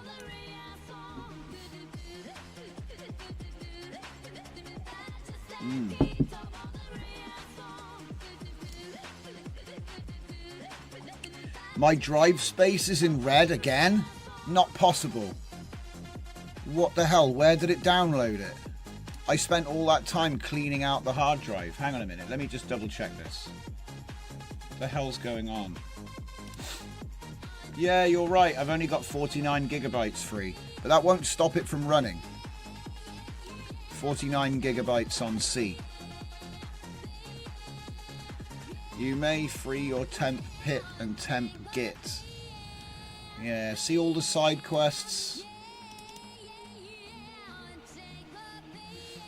Where is temporary pip? Where is that? I bet it is full of stuff. Temporary git, I think I've got. I think I've done that.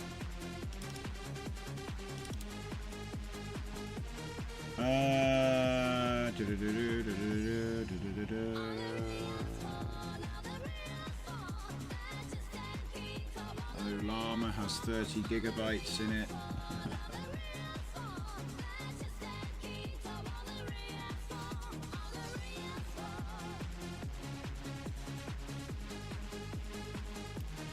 Temp hit. I don't even know where that is. I'd have to like ask Claude, where's my temporary pip in Windows, Claude? I think it's actually working this time, but I don't want to jinx it, so I'm gonna keep watching it, like, you know what I mean, when you stand over a child, make sure he doesn't get distracted. I think it's a little bit like that. You're gonna literally watch the percent. Otherwise it might just stop, or it might just be like, yeah, I got bored. Like the model comes back to you and he says, I was gonna make an image like you asked me, but then I got bored, and then I got distracted and started dreaming about other things, and so maybe I'll do it later. Long story short, I'll do it later.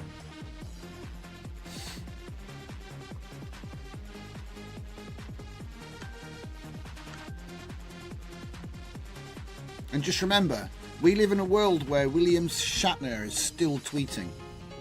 I like that. I think that's cool.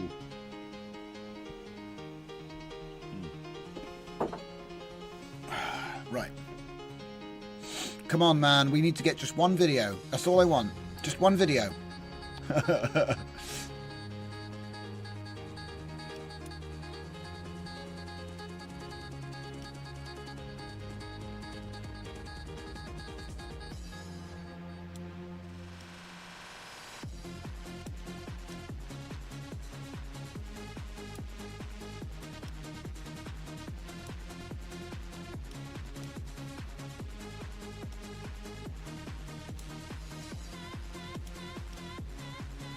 Classic.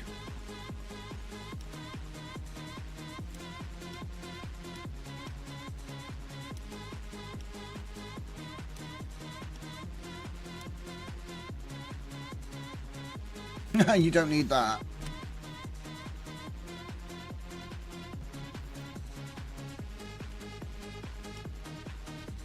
So add words to the negative prompt. Yeah, thanks. What's this say? Okay, well, I'm already using that, and it's pretty much maxing everything out. Pretty much. I think it's using like 16 to 18. Probably, something like that.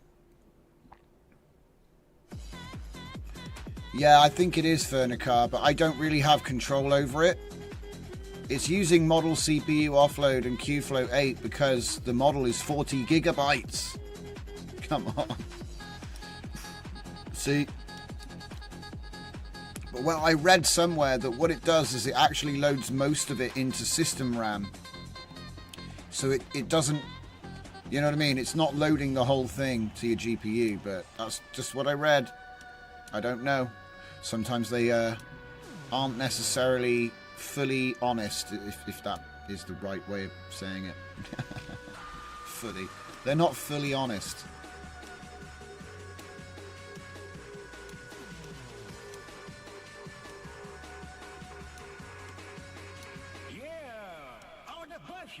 It helps to be able to actually read the prompt, though.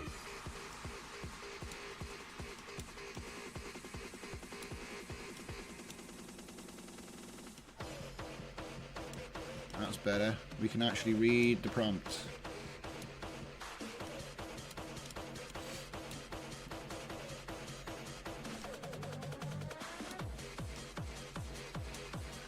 You can upload video here. Yeah, cool.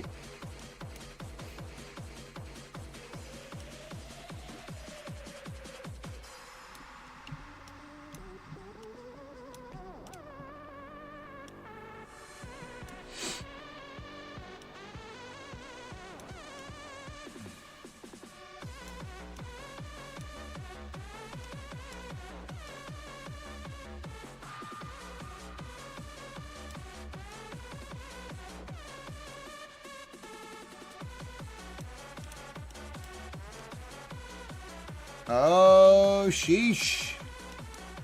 It did something.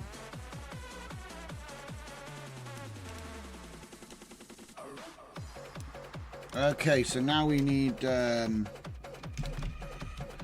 KJ compare video. Where is it? Or is it concatenator? Yeah.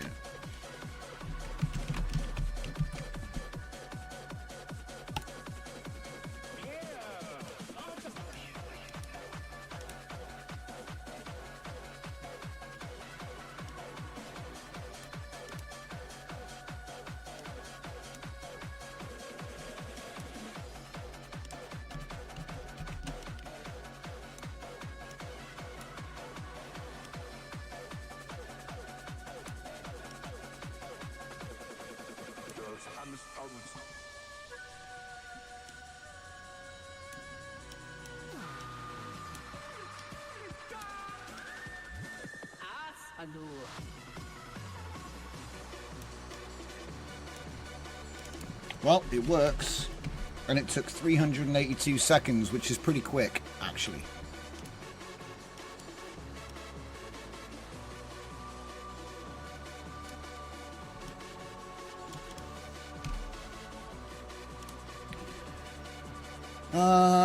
Rhoda, I guess. It's Rhoda V2, so...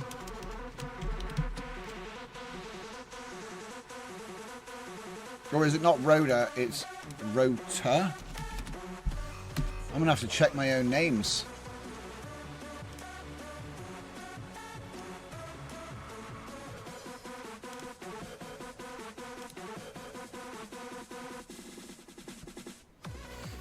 Rhoda Audio Reactive, Roto Maker. I think it's Roto Maker is what this one is. But I think it probably will be better to just call it Easy Animate or something. Easy Animate 5.1. I don't want to just call it what it is. But I'm running out of words here. We're running out of words. See, Roto Maker is the same thing, but this system can be used to do all kinds of stuff, not just that. So I'm going to restrain myself.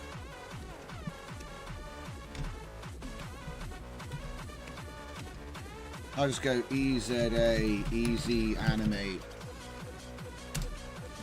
Could do that. EZA.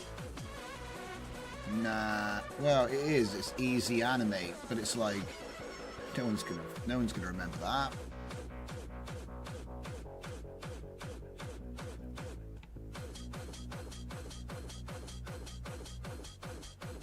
Easy An?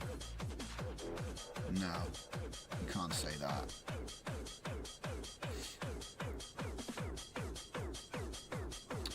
It's official. The hardware requirements of the workflow didn't match your target audience.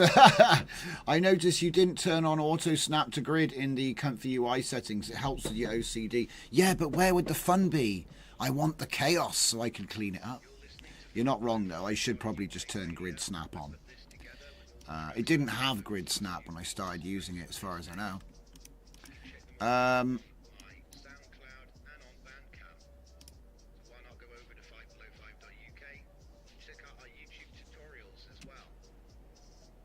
I don't like it. I don't like the naming convention. I'm having. You want to talk about OCD? I don't. My brain is grumbling right now about pointless things.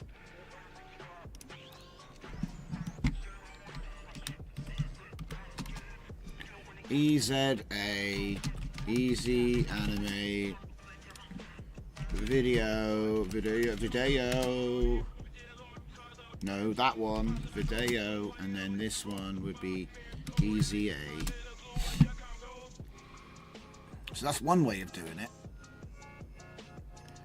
Go string to string. String to string.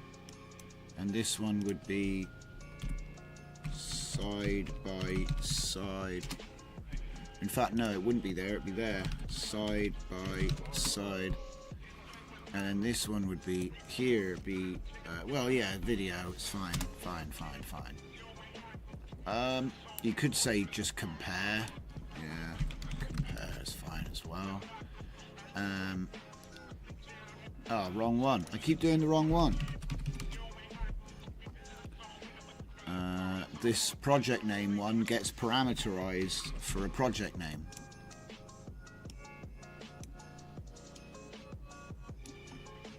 Get some consistency over here.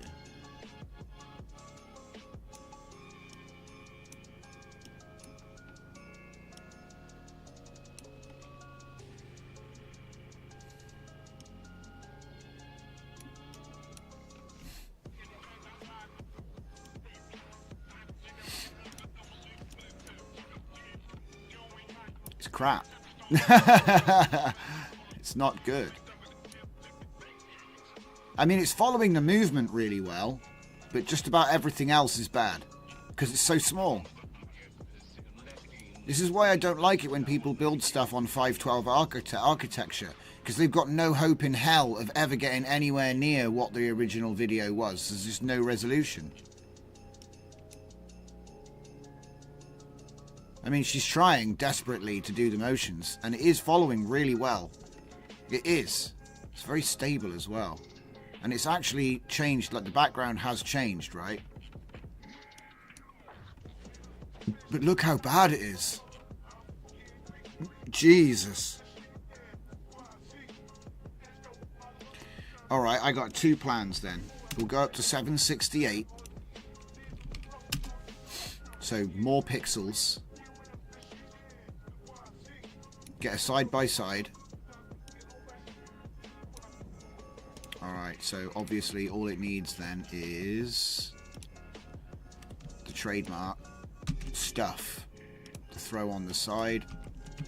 I can figure that out in a minute, and then we can think about actually releasing this bad boy. So it's a bit of a ball ache to get running, though. That's the only thing I would say. Bit of a ball ache.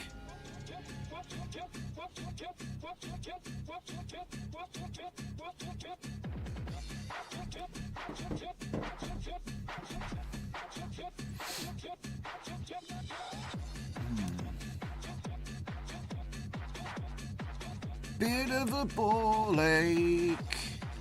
That's what they said. But it does work. And like I said, it did follow the motion really well. What I'm going to try and do is I'm going to try and do the whole dance. If you can do that, then that's impressive, because I used to have to split this up into loads of little bits. Little bits.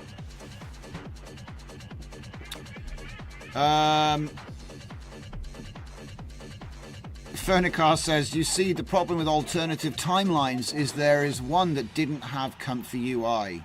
It's true, it's a sad fate. But then again, there's one where they had luxury space communism. I'm just kidding, mate. There's one where they had robots in the 50s and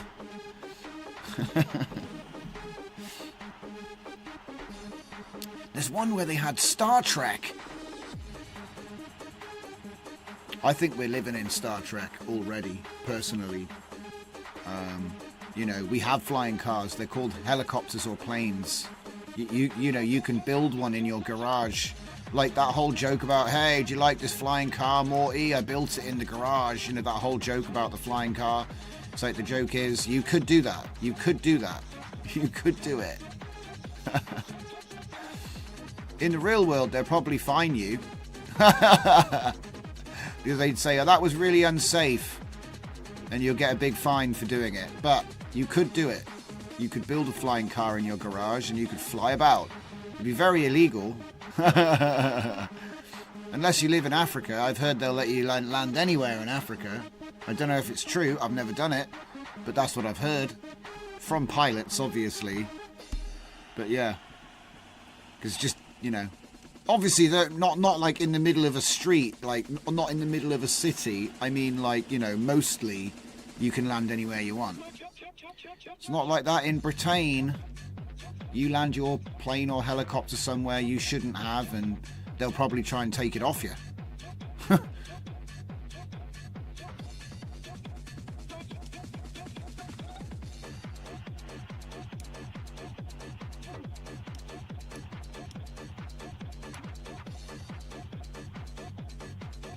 .242. See, well, for 2 seconds it is slow, but it's not more than 5 minutes. If you're doing more than 5 minutes for 2 seconds, I think that's sort of like the limit of most people's expectancy, you know, like it's 2 seconds of video, that's 60 images. If you can't do that in 5 minutes, you're in trouble, which is kind of funny actually, because let me just do the math on that. So 5 times 60. So we've got 300 seconds, yeah? So then we'll divide that by, say, 60 images, which is roughly, you know, 30 frames per second. That's 2 seconds. I appreciate you might use 25 frames per second and it'll only be 50. In fact, let's do it at 50, just for the sake of it. 6. Isn't that ironic? So we expect it to be less or around 5 minutes. That's actually really funny. Because the reality is that the expectation is real time. Well, it's not really real time at all. It's 2 seconds of video, right?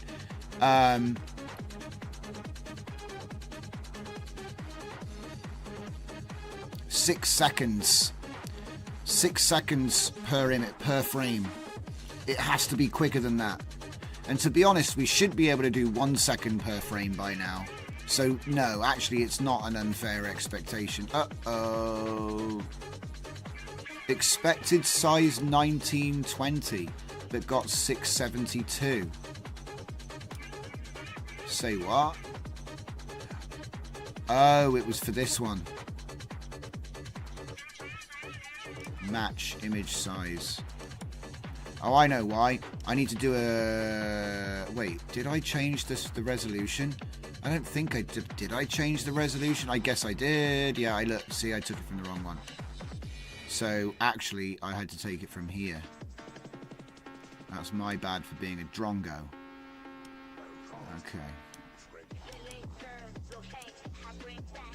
Look at that face.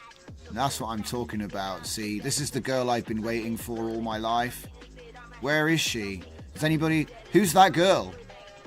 What's her at?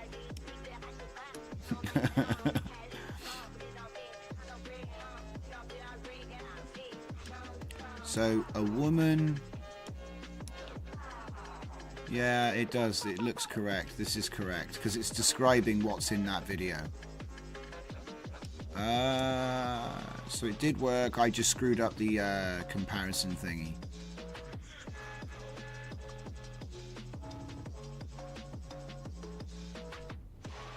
I mean, it's good, but it's also bad. So original, crazy Korean dancing. Last attempt, which was 512. New attempt, 768. It's a lot better. Do you know what I'm going to try and do, guys? I'm gonna cook this thing. This might hurt. We should probably also try Lanxos for the sake of argument as well. And also, I don't think this is a video model, so I'm going to say 64, not 32. Okay. Next thing to do is to add all the frames.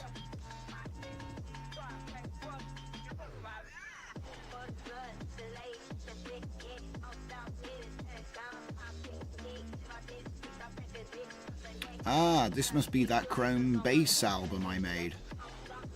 The Jungle Funk.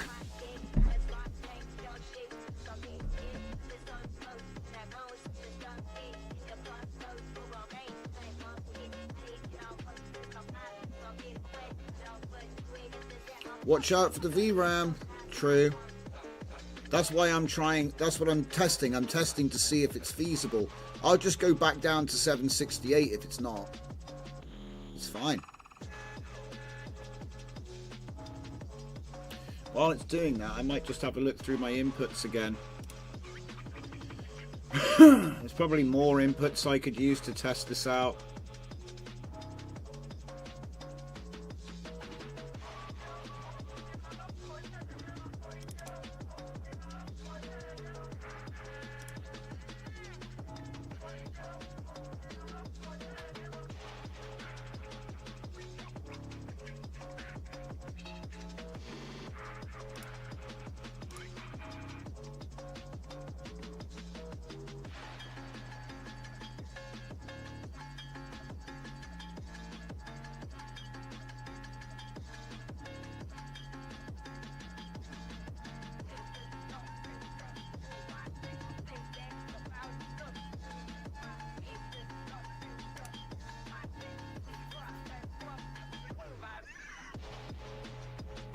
You want a real test of whether it can, yeah.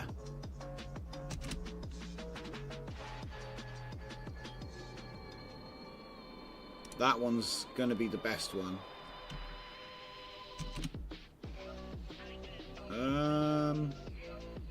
Put it in downloads. Yeah. Yeah, chuck it there.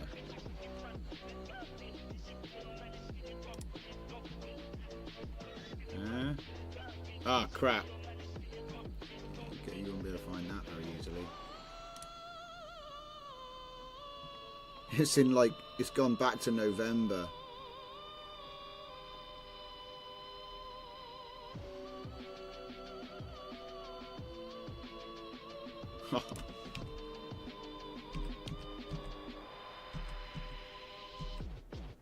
Hey, hey, hey. Now that is going to be hard. If it can figure that out, it can figure anything out. Okay, so we do a keep proportion, but then we need to do a crop on it as well. Or do we, though? Oh, I'll just leave it like that and see if it'll do... Yeah, because it's doing tall aspect, so it should do wide aspect. The only issue I've got is that it can only do... It seems like it can only do 49 frames at a time. And I got ways of getting around that. Obviously, you'd add 49 to the skip frames. So that's how I do it. It looks like this is going to be okay.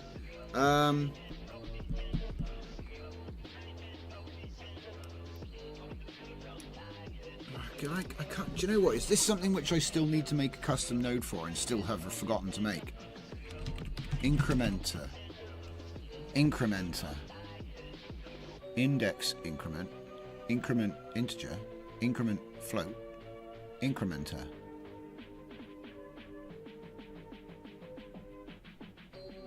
None of those are good.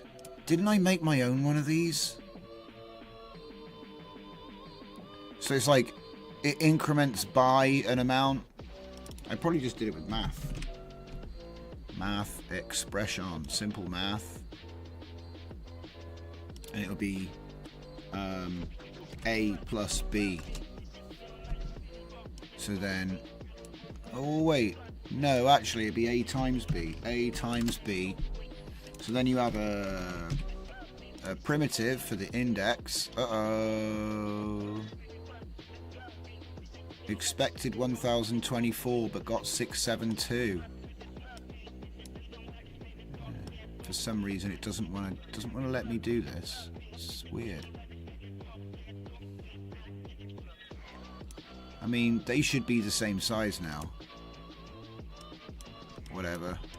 It was just for convenience. Do you know what I mean? I just wanted to be able to compare it with the original, but it's being annoying. It's being annoying. So we'll call this one the index. So this one will be the multiplier.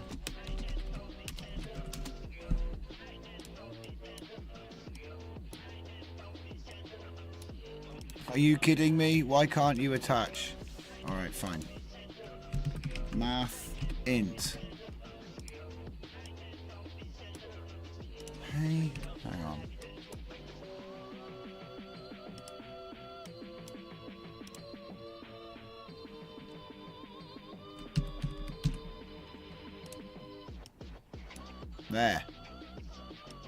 There you go. So this can be my index.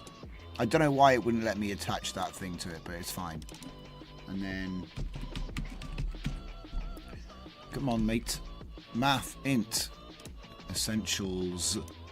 Okay, right. So then the multiplier will be 49. It's like a long way of saying skip first frames. Look. There. So, what does that do? Well, we have an amount, so segment length, right? Segment length, frames. And then this giant thing,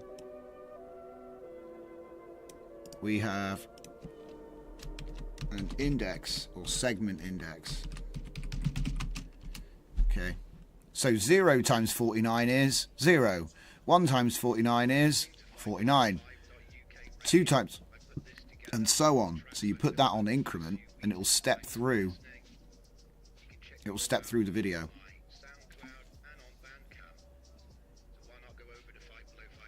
But it'll only load 49 frames at a time. But because you've got a multiplier on the skip, it's going to go in segments of 49 seconds segments of 49 frames each time.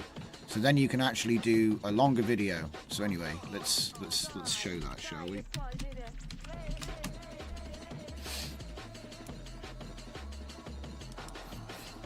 Be interesting to see what it actually does.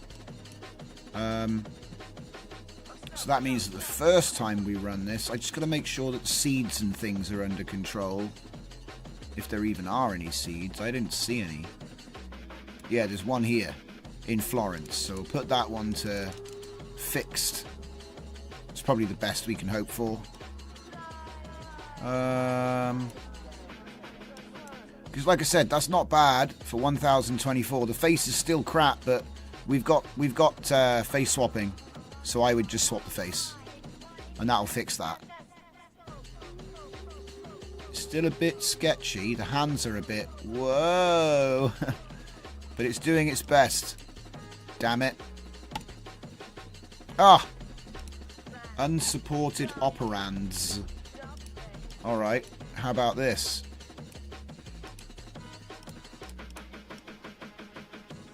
Refuse me again. Still refusing me. I know. A times B. Is it because I used uppercase? Yes, it was. I forgive you.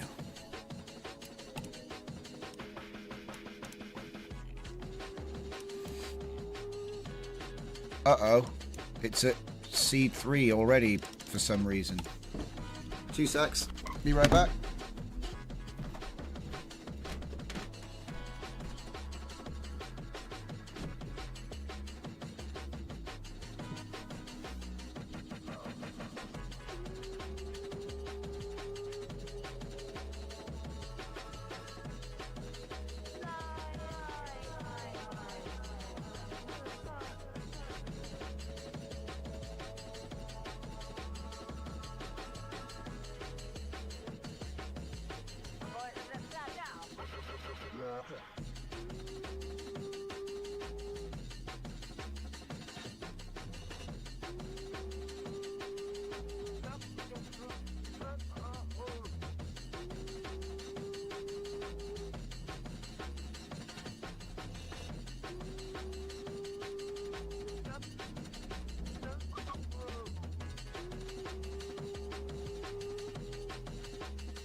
Back again.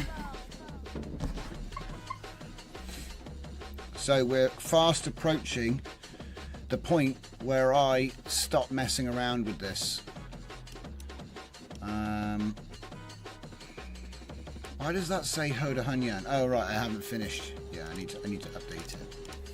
So this actually should say Easy Animate 5.1.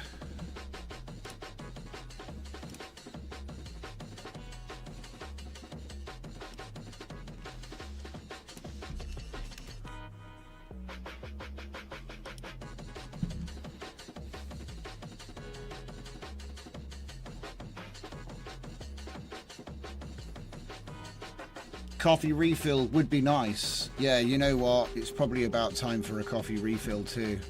I'll get away with it. Right, so we want to say this.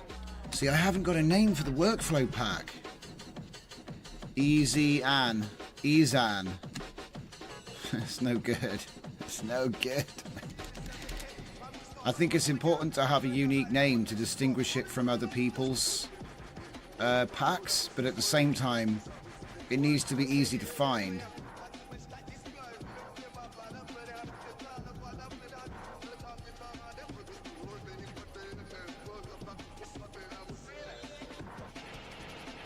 I thought EZA for Easy Animate, but then it's like that's not how people think. Yeah, math case sensitive, right? The formulas were case sensitive. Who would have known? Mate pack. Yeah, I know, but then no one's going to know that's connected. That's why usually I do like Boda and stuff like that. Do you know what I mean?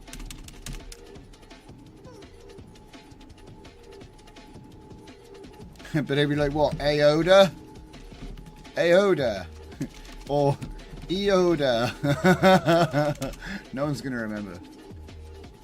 I might just have to call it Easy Animate Pack and just give in. Just give in. Easy Animate 5.1 pack. And then this one would be Control. Because that's what it is. Nima.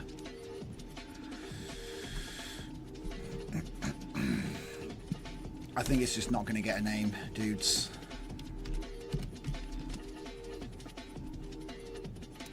It's like this bit here, like that bit there is also going out. Here's the model, by the way. Great model. Hardly any downloads, don't understand why. Totally unfair. Considering the attention that some models get, like, what the hell's going on? But it's always been like that. It's always been like that.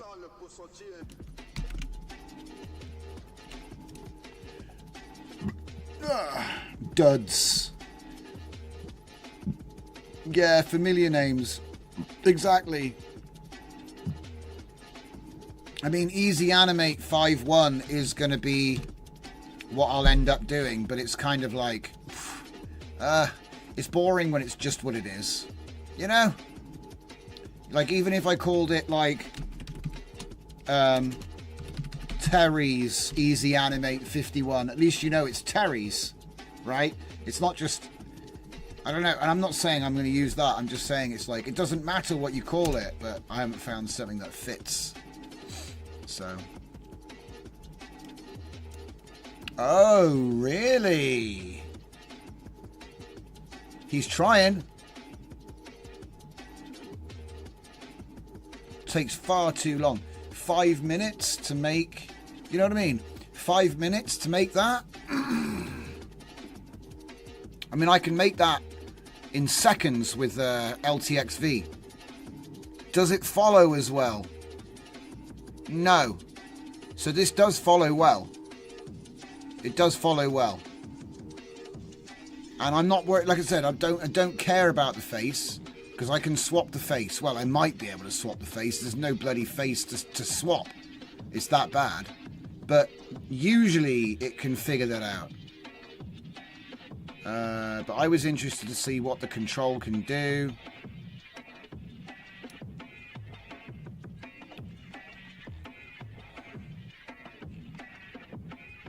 Interesting.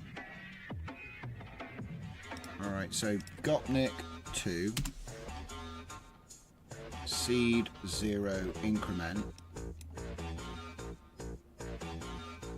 Everything looks good.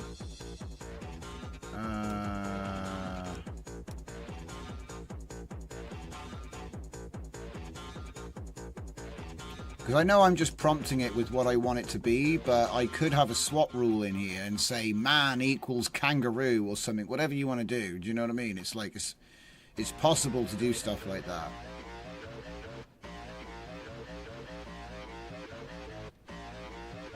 Sunday chill.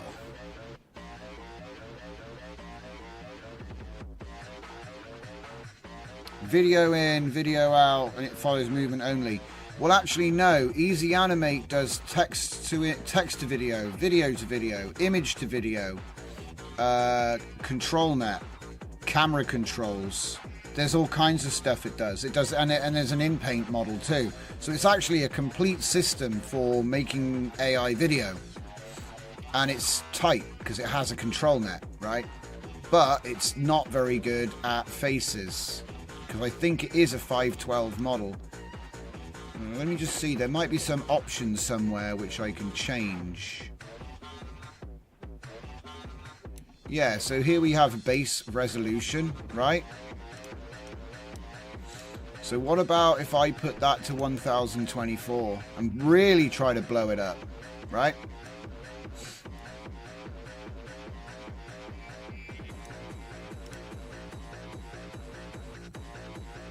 Now, if this doesn't do it, nothing will.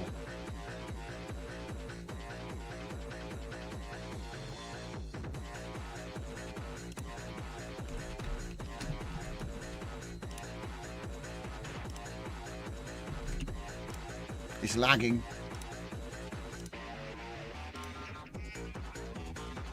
Whoa, it's lagging hard.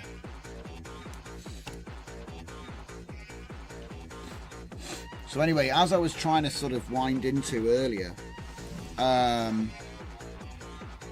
let's just have a look at the, where's the Hugging Face page? Here it is. Okay, easy animate. Oh, whoa. There we go. Easy animate, right?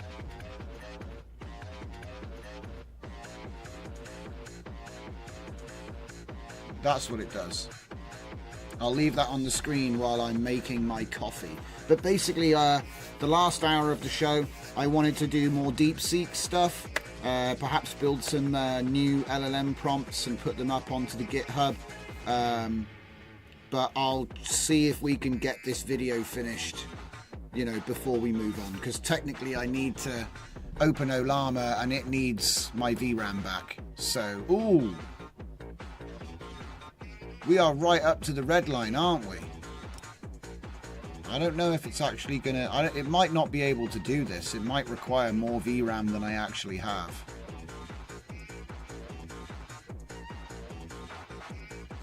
But yeah, in case you missed it, Easy Animate 5.1 is an old architecture. Okay, it's not using HunYuan video or LTX, you know, or Cosmos. It's not, I believe it's using image generation. So it's, you could say it's a little bit like an animated diff, but more up to date, maybe, okay? But I think that what they did was they built it on, let's say, an older architecture. I don't know that for sure. I haven't looked into code. It's just the feeling I get from having worked with it and seeing all of these different settings. Like if you just take a look at the sampler, it came default to 512.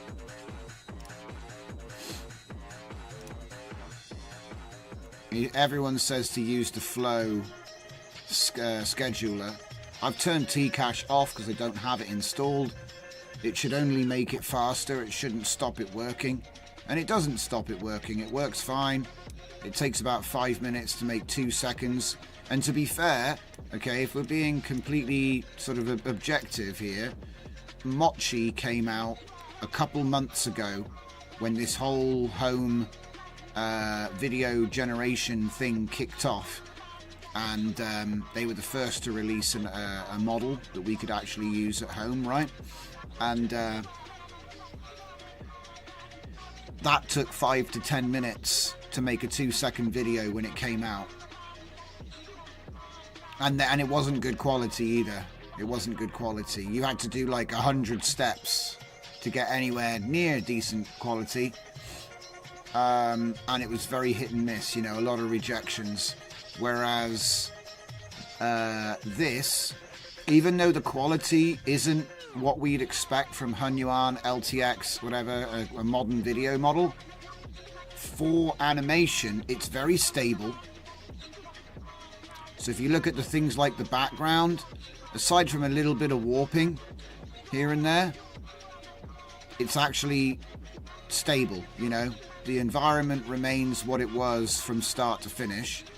Also, the person's movements are very fast, and it's managing to follow every movement. Even though it might get confused with where the hands are, or how many fingers there are, or whether he even has a face. Everything else is solid, which is a big advancement. MFD, the artist, says, I miss Zero Scope. Welcome to the stream, MFD.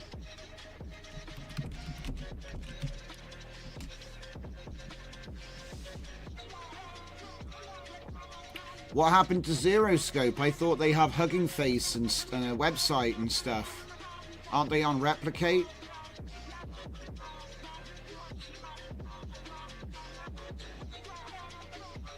I mean, they were making a big song and dance on March last year, saying we're not Sora, we're better than Runway. So what happened to them? You know, like last I saw of them, they made this Zero scope V2.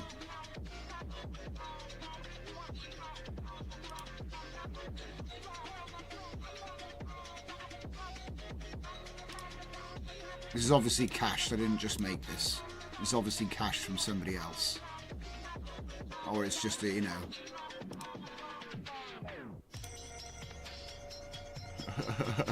Oh, bless him. Surfing Spider-Man. Okay.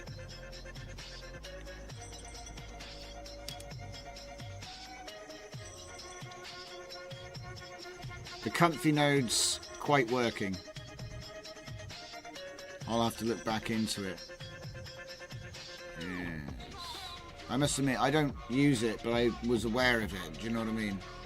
A zyroscope. Oh. Oh. I don't think it's actually going anywhere, guys. It seems to have just gotten stuck. My guess is it can't really do 124. Either that or I'm just impatient and it takes forever to do this step. It does look like it merges a LoRa and then unmerges the LoRa. So while it's generating, it's doing that, but it hasn't actually started yet, I don't think. Yeah. I'll give it a little bit longer and then I'll abandon it. Because it's eating into the time I need for the last segment of the show tonight.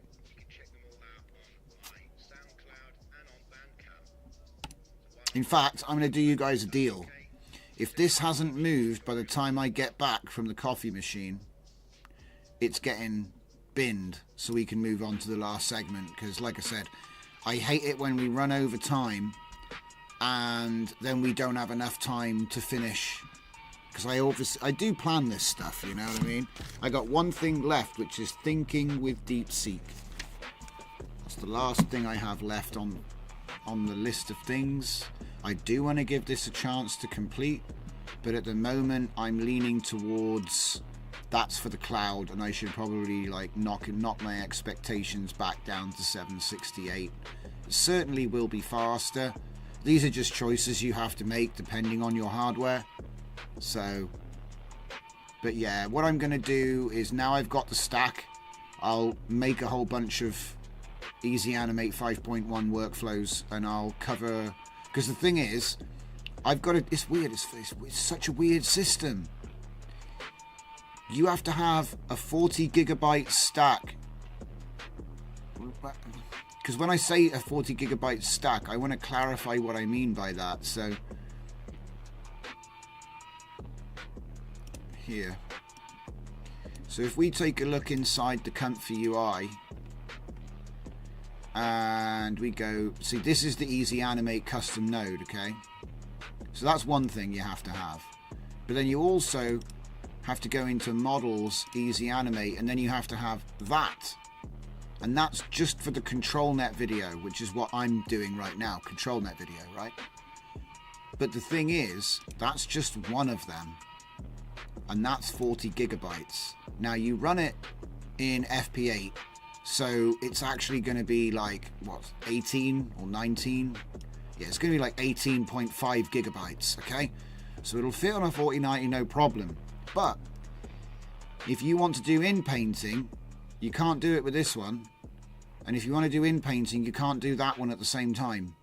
So it's one or the other. You have to pick one at a time. Okay, this is what took me a while to work out. I was sat there going, scratching my head like, what? Because Easy Animate in paint, control net, camera control, and then I don't know. I don't know what this one is. This one looks like, I guess this isn't in paint. And it isn't control net, and it isn't, you know what I mean? It's just text to video, right? So here we go, text to video, image to video within in painting, control net, depth, pose, MLSD, canny, trajectory control. See, I don't even know how does that even work? Because when you look at it, think about it. Where do you pick the control net? You don't. You just look, you just feed it control video. And then you look here. Do I get to pick canny or depth or anything like that? Nope. So it's just shrug automatic. Trust me, bro. And the thing is, it's like 160 gigabytes of disk space. And each module is 40 gigs each. I mean, look, this is nice. It's nice. It is nice. And it does work.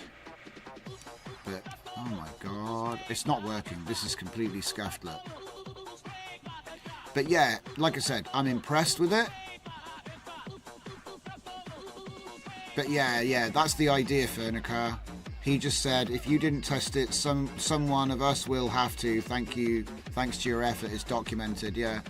I think that's what I'm going to do, is I'll write an article in Civet explaining how to install it and what, you know, because they do try to explain it, but they explain it in an engineer's language, which is like, it's like, you know what I mean? It's like 3 words in bullet point 7 on page 2. You know what I mean? It's like not important to them, that part. They're too busy explaining all the other stuff. So I'm not criticizing them. So if you do want to train on this, do you want to train SFT model using video? Oh.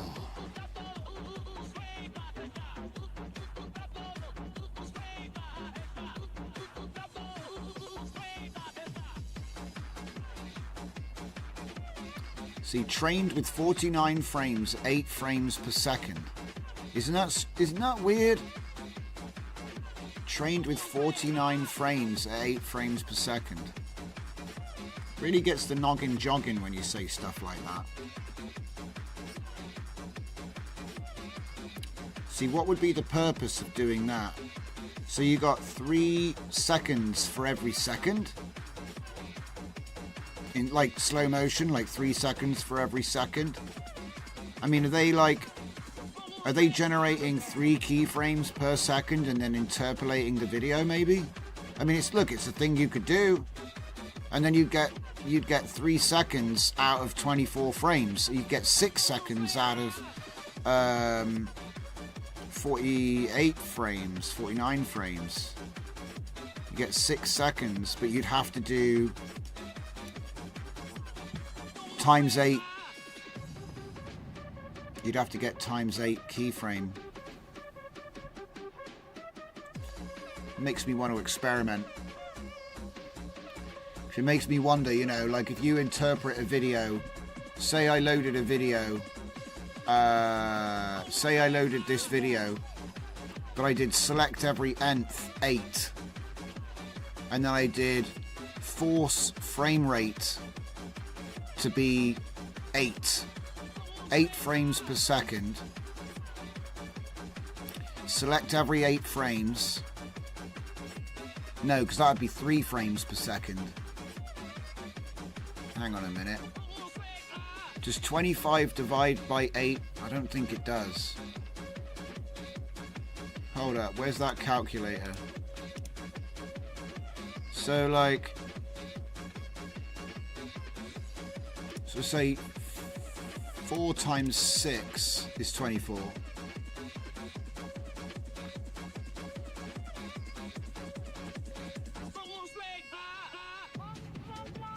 So 4 times 7. Now you can see with the whole 25, 29.97, 30. But why all these different, you know, why all these different standards? 25 divided by 8 doesn't work. 30 divided by 8 also doesn't work.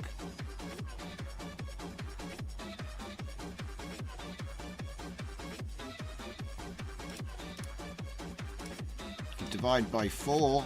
No. Could divide by 5 and get 5. 5, yeah. So then you could do select every n 5. And then do an interpolation of 5 to every frame. So but then you'd have to say 5 FPS. Do you know what? This is a crazy idea that I might have to explore. Oh my god. Oh my goodness. Yeah, that, just in case you were wondering, that's the calculator. Whatever this is broken. We're killing it. It's dead.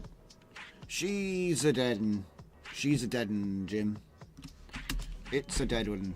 Yeah, that was crazy. It took forever to not load. So, you know what I mean? It's like, 180 gigabytes stack and only good if you have a 4090. And it's not even that good. And it takes forever. I mean, look, the motion is good. The motion is good. Shared VRAM is full. Yeah, I bet. This thing just ate it all up. Dump everything, right? Well, it's dead now. It's all, yeah.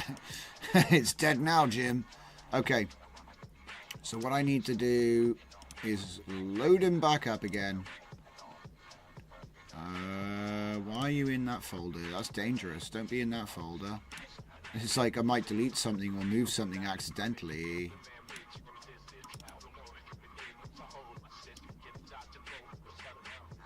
So I'm going to test a theory.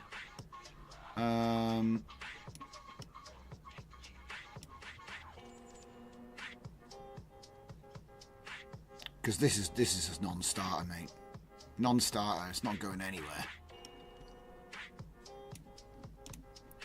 But this whole business with the loading has got me thinking.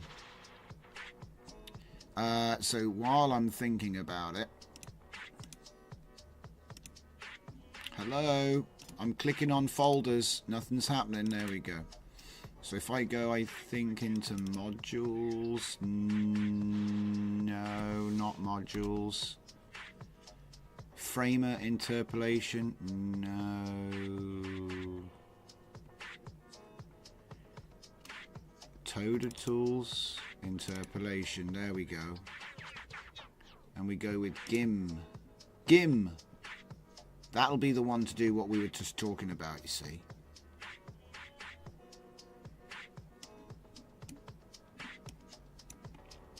So this is going to be an interesting experimente.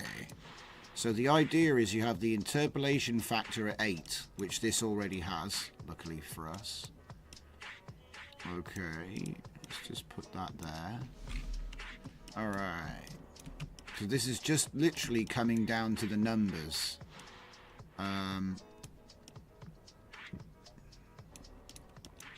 So the theory goes like this. If I get a video like this video, which is going to be hard. That's going to be hard because it's, yeah. But anyway, I put the frame rate to 5. I do select every nth to 5. And then frame load cap to 5. And then here we do 5 frames of interpolation per frame. So 5 5s are 25. And that means for every 5 seconds, we'll end up with 25 frames, which means we'll get 1 second at the end. Frame rate is coming from where? No, we don't want to do that. We don't want to do that. We're going to have to do a math.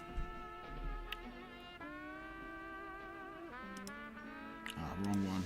Wrong one. I like the Essentials pack, that's all. It's not like you can use whichever one you want. Doesn't matter. But I like this one. Math int. And what? See? Because they all do it. Everyone's reinventing the wheel. I'm guilty of it too, to an extent, so I can't throw shade. It's easy to complain. Okay, so what am I doing? What I'm doing is I'm setting the frame rate as a hard value, right? So 25, okay? And that's going to go in here. and I'm going to do A times 1. Now, oh wait, of course, it's A times 1. Don't use uppercase in there. The reason I do it like this is because I don't know. Sometimes you want frame rate in int, sometimes you want frame rate in float. And so this is a convenient way to control it with one variable. Because look, is it an int? No, it's a float. But if you go to other nodes, it might be the other one. So this way you can do it. I think it's clean to do it this way. Okay. So in theory, now this might be too hard, okay? But what it should do is it should take, well, let's find out. It should take 5 frames, 1 frame every 5 frames, which means a full second of keyframes. And then we'll use the interpolation to estimate. Whoa. Look at that. It actually did try to do it.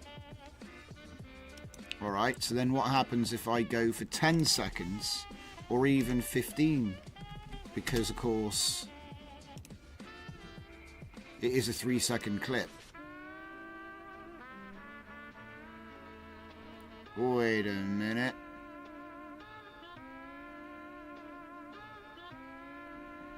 Hang on a minute. Give me a sec. Is it counting the full amount of frames? I think it might be. So that means I have to put in 50 seconds then for 2 seconds.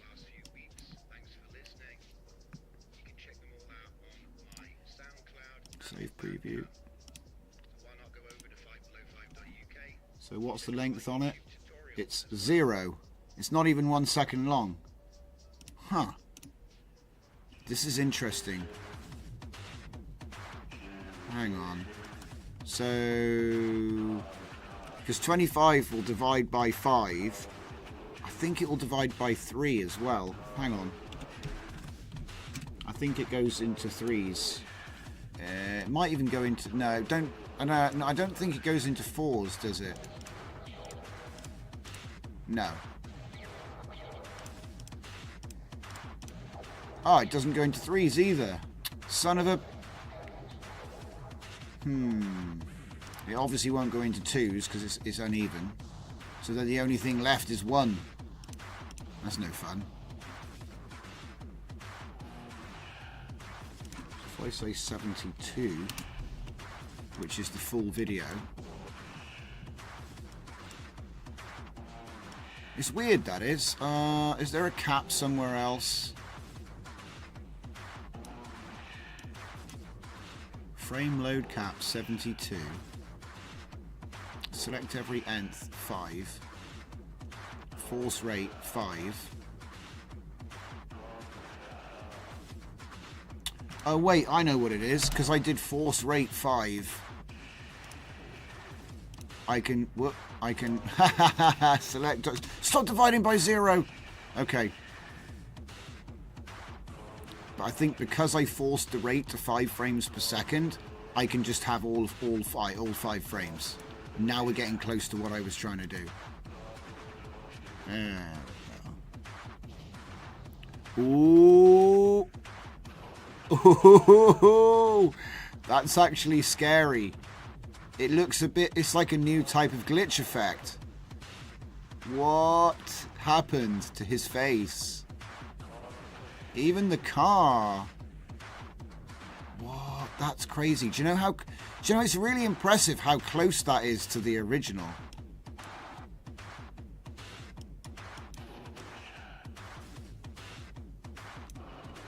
Considering that that is 1/5 of the video, that's crazy.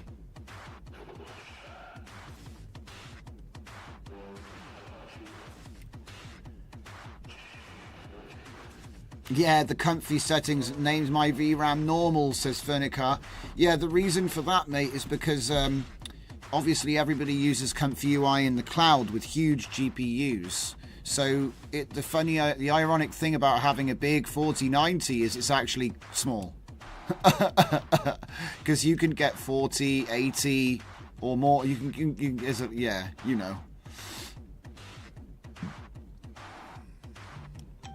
So yeah, I was just running off of a theory there, which was the idea was to force the frame rate to a rate per second. That gets the entire video, doesn't it? No. It doesn't even get the whole video. Oh, wait. Oh, I almost got the whole video. Okay. So I'm wondering, right?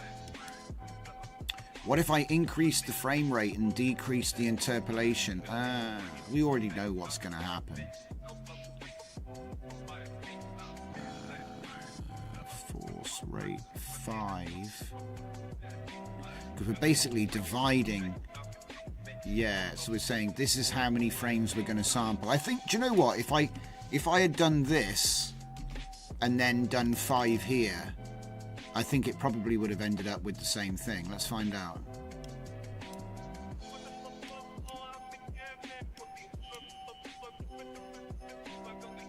I think the fact that I was doing both is why it wasn't acting how I expected it to.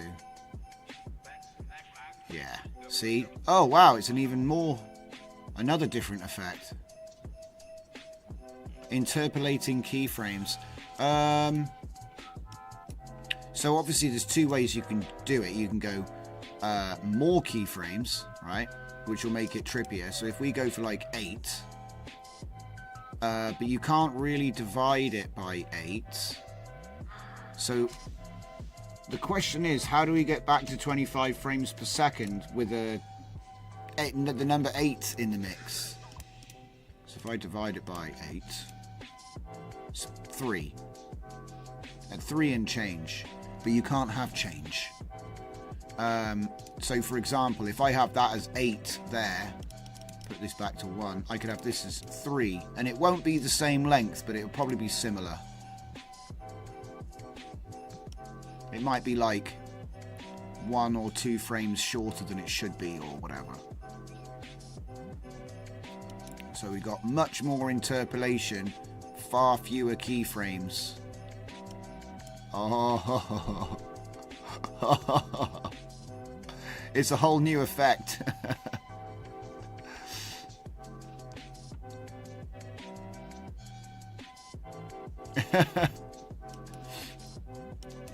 And then obviously you go the other way with it. So if I went to 3 and 8, so the opposite way round, and then it's going to be more keyframes, less interpolation, but it should still be roughly the same. Obviously 5 and 5 works best because it's 25, right?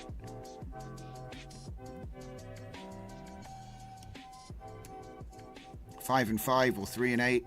See that? You can barely tell. Look at that. You can barely even tell. It's true though, you can barely even tell actually.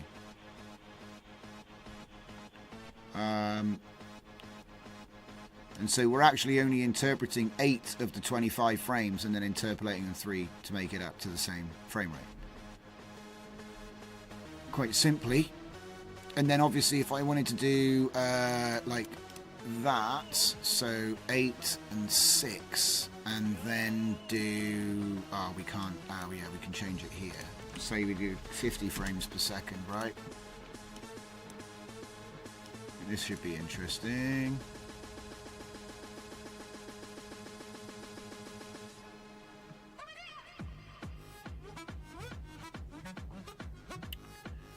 It both does the same thing, Fernicar. See, if you select every nth, that's like every whatever, every first frame, every second, for every other, or whatever, right? That's fine.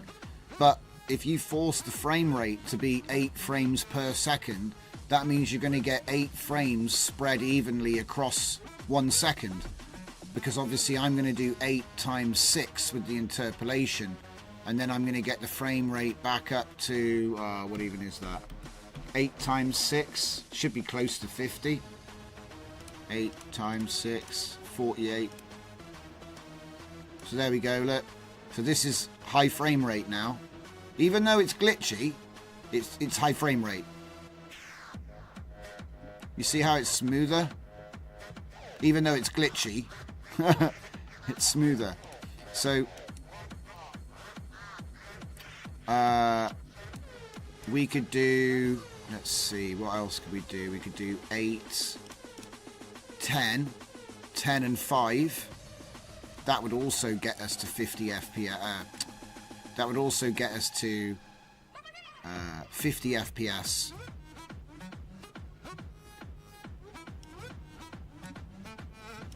And like I said, the more frames I add, the less interpolation there is, the better the quality will be. And this will be 50 FPS. So if I wanted to do, I'll do 60 FPS next, but yeah.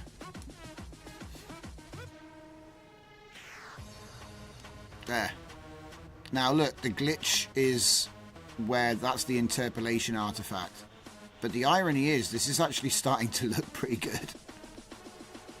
That's really smooth. So, like, your eye can really see the difference. So if I go to 60 FPS.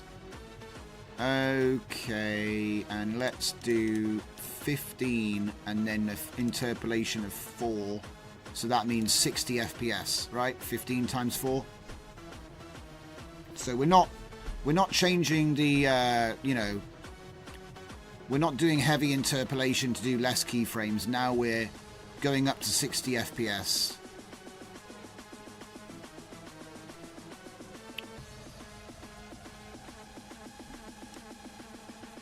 But through interpolation and actually by cutting the video down. You know, I think you should all know, if I said 30 and 2, that's like the most basic way to get 60 FPS in.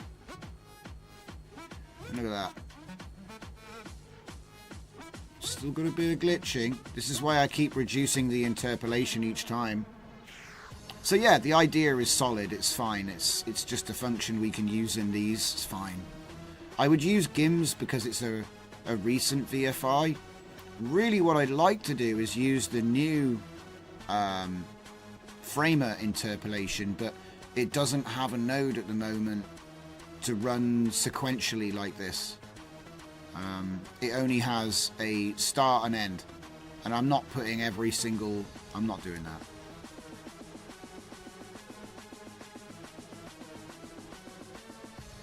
Damn.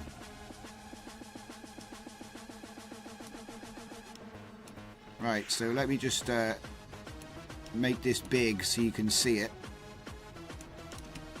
Now this is bigger, alright, so that's a bit unfair.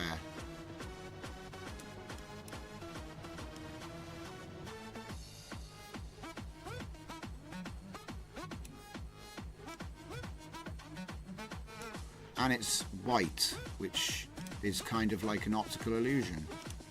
There. I won't move them for a minute.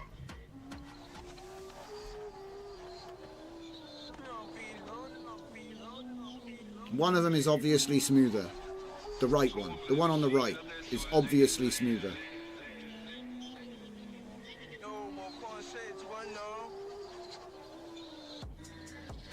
Yeah, it's the one on the right is infinitely smoother forever. And it's really good, actually.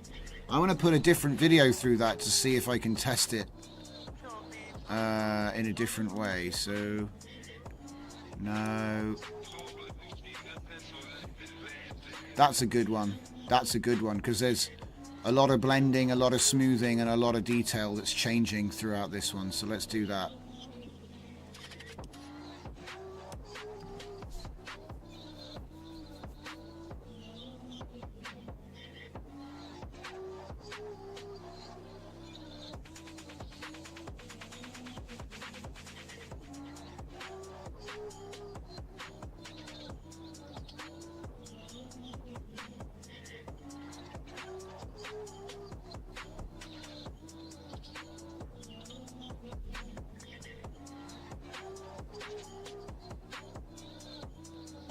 Yep, you just get smoother animation.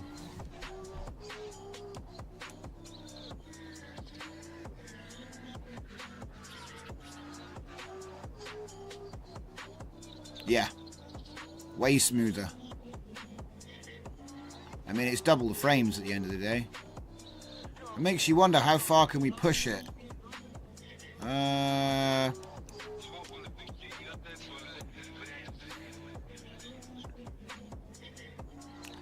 Well, the obvious one is to go for 3, and that will make it 90 frames, wouldn't it? 30, 60, 90. So if we went 4, then that would be 120 hertz. This should be interesting. Will it blow up?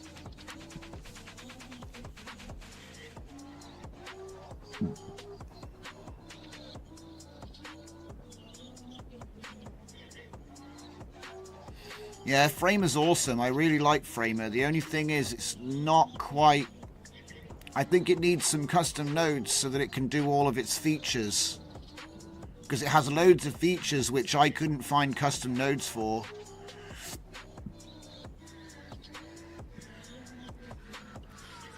But it's really useful for what you can use it for, so I love it, yeah. It's a great, great, great tool, Framer.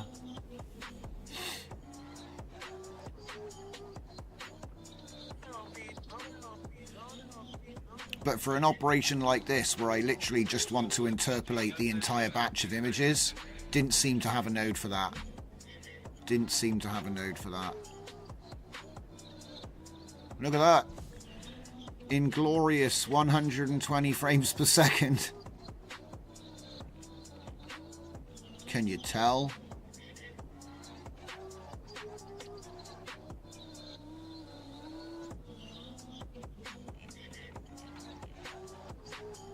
Alright.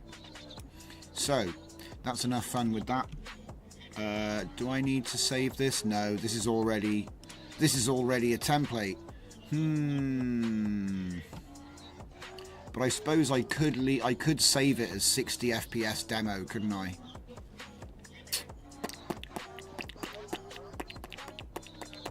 Yeah, I think that Klein might be able to write us the node that I want, but I haven't got that advanced with it yet because it's like writing nodes for somebody else's project. It's a bit fun, that one. But yeah, you're right, Fernica. You're right.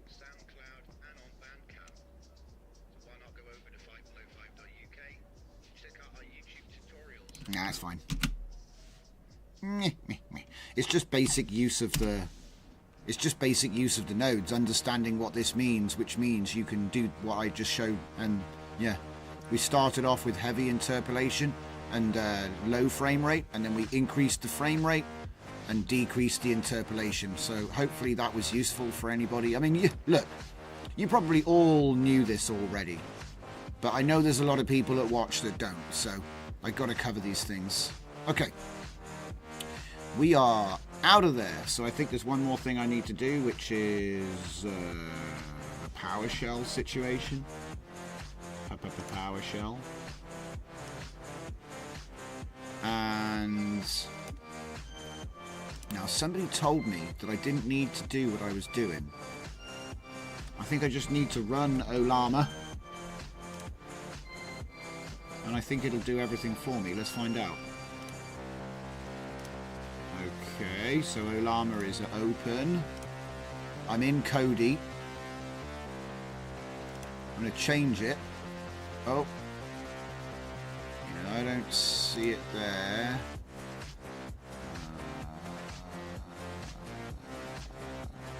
Extensions, and then Kodi again. No, it's not there. Right, so that means I do have to do the command, which is run, no, Olama run, and then what's the name of the thing?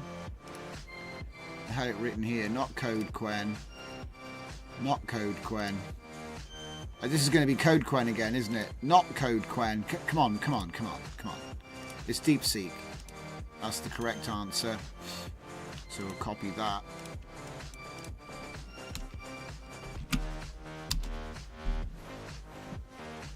Finally. I'm glad you said that, Fernica.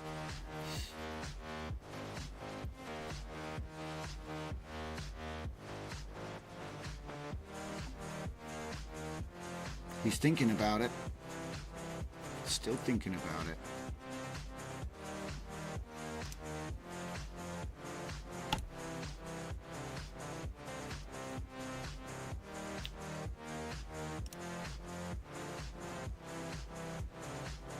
What? Python failed? Do you know what? Let's just exit and then restart it because it's being weird. There we go, right. Go to that. Oi. DeepSeek, good. Games web, look, so we got the folder open. We've got Zelda game open. Wait a minute, did I even show you that? Did we even run Zelda game? I don't even remember. And this is not in the right folder. My tools. Games web. Zelda game. Did we even run this? Oh. Doesn't work. Okay. Alright, well that's actually an interesting one then. So, if I just get this down out of the way. Hello, my friend. So, how about... Yeah, how about you explain what Zelda game is. There we go. And remember, this is DeepSeek R1 32 billion and we're not paying for it. It's running locally. Okay? It's running locally on the machine. So there's no token costs. Oh, and look at it go.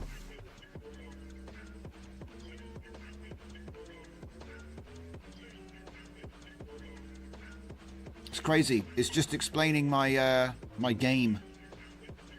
A sword appears when you press on the spacebar. It doesn't, by the way. None of that works. So I'm glad it can see the code.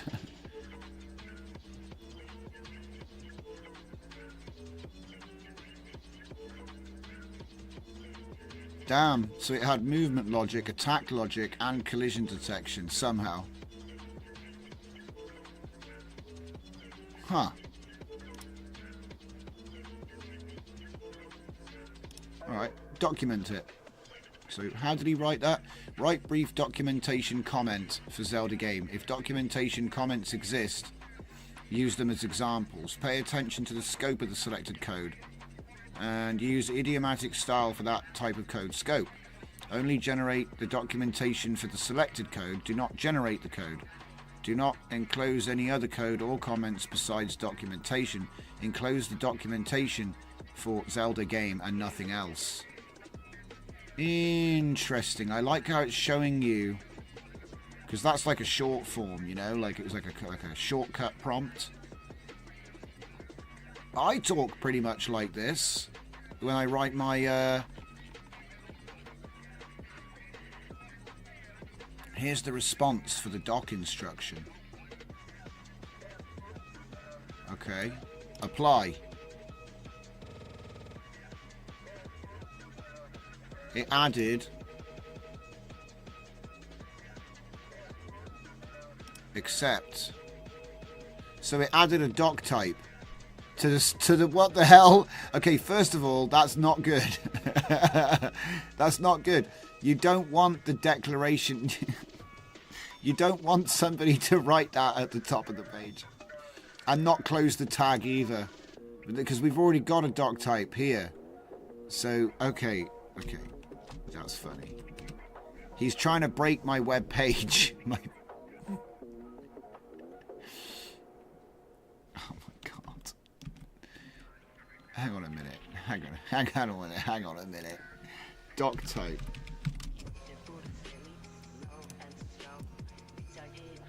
Yeah, doc type HTML, it's fine. And look, you can always put all kinds of stuff, okay?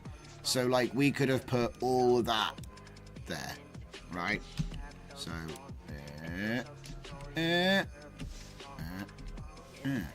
we could have done that. You know, there's all kinds of different doc types.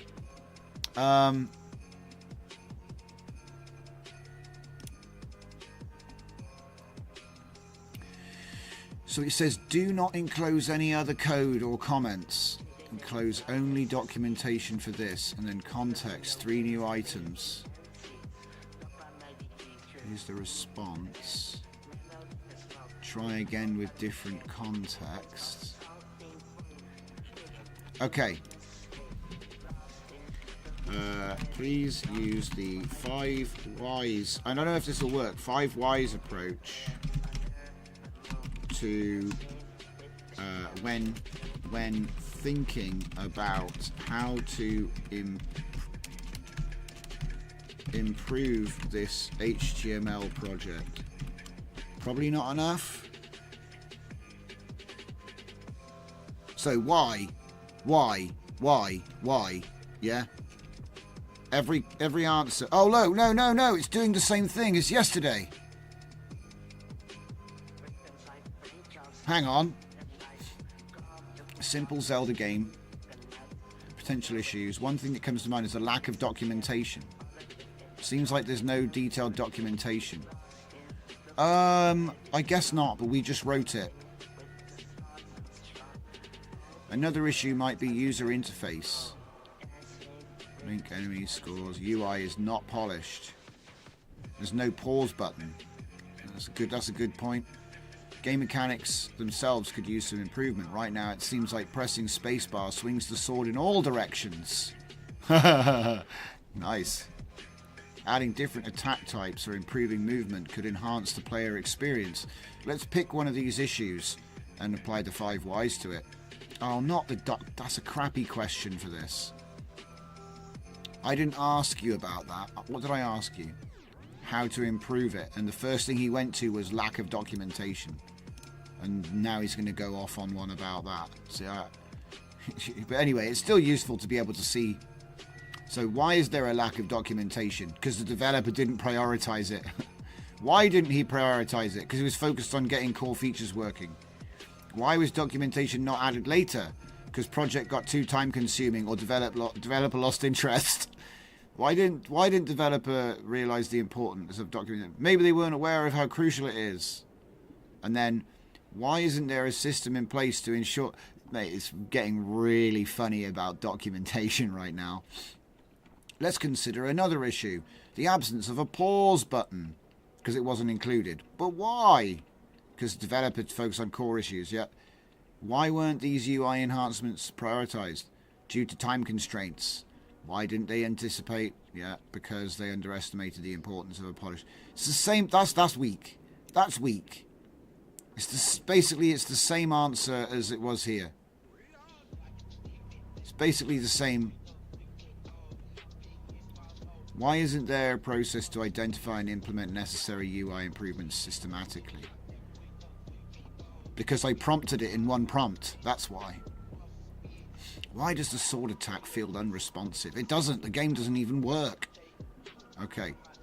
Applying 5 whys highlighted several areas where improvements can be made. Enhancing documentation, improving UI, refining game mechanics. Each of these issues points to an underlying... Okay. Okay. So let's get one that actually works. One that I wouldn't mind doing something with. So let's look at Backrooms 3D. Okay. I'll say new chat. Why? Oh, it's because it's open. Right, so if I close that, brilliant. If I open Backrooms 3D and come here, I'll say I am looking to improve this game written in HTML, CSS, and JavaScript following feedback from players who told me that the rooms and corridors in the map are too tight and small. All the spaces in the game should be larger. This allows the aesthetics to breathe.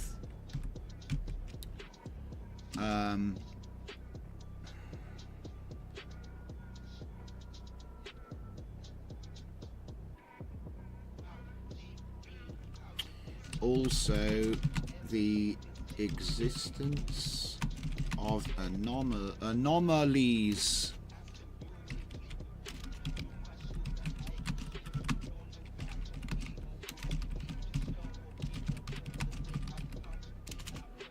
Where strange objects might be found that cause the screen to cause the game to restart. Yep.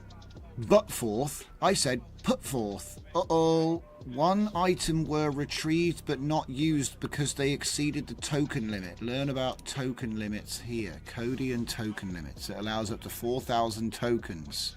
The at mention context is 30,000 tokens. Conversation context is 15,000 tokens. All other models are capped at 7,000 of shared context between the two.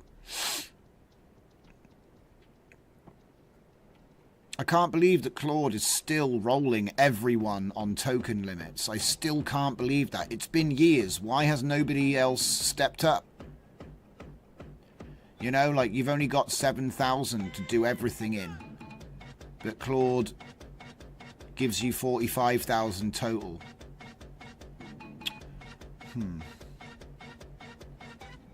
Okay, anyway, let's have a look at it. I considered modifying room size by adjusting width, height and depth, also added margin. So just so you know, guys, I know normally I'll be coding with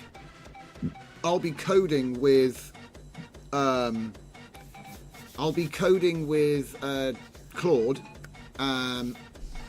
which is a different plugin. That is the Klein plugin, a Klein extension, right? So I'll be using OpenRouter to pay for my tokens. And the best thing about it is it can do images, it can do computer use, it can do prompt caching. So essentially, computer use is the main one, really. Because it can actually do it, you know what I mean? It'll actually make the file, write the file. Oh, to make that work, I need to make another file, I'll make that file too. And it'll just keep going until it's finished the task that you gave it. Okay? But you have to pay, and it is quite expensive. So, I've been slowly looking into alternatives, and Kodi is being used right now with DeepSeek. Now, to answer your question, Fernicar, guide to AI code generation, that will be coming up soon, because I have this thing where if it doesn't work on a local machine, it doesn't really exist, because you don't really know what they're doing in the cloud. Like, I trust that Claude is actually doing what I ask it to do. You know, I trust they're not doing funny business, okay? But you can't really say that's true for all of them.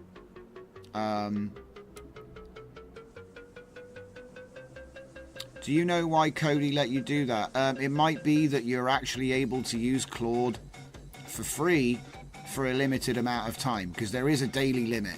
There is a daily limit. So it might be something to do with that. Otherwise, I don't know. Klein needs an API key. So, you know, maybe they've got their own way of doing things. You see what I'm saying? But the point I'm trying to make is that Kodi allows us to write files and make changes to things and stuff. So, but look at this. This is interesting, okay? Because, you know, look at this. He's giving me the code. And I can click apply. Right, let me just let's put it to the test, ladies and gents. I'm just backing it up. So all we have to do, look, update the CSS, apply. Yeah? So now he's updated this. Wait a minute. Wait a minute. Hang on a minute. Did he... That's not what we wanted to do. You... Okay, this is where it all falls down. Okay. Okay, here we are. This is the code, right? If I apply the code, it...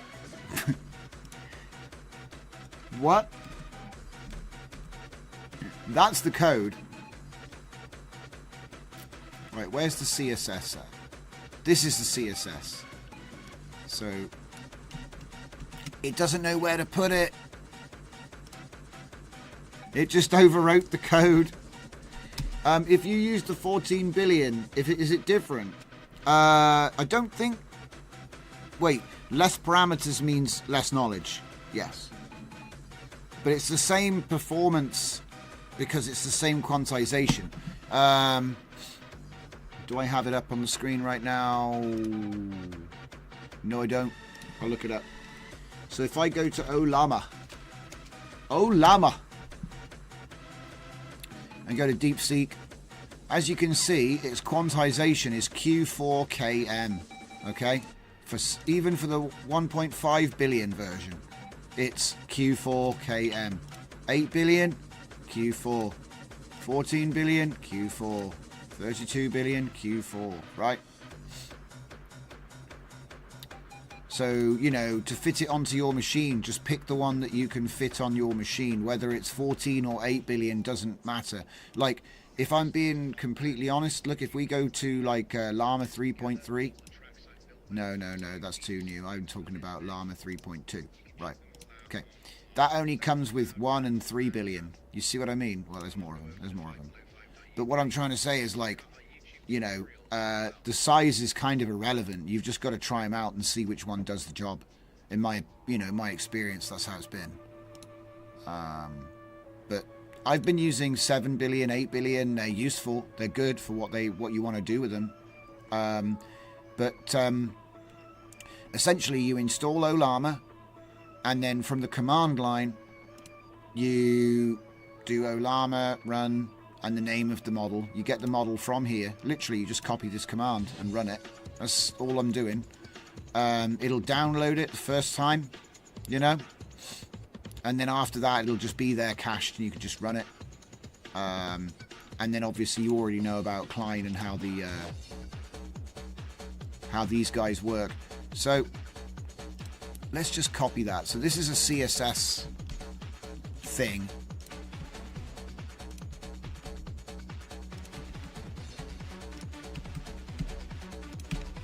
Whoops.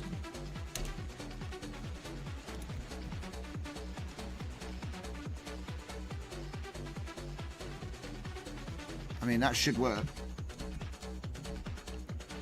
All right, and then what's this? Function to make function room code.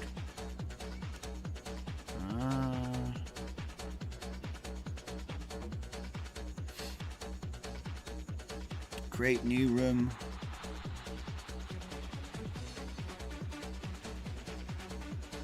Generate chunk. Update chunks.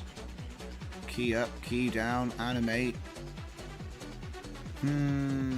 I don't see where you put that. And if I just click apply.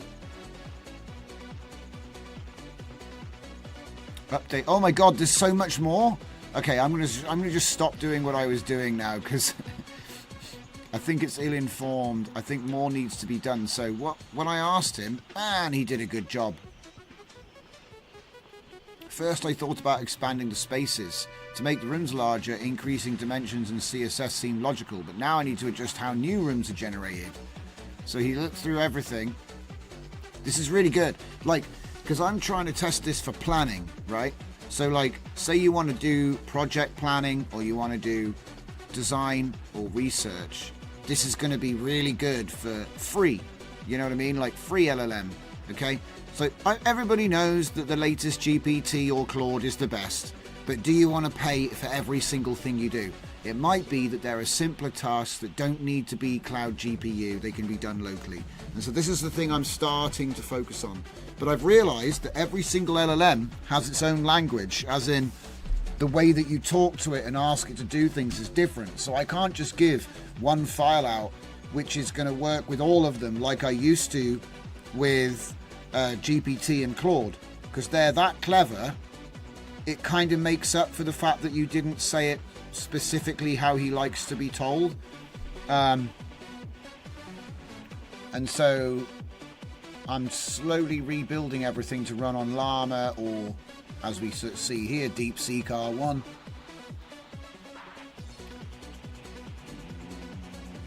Add anomaly effects. Update the camera. Look, prevent wall hugging.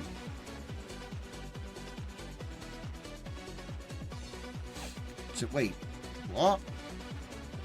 To implement these changes, git add games web backroom, commit m improved room sizes and add anomalies.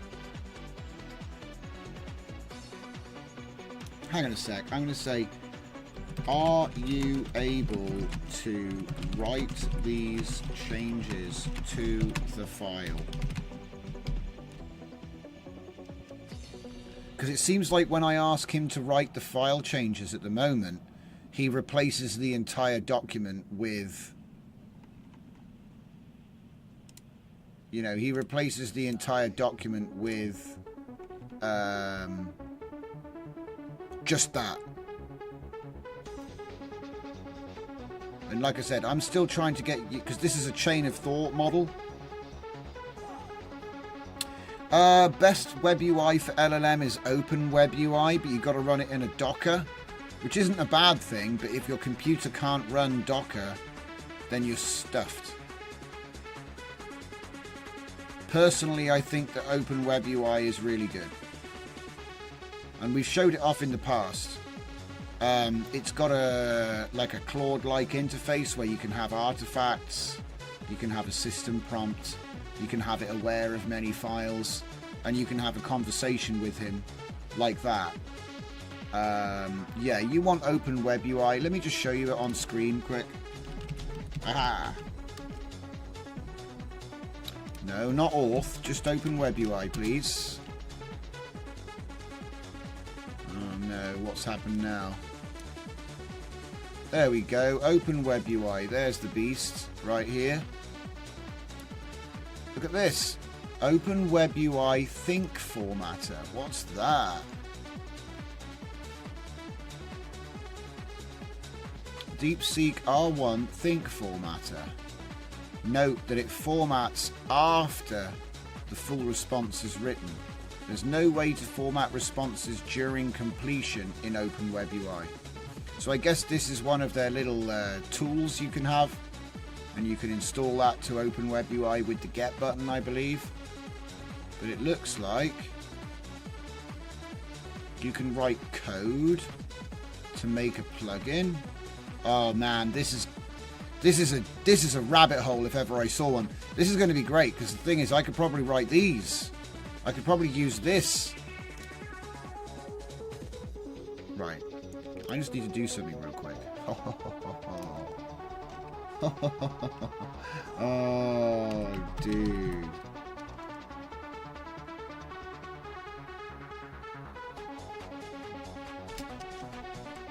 So if I said normal, if I said this is, what is it? What even is it? What do they call it? They call it a function filter.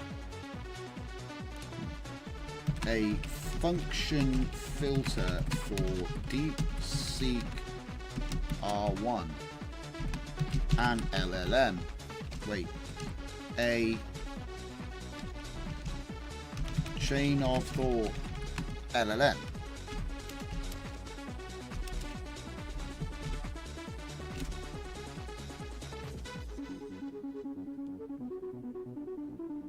For Open Web UI and DeepSeek.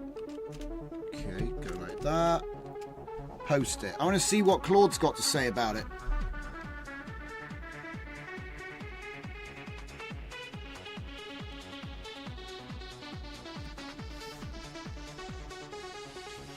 Converting think tags into collapsible HTML details with timing information. Thought for int time self-start seconds. Replace think with details.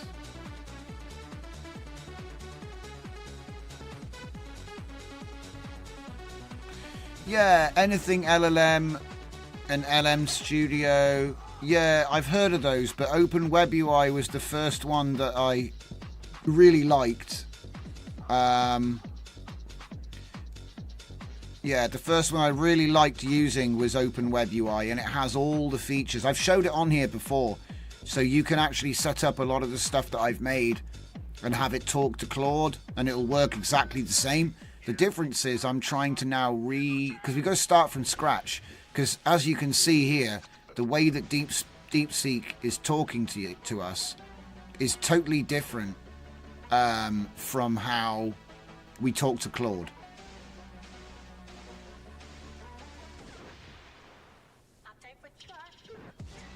So time tracking, tag transformation.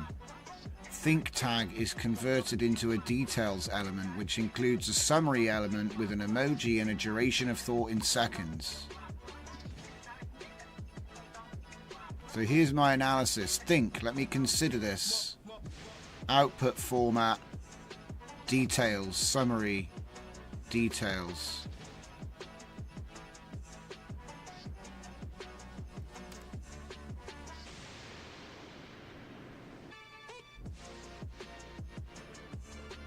Okay.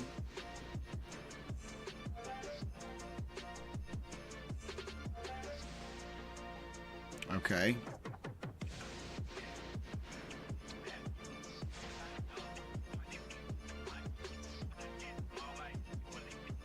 Can be extended for other LLM platforms. Try catch.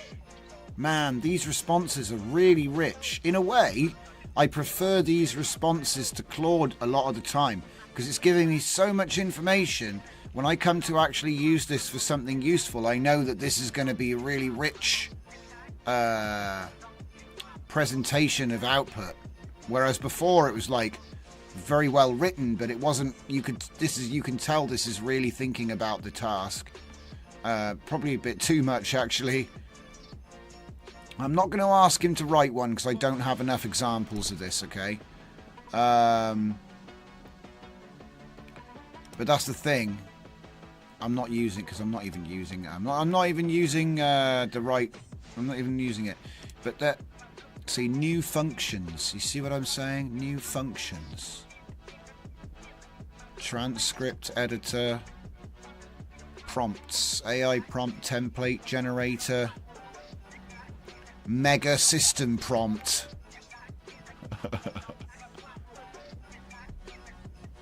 Man, look at that. 451 programming models now. It's crazy.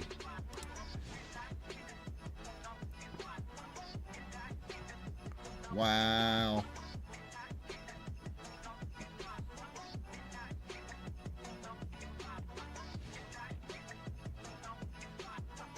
Wow. Yeah. OpenWebUI definitely is the boy.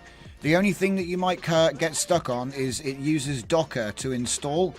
But honestly, it's worth it. Like, it's actually really easy to set up. I would jump into it right now, but we're almost done. So I'm just getting the last few bits and pieces in.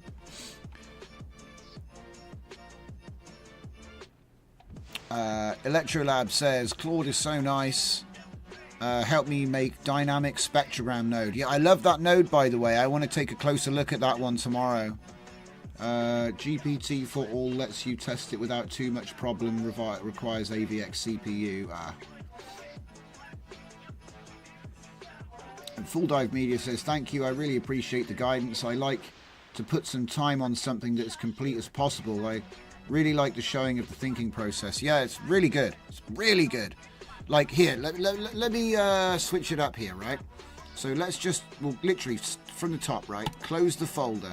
So I've got VS Code and I've got Ollama Run DeepSeek R1. Okay, you can definitely achieve this. Okay, installing Ollama and then running it from the command line like this with Kodi in VS Code is actually a lot easier. Let me just show you my settings. Where's my settings? Where's the settings for it? Is it here? Getting started guide. No. Where's the settings for Kodi at? Configure key binding. No. I guess it just picks it up because of the fact that I'm sat here. Experimental. There they are. These are all the models I currently have on my computer. So as long as I've got this, well, as long as I've got it running, I mean, someone told me I don't need to actually close them and do all this stuff. So I'm still getting used to it, you know what I mean? But yeah, anyway, like I was trying to say, if I go to Tools, Games Web, okay, it made a file called Games Web. Let's go back here and just do test. Okay, so this is where I want to go. So I do open folder, right? Put the location I'm going to in there, test. So we've currently got an empty folder, right? Okay. So why don't we grab one of my LLM prompts real quick?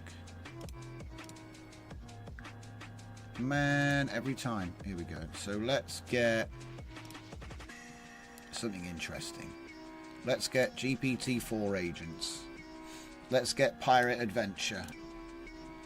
Let's download that and put it in that file. Now I appreciate this might need a bunch of rewrites. Okay? But it'll be interesting to see how it reacts. So I open it up. Now I've got this. Okay? So now let's go to Kodi and let's see how he does it. Please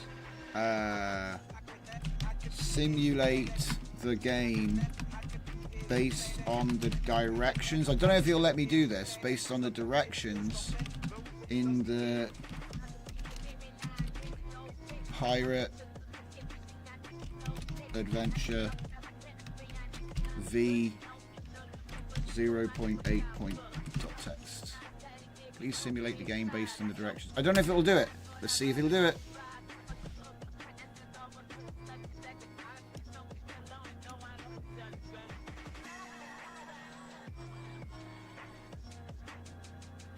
Yes. Simulate the game. I need, because this guy thinks about it. I don't know if he'll actually do it.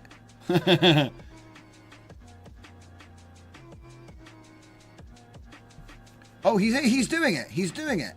He's doing it. We are actually playing the game. But no, he's playing for me.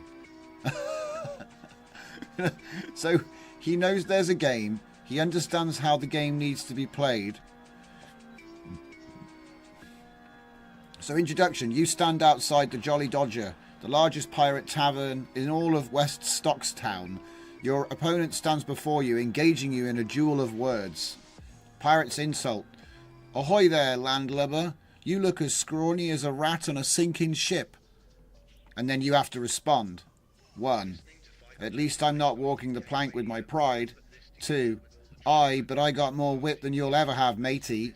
Scrawny, why, I could still outdrink you any day. Rat on a sinking ship, more like a parrot without its perch. And so, you know, right. And then you basically get points for the epic slapdown, okay? Narrative outcome. Crowd chuckles as the pirate scratches his head. Well, I guess even a scrawny landlubber can have a sharp tongue. Since the player scored highly, the pirate tries another insult. Your wit may be sharp, but your aim is off as a blindfolded cannonball loader. And then it's another choice. Yeah, it is. Full Dive Media, I'm glad you recognised it. This is inspired by the sword fighting game in Monkey Island. The Secret of Monkey Island. So you would win by having the best insults, not by the sharpest blade. And everybody just nobody dies. It's like ching, ching, ching, ching, and you knock it out of his hand. And so he goes and gets the sword again. Ching, ching, ching, and so on. So it was like, even like, not blood and guts. kind of safe. Suppose the player selects 1. I don't need a parrot to keep me company. That's a rare response.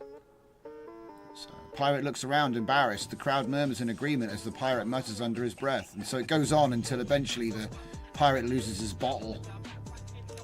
So yeah, it is exactly what it is. Yeah, that's what this is. So I wanted to know, like, so he fully understands it, but can he do it?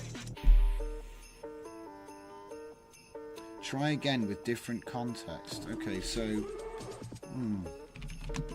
you have correctly assessed the game. Can you simulate the game though? I bet he can't. I bet all he can do is go, well, let me tell you everything about it.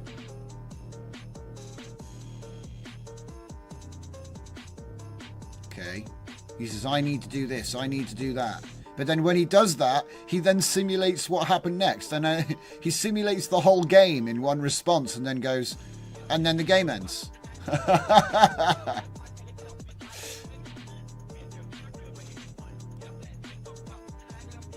See, one thing I did with ChatGPT not so long ago was I got the rules for a game. The rules for a video, for a board game. And then a photo of the board game layout.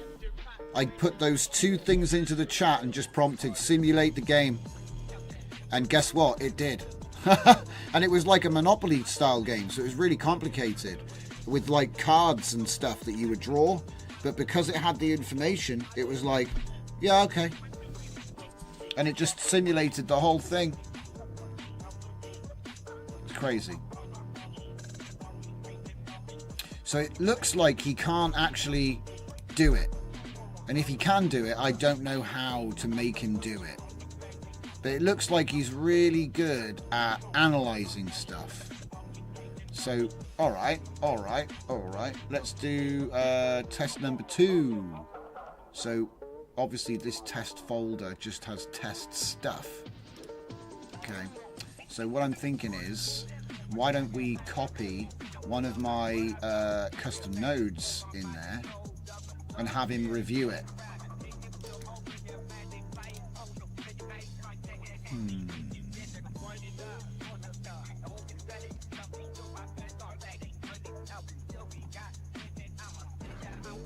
Let's have him review screensaver generator.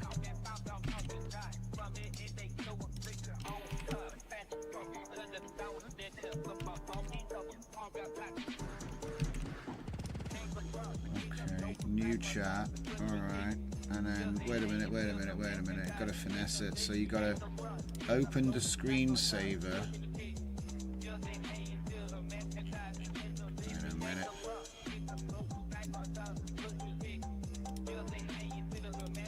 There, it's open, it's loaded. Okay, cool. The file's selected. So I'll say Screensaver Generator V2 is a custom node for ComfyUI. And then code smell. Okay, that'll work. It seems like this script generates a screensaver effect using ASCII characters. I mean, one of them does. There is a matrix rain, like letters. So one of them does. Refactor main loop. Oh. Into smaller functions with single responsibilities improves readability, maintainability, separate initialization, drawing and cleaning steps. Implement proper error handling, adding try except blocks around file operations and try user input. Huh.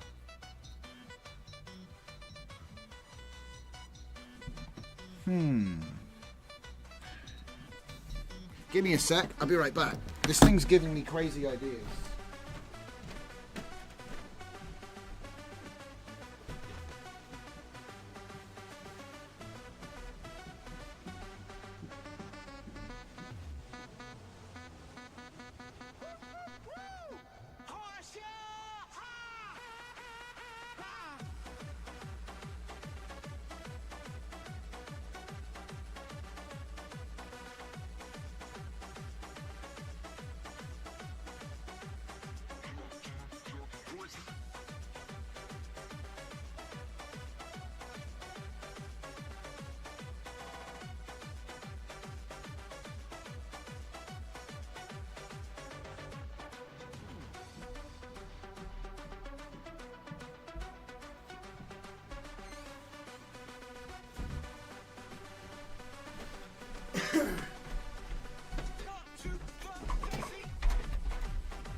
Right. So I'm thinking, do you know what I'm thinking?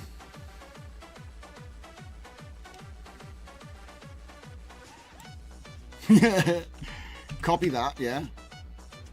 Now remember, we're not in my main repo right now. It's totally safe to let him do whatever. I'm just going to copy the stuff. So basically, I'm copying the feedback from DeepSeek as an instruction to Claude. Let's do plan first, shall we? So I'm using DeepSeek to think about the task to then create an instruction which I then give to Claude. So actually,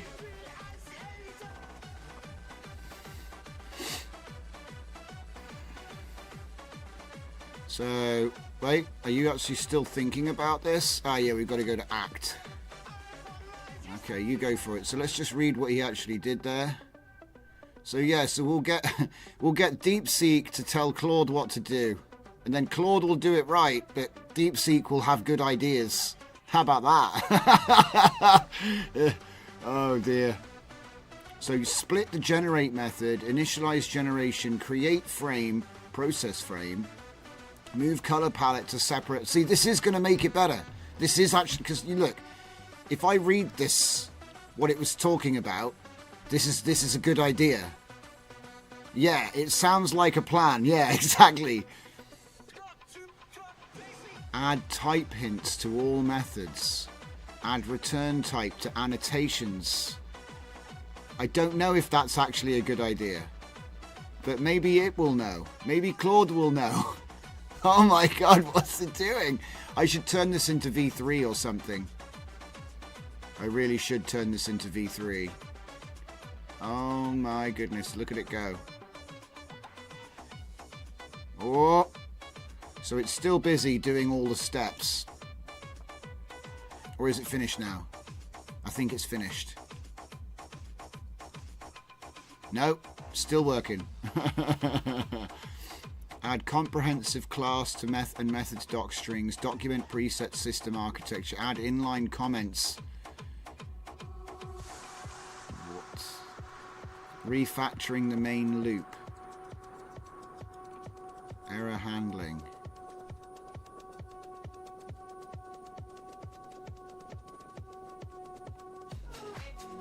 I mean, it might be a complete disaster.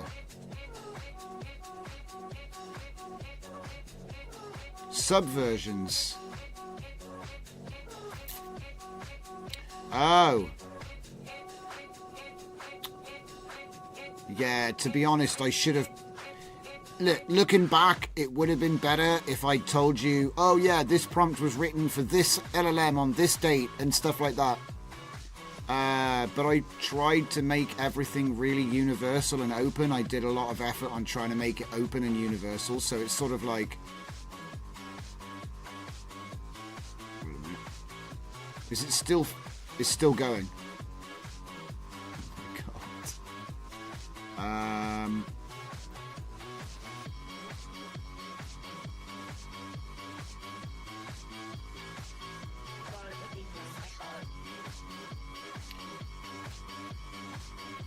It's probably because the LLM stuff is there's been so little interest in the LLM stuff that I do. Even though it's made me a lot of money over the years, there was just less interest, less people wanting to know about it, and so I guess I just didn't put as much time into the documentation, which is like ironic considering that now I do all the documentation with AI anyway. So if I'd started doing my documentation with AI earlier, I probably would have a proper subversion system, but never got round to it, mate.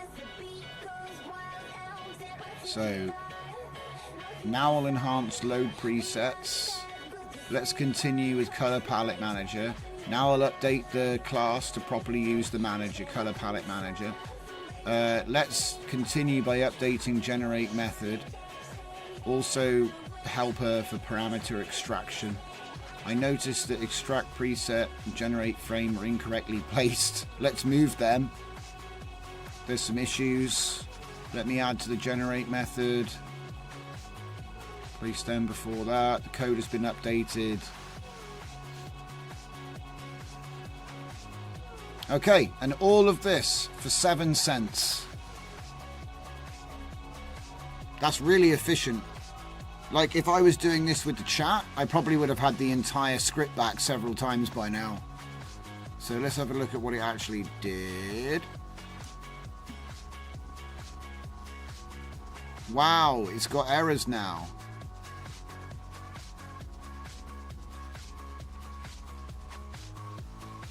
What the heck is that?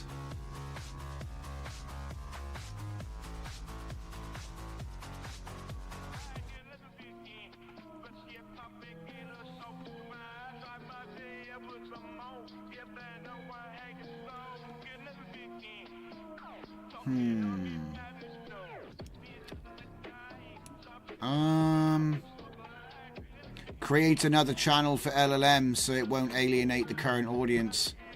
Yeah, it's an idea. The problem is, mate, I've got so many channels. The way I see it is like, this is an AI education channel. We're going to do all types of multimedia, speech, video, audio, music, writing. It doesn't matter to me. It's all the same. But yeah. And then Fernicar also said, you're in VS Code. You could start in the repository folder to get versioning advantages. Sunday chill anyway. It's probably because the way I use it comes from a time before a lot of these automatic versioning features. You had to do it yourself. And so I'm still kind of old school. Oh, I find it very interesting. Just was busy making a node at the same time. Yeah, that's cool. That's cool. Like I said, we all learn together, maybe. But yeah, the only thing about this is, I think that screensaver generator has a V2, so let's make this V3. Okay, so what about this? We need to rename this script to screensaver. I can spell. Screensaver generator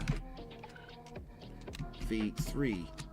Whoops, 3.py, and ensure that any references to v2 are updated to v3 in the code.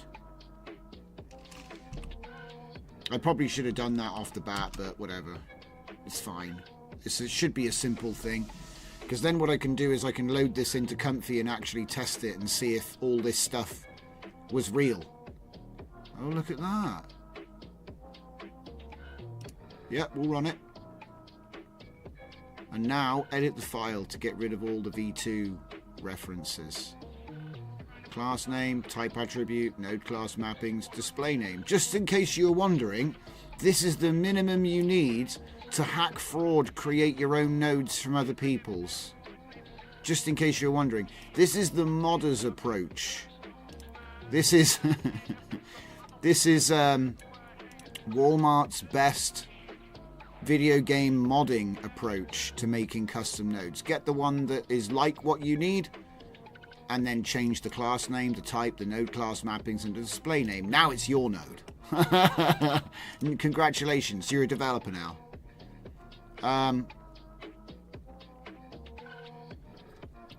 Renamed it, and doesn't matter if you know how to do it because the LLM can do it now. Isn't that fun? So yeah, every reference has now been changed. Look how long this code is. There it is, screensaver generator v3. So, do you know what? I'm going to add that to Comfy and see if it works. Because essentially what we've just done there is it's a kind of roundabout, kind of done it in a roundabout way. Oh, do you know what?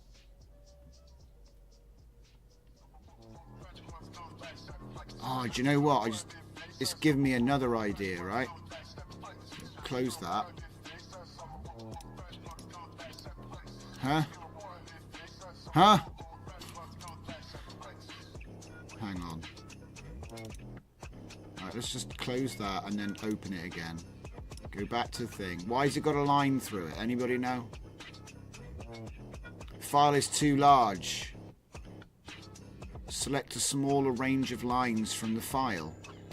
So that's what's going on. No wonder it can't do a lot of stuff. This is the thing. You get spoiled by Claude's massive attention window.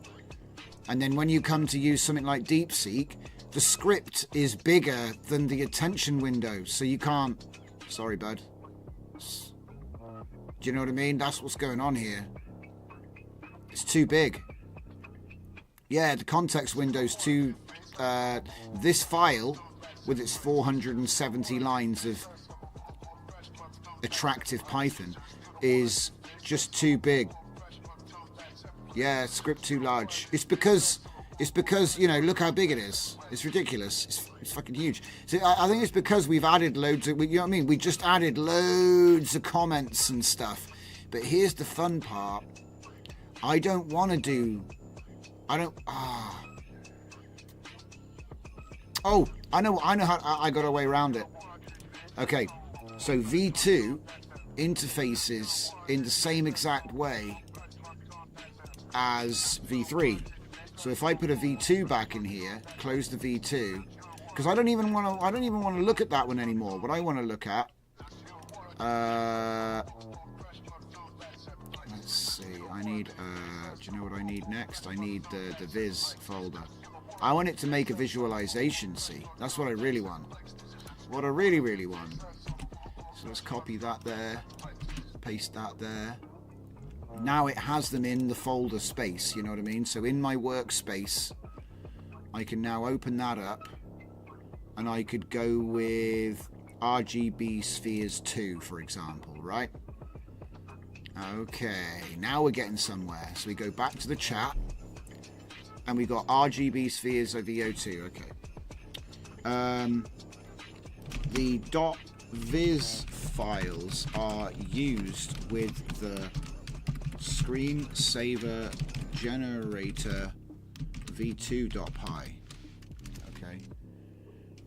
Custom node for ComfyUI. What kinds of screensavers can be written in Python to be used in the .viz format? I said what kinds? I need a detailed list of potential candidates.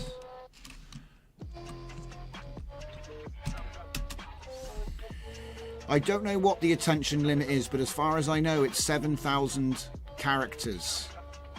I think that's what it said, or it was 7,000 tokens. Either way, it's 7,000 something.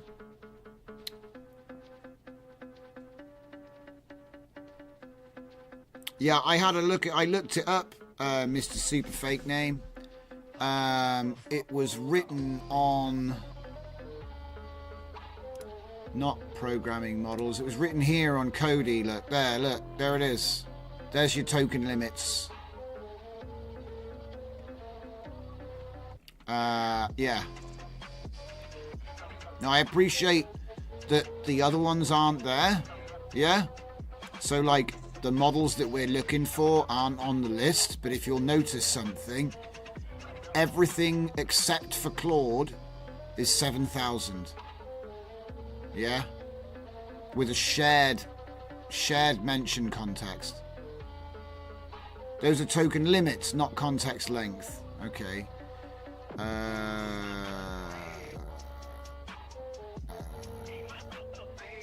Wait. Input and output token limits. Where's context? Here we go.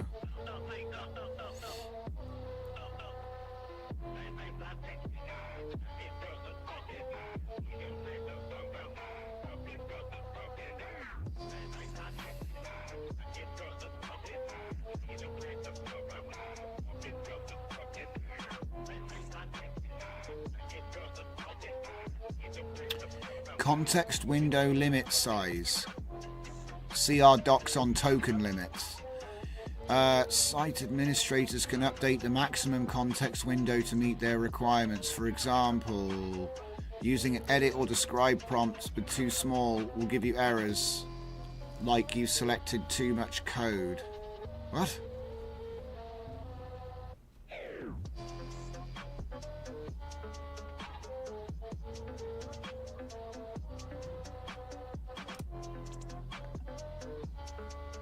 Is this the same page? It's the same page. So they got a loop on their docs. Okay, cool. All right, well, whatever. Right, it's cool. We're cooking on the gas anyway, so let's have a look. I need to understand what a viz file is. Oh, it uses NumPy. Oh, glowing lines and stuff. Outlined the key features. Rotating cubes would involve 3D. Provided code. Performance. Real-time use.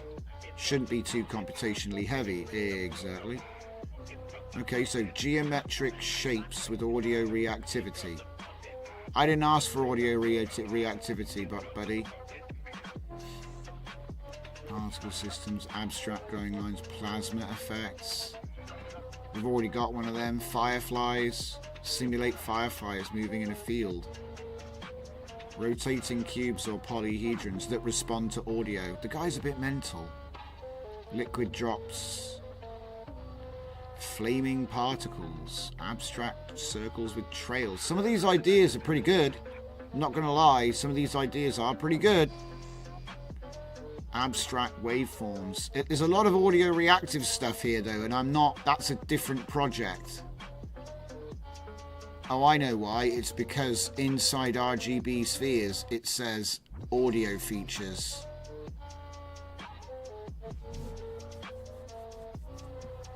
I think I loaded the wrong thing. I think I've actually screwed this up. I think I've loaded the Winamp visualization plugin when actually I wanted a screensaver plugin. So I've just completely done like... I screwed them up. There, screen gen. That's what I'm after. Oh, what a dummy. Alright. Copy that. I got the wrong thing. I was telling him to look at the wrong thing. What folder is that in? Screen gen.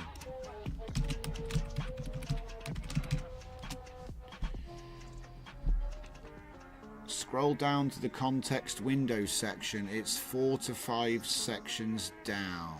Context window. Context window size. Yeah, I was down there. I was there. I did read this. But it just says see docs on token limits, which is what I already looked at before. It's just the same thing it's the same thing.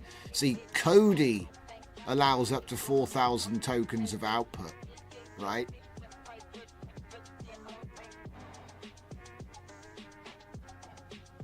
Did you see the link I posted? Probably not. Let me look for it. Custom node chat, image thingy. What link did you post? I don't see a link from you.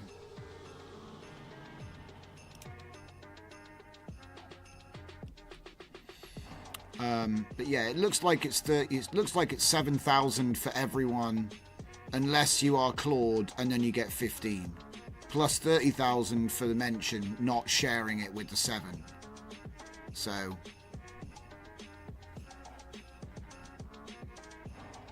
Current foundation model limits. Yeah, look, here we go.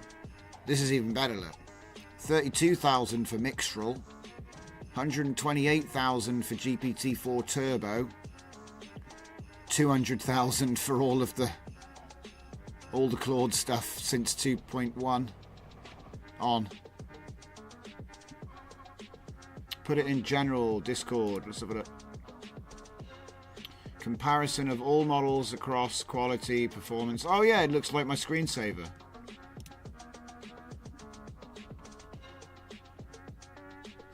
impossible to read and hard to put into perspective. But yeah, just in case anybody, you know, at home is like, what the hell are you doing now, Drift? O1, yeah?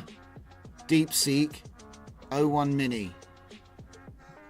O1, DeepSeek, Claude 3.5. So you can see here, the model that we're running locally right now is beating ChatGPT, Gemini, O1 Mini, Claude, Llama, Mixtral.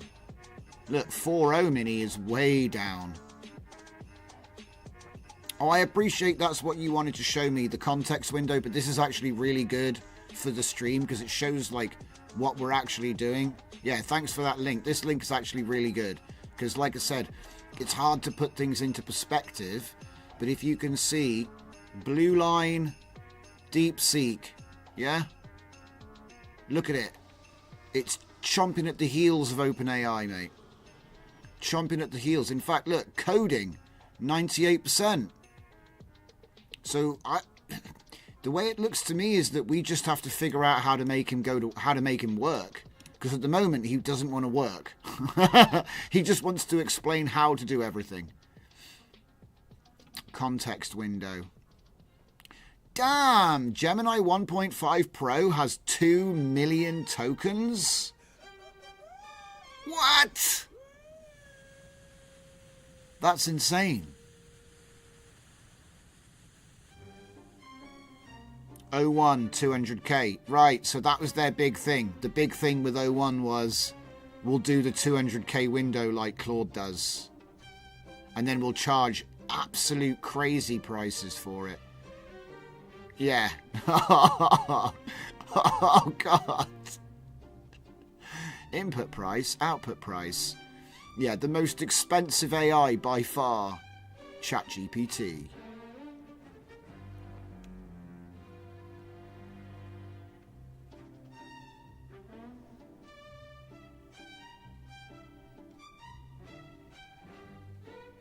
Coding with Gemini is a torture. He's much too creative, says Electrolab. Mr. Super Fake Name is giving me loads of stuff, and yeah, your link did get filtered initially, but I got it from the Discord. Anybody else, if they're wondering, the link is in the general section. You can go ahead and click that one there. Just taking a look at some of these charts.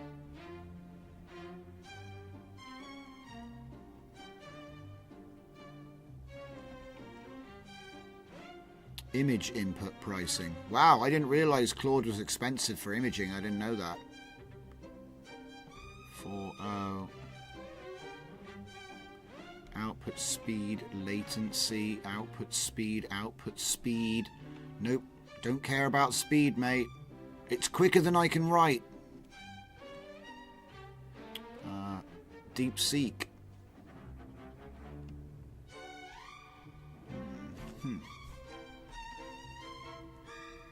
Latency. Right, what the hell?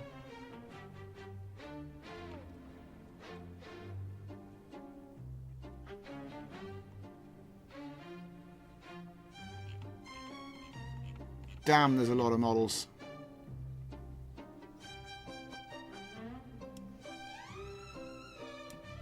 DeepSeek R1.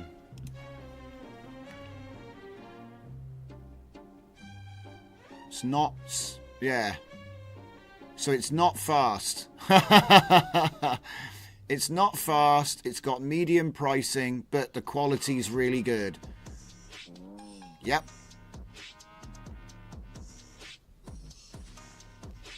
Damn.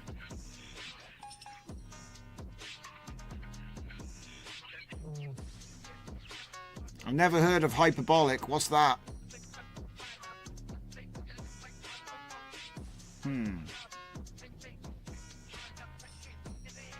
Hyperbolic. Never heard of it. What's that? Hyperbolic.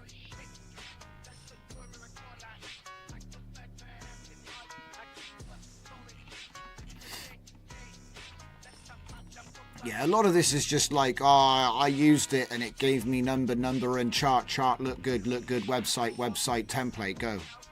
I know it's a lot like that. Oh, I see. Hyperbolic is an API provider of DeepSeek. I gotcha. So you can get DeepSeek R1 with a higher context window. You just have to use Hyperbolic AI API. Oof. They charge you double for the privilege. Okay, this is interesting stuff.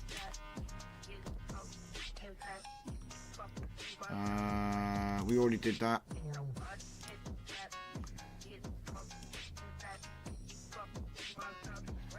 Wow, there's still more ideas. See, none of these ideas, I didn't have any of these ideas when I was making all of my... So this is all audio stuff, you see. These are all great ideas for my Winamp plugin system because I showed it a Viz file, see? So that's my fault.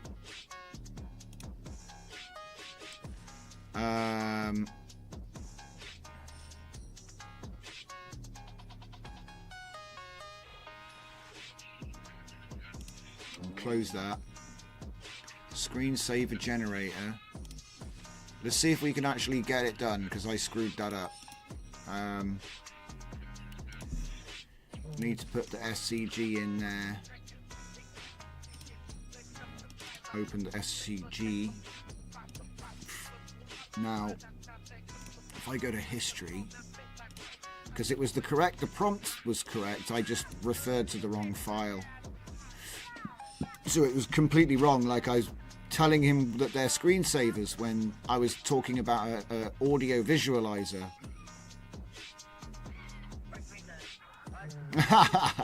Electro Lab. Something about fish and Sam Altman. So yeah, new chat. The SCG files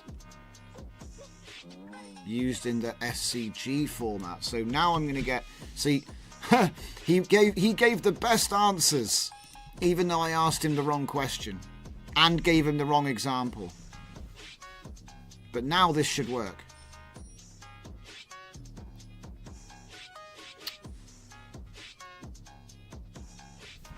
Let's widen this out a little bit, shall we?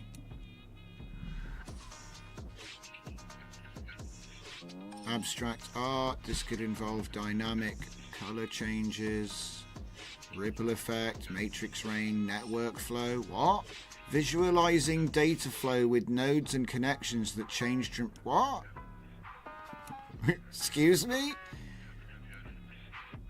For a screensaver.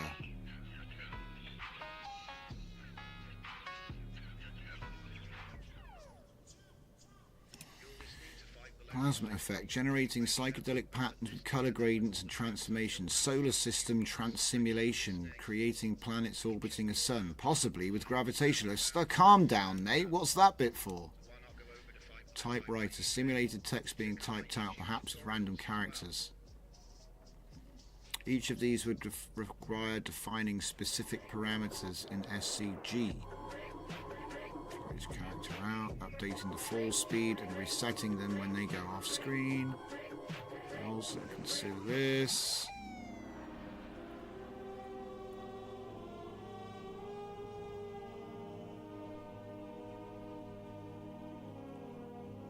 Okay, so now here's the list of candidates. Abstract art screensaver. Generate random polygons that change shape and time over time. Shape and color over time.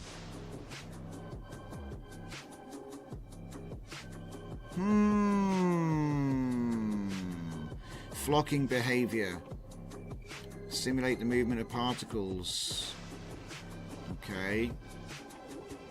Mandelbrot set screensaver. Render the Mandelbrot set or other fractals in real time. Slowly zooms in. Use color gradients. Particle system screensaver. Ripple effect screensaver. Matrix Rain screensaver. So what the hell is a network flow screensaver? A network of nodes connected by lines with nodes pulsing or changing based on data flow. Kind of like that. Plasma effect, we already made. This solar system simulation, typewriter effect, maze generation, fire effect, clock screensaver, barcode effect, that's new, DNA helix screensavers, simulate the structure of DNA helix, glowing effects, galaxy formation, bloody hell, it's getting a little grand, isn't it? Weather patterns, neon signs, abstract geometric. Interesting. To create these, define a class and use OpenCV. Well, so far as I can see it, I think that this is an interesting one because we can get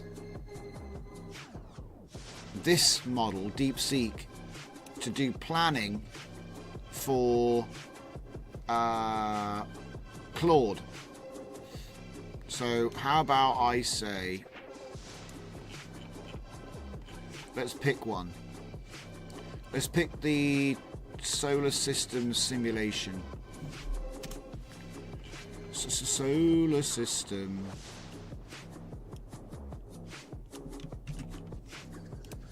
I'll say, please describe in detail how the solar system simulation screensaver should work, and ensure to include details on parameter names that should be exposed to the user, and also methods used and packages required where needed. I just want to know if it could give me instructions that I then immediately kick into Claude.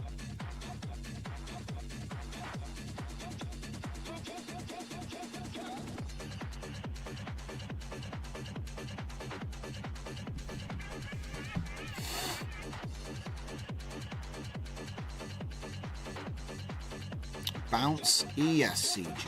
What? I never said it. Says bounce.scg. And he says bounce ESCG. So he's made a mistake here with the file name because I never told him the file name. I certainly didn't give him the wrong file name. Well, hopefully he figures it out. Ooh.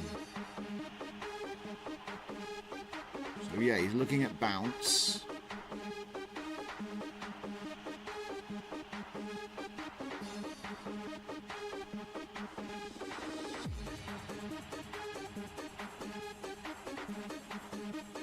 Bounce damping.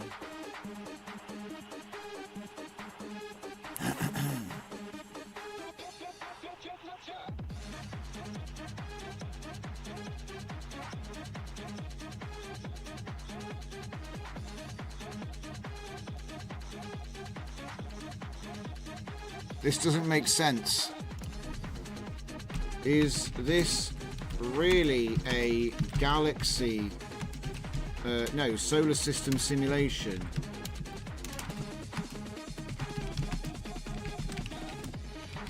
It sounds a lot like the bounce code.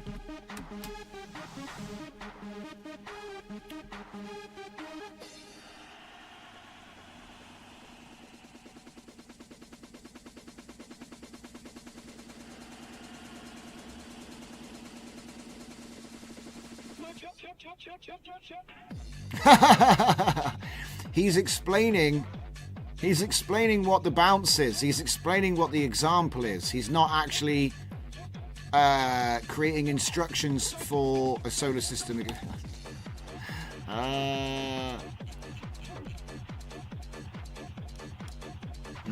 Okay.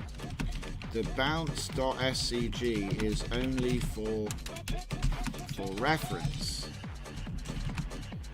The .py file is performing the functions. After reading the instructions in the .scg,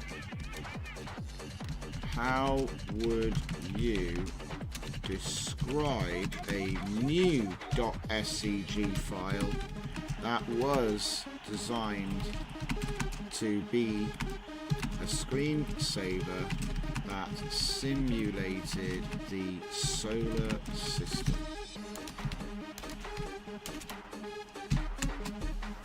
I don't even know why you want to simulate the solar system in the first place. He came up with the idea. I think he actually gets it now.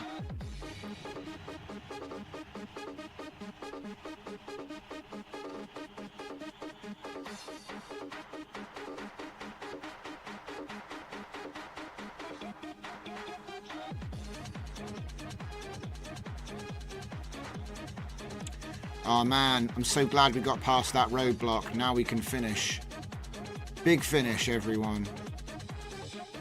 Oh boy.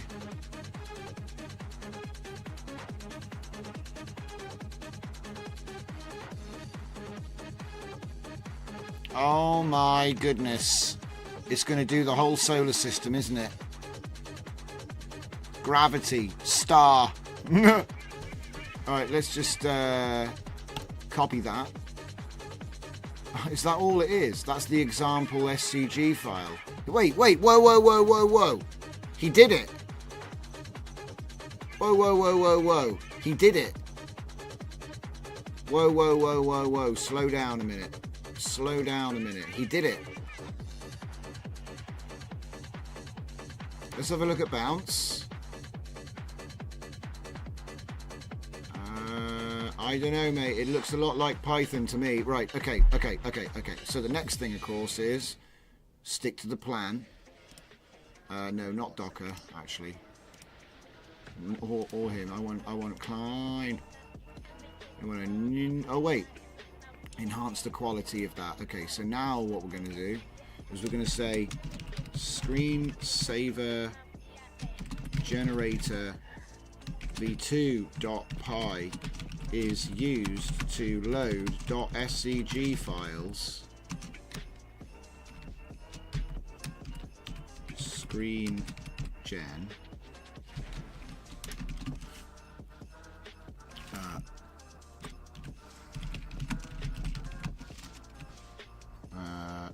to be used as screensavers.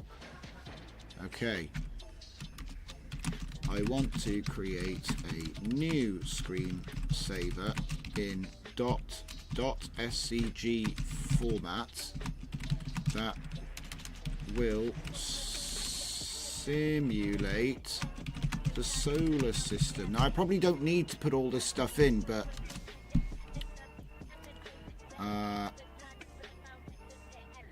now I've got to go back to Cody and just copy everything, basically. Just copy all this stuff.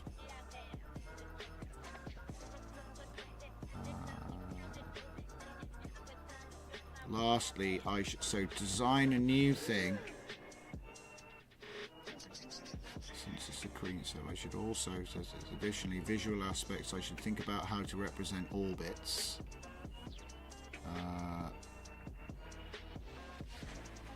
How far can we go? There. Design a solar system. Design just go straight from there. Design a solar system. Where is he? Klein. And then for bonus points, get the, not that one. Get the example SCG. I don't know if it's worth getting this one though.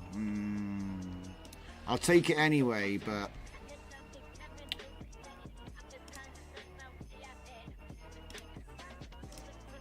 okay. And I'll just say, please use. Please, what was it? Please use my plans to create the new visualizer. Oh, can you? Oh, that's good to know. I tell you what, I'll put him there, and I'll go to Cody. I'll put him there because the rest of them I don't even know what they are.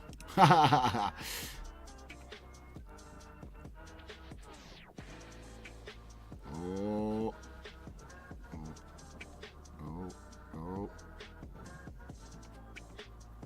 Whoa.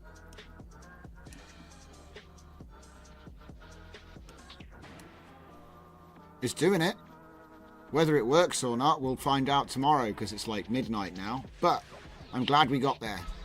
It just needs to be told in a slightly different way. And if I need to use DeepSeek to do most of the work and then present Claude with more detail, so be it. It just means I can do even more. I'm sure we'll find many more ways of doing it too. It probably doesn't even look good, okay, but it's like a step in the right direction because it's getting the systems to play with each other. So, you know, you're using DeepSeek 32 billion locally. There's no limitation on that. The amount of stuff we can do. See, what I'm hoping to do is actually write some text files by additive interpolation, but we'll get to that. So, right, I think we're done, ladies and gents. So yeah, thanks ever so much for everybody who decided to come by and hang around for the Sunday evening. It is now midnight, and yeah, I'm out of here. So thanks for watching, and I'll see you next time.